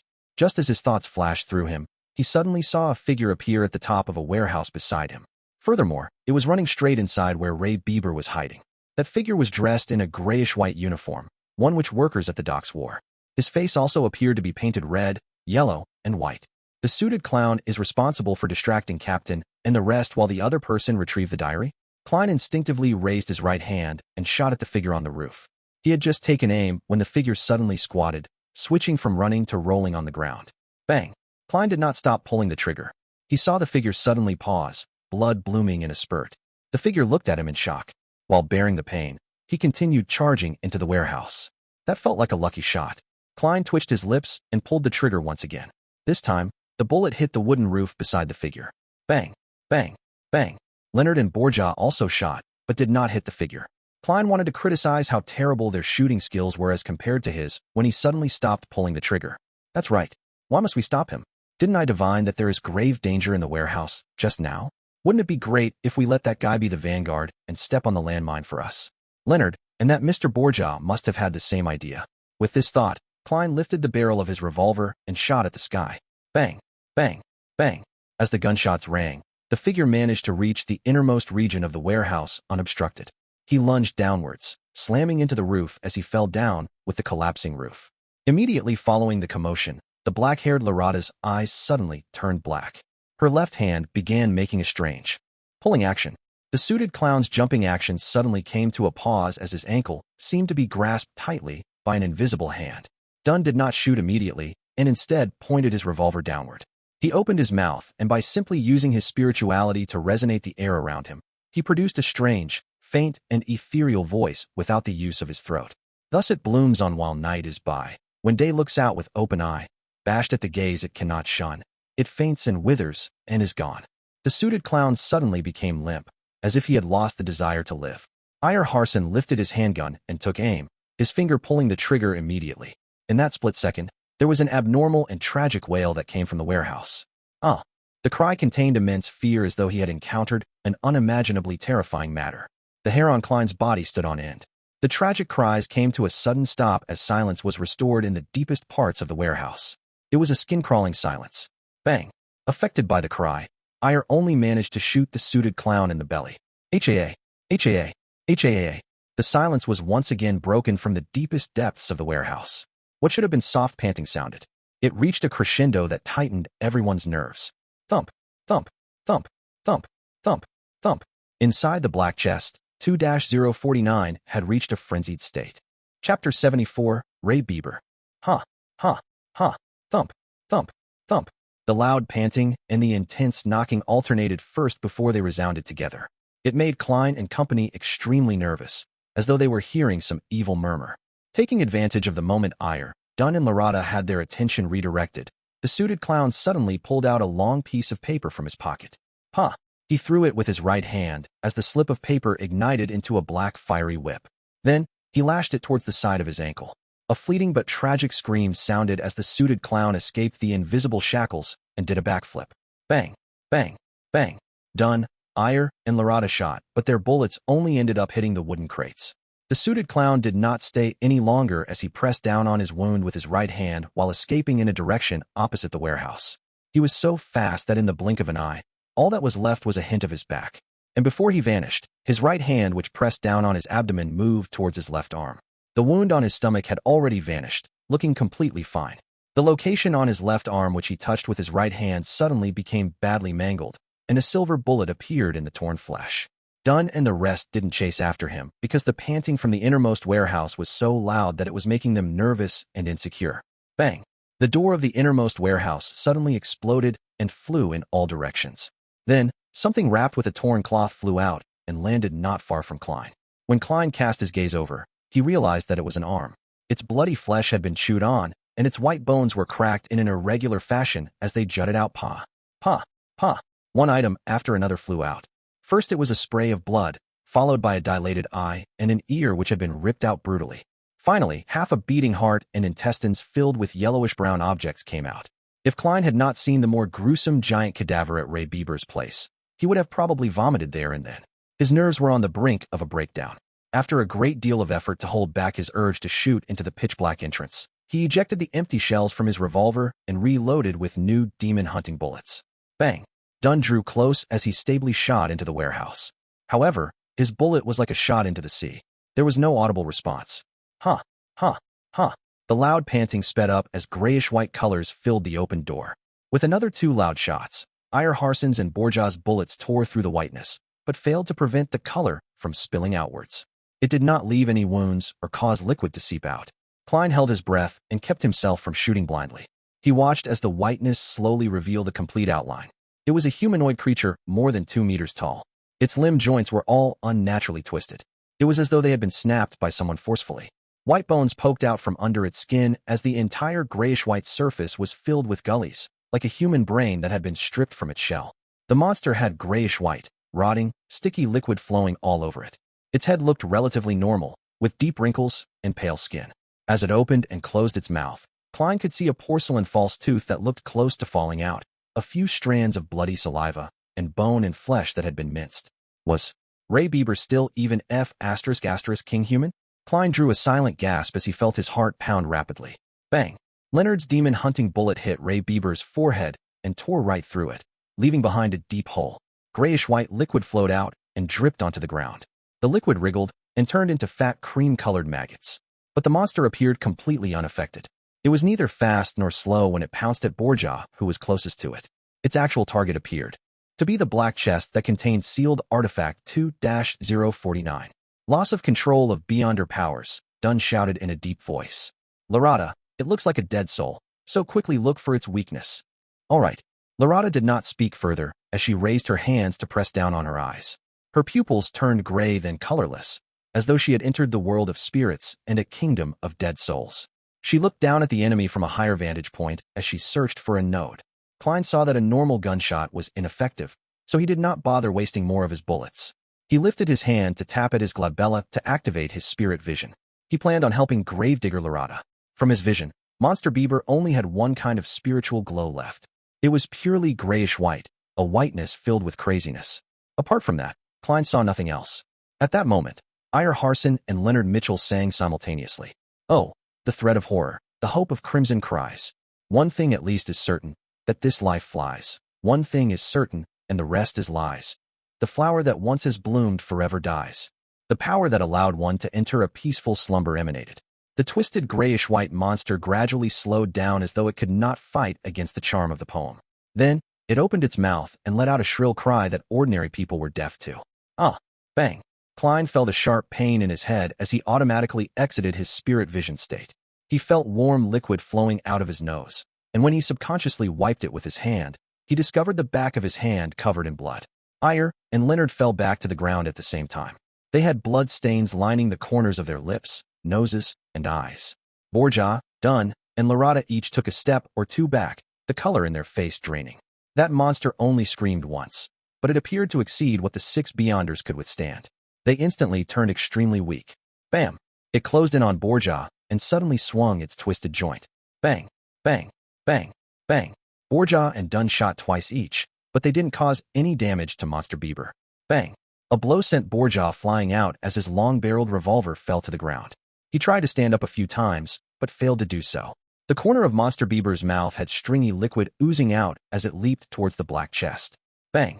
At that crucial moment, Iyer Harson shot a bullet at the box to knock it some distance away, preventing Monster Bieber from grabbing it. Its momentum brought it forward by more than 10 meters.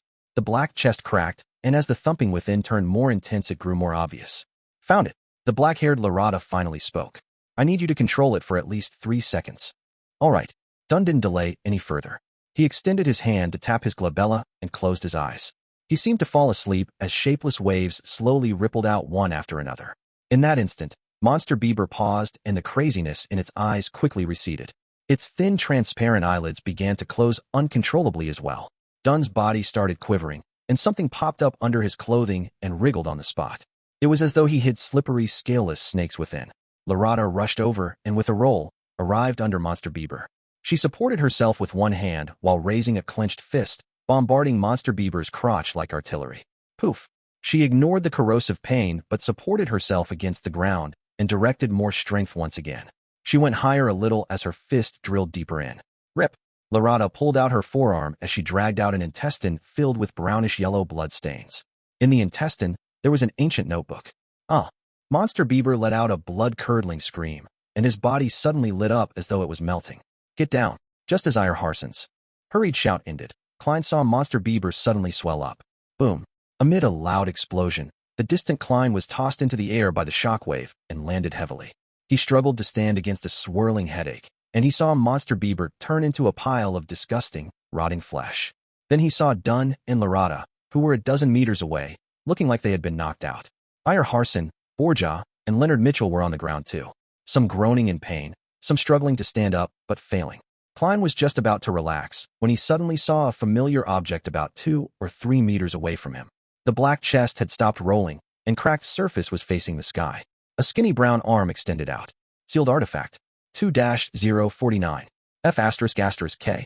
Klein's heart tensed up as he immediately leaped in the opposite direction in a bid to escape 2-049's effective range.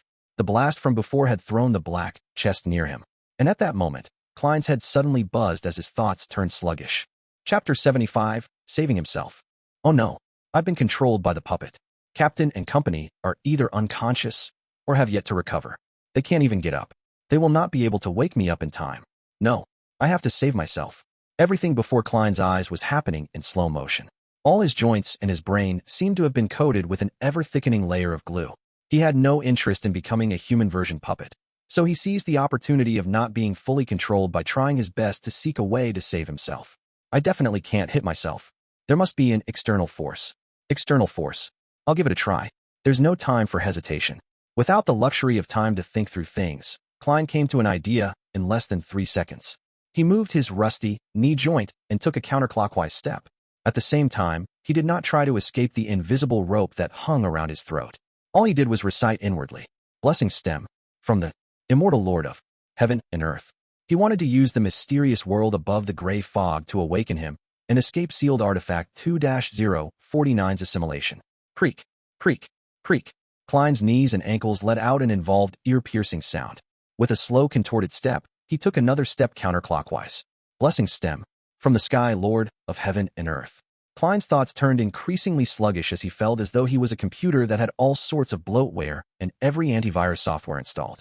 He lifted his left foot in a jerky manner as he took another step in the required spot.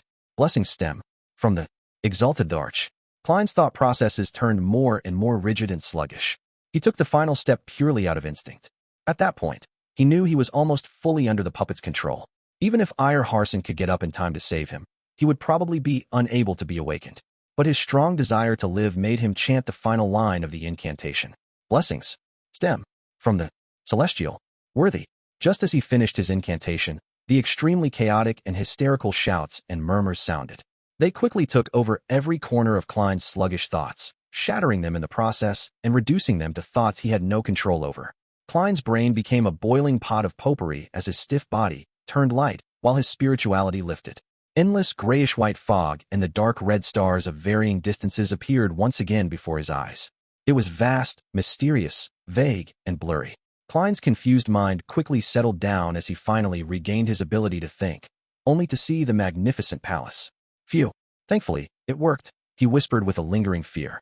According to his previous observations, he knew that once someone fell under the control of sealed artifact 2-049, it was equivalent to death. Normally, there was no medicine that could save the victim. Luckily, his luck enhancement ritual and the mysterious world above the gray fog was not considered normal at all. After pacing a few times, Klein began considering the situation he was in. "I can't just stay here the entire time, right? By the time Captain and company wakes up and gather over, I won't be able to explain the situation. As things are right now, I only have the shell of my body, nothing more zombie-like than a zombie. But if I were to take the risk and return, there's no way to guarantee my safety. What if I get controlled by 2-049 again?" While suffering from his dilemma, Klein suddenly smacked himself in the forehead and could not help but chuckle softly. "It looks like I haven't gotten used to my status as a seer." Before he finished his sentence, he appeared at the seat of honor in front of the long bronze table, sitting on the high-back chair with the strange symbol. Klein extended his hand as a fountain pen appeared out of thin air. He scribbled a sentence on an illusory piece of paper. "Returning to the real world is very safe." Immediately following that, Klein pulled out a projection of a spirit pendulum from his packet. After a few gatherings, he discovered that the items he brought on him were projected above the gray fog, but they were relatively illusory. Klein held the silver chain with his left hand as he allowed the topaz to nearly touch the paper. He calmed his breathing and half closed his eyes. He calmly repeated the words on the piece of paper. "Returning to the real world is very safe. Returning to the real world is very safe." After repeating it 7 times, Klein completed the divination with spirit dowsing. He opened his eyes and saw the topaz slowly oscillating, guiding the silver chain in a clockwise spin. Clockwise is an affirmation, while counterclockwise is negative. Returning to the real world is very safe. Klein heaved a sigh of relief as he habitually stored the chain away. Then, he released his spirituality and wrapped his body as he simulated a plummeting state. The hazy fog and deep red stars turned ethereal and charged upward. Klein soon saw himself still in a daze in his original position. He saw the brown puppet, halfway out of the chest. He also noticed that the sealed artifact had apparently stopped all motion. His physical senses reached to his brain, and just as he was about to try to move his arm to determine his condition, he suddenly heard a voice concealed within the wind. Do you wish to be awakened? You can be saved as long as you promise me one thing. This one thing is to help me take that Antigonus family notebook. Not if you agree. I know you are still capable of completing that action. Who is it? Yes. 2-049 doesn't seem like it's attempting to control me. That's right. It will not repeatedly influence the same person. There will be a break. Klein was shocked, but he did not show it on his face. At that moment, the voice added quickly, you can obtain additional rewards if you complete this matter. I know you are a seer. I also know that the Church of the Evernight Goddess does not have sequence 8 that succeeds sequence 9, but our secret order can give it to you. To be honest, I was a seer before. If not, I wouldn't have dared return. To show you my sincerity, I can now tell you that the corresponding sequence 8 of seer is clown. Clown? Secret order. Klein nearly did not maintain his puppet state. He never made the connection between seer and clown. Were they about to become the head honchos of a circus? All right, make your choice. Believe me, you no longer have much time left to waste. The voice sounded with the wind again. The distant Dunn and Lorata were still unconscious. Borja seemed heavily injured as he moaned without moving. Iyer Harson and Leonard Mitchell were in relatively good shape as they attempted to sit up. Why me? The secret order. Is it that suited clown from before? After he escaped, he secretly returned in a bid to fish in troubled waters. Upon hearing the voice, all sorts of doubts instantly flashed through Klein's mind. Since the person said that he was a seer, Klein attempted using the thought processes of a seer to analyze the situation. He dared return because he divined hope. He believed that Monster Bieber would be destroyed and that we would suffer a heavy setback. He did not take the notebook by himself or deal with us directly because he likely divined that it would contain immense risk. Therefore, he is suspecting Captain and Madame Lorata are feigning their unconsciousness, or that this is a trap laid out for him. He did not make further divinations to determine my present state partially because, firstly, he might not have the time. If he waited any longer, Mr. Iyer Harson and company would have regained some of their combat strength. Secondly, he belittles me and thinks it unnecessary.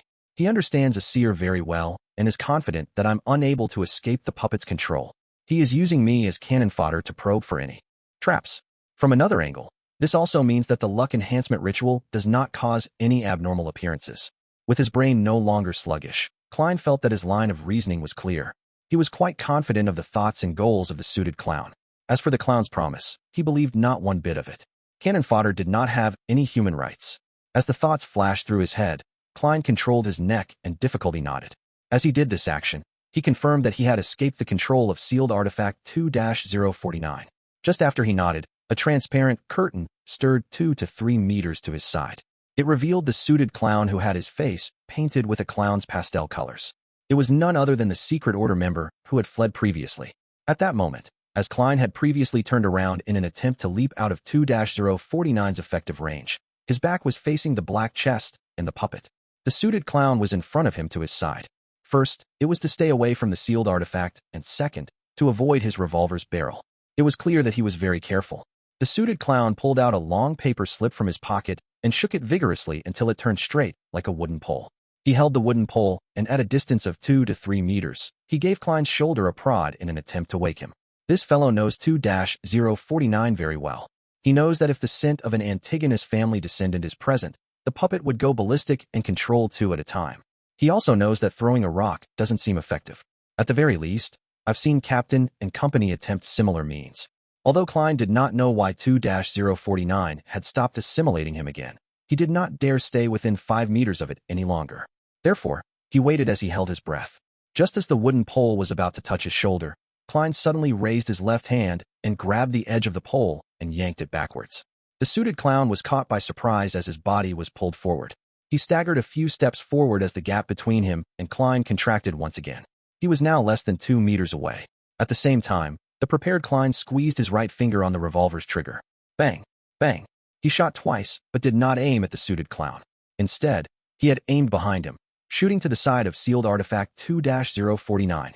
Before the gunshot rang, the suited clown had taken the initiative to roll from his staggering state. He had instinctively backed off. Klein released his hand, which had grabbed the wooden pole, as he took several steps away rapidly and rushed out the danger zone. Just as the suited clown rolled twice and was about to jump backwards, his head went abuzz as his thoughts rapidly turned sluggish. No good. He forced me to dodge in the direction of the antagonist puppet. I'm within 5 meters. How could he not be controlled by the antagonist puppet? The suited clown stopped from his rolling as he attempted to crawl out with his seemingly rusty joints. At that moment, Klein had already turned around. He held his revolver with both hands as he aimed at the slowly moving target. To him, that was equivalent to shooting a fixed target. Having seen the suited clown's battle with Dunn, Iyer, and Larada, Klein knew that he was agile and good at rolling.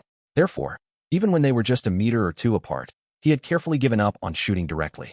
Instead, he forced the clown to dodge to the kill zone he imagined, where sealed artifact 2-049 was. If the puppet had been ineffective, the suited clown would have determined that he had fallen into a trap. He would then escape by leaping backwards and not pose any significant threat. Bang! Reflected into the indescribable eyes of the suited clown, the black-suited Klein pulled the trigger calmly.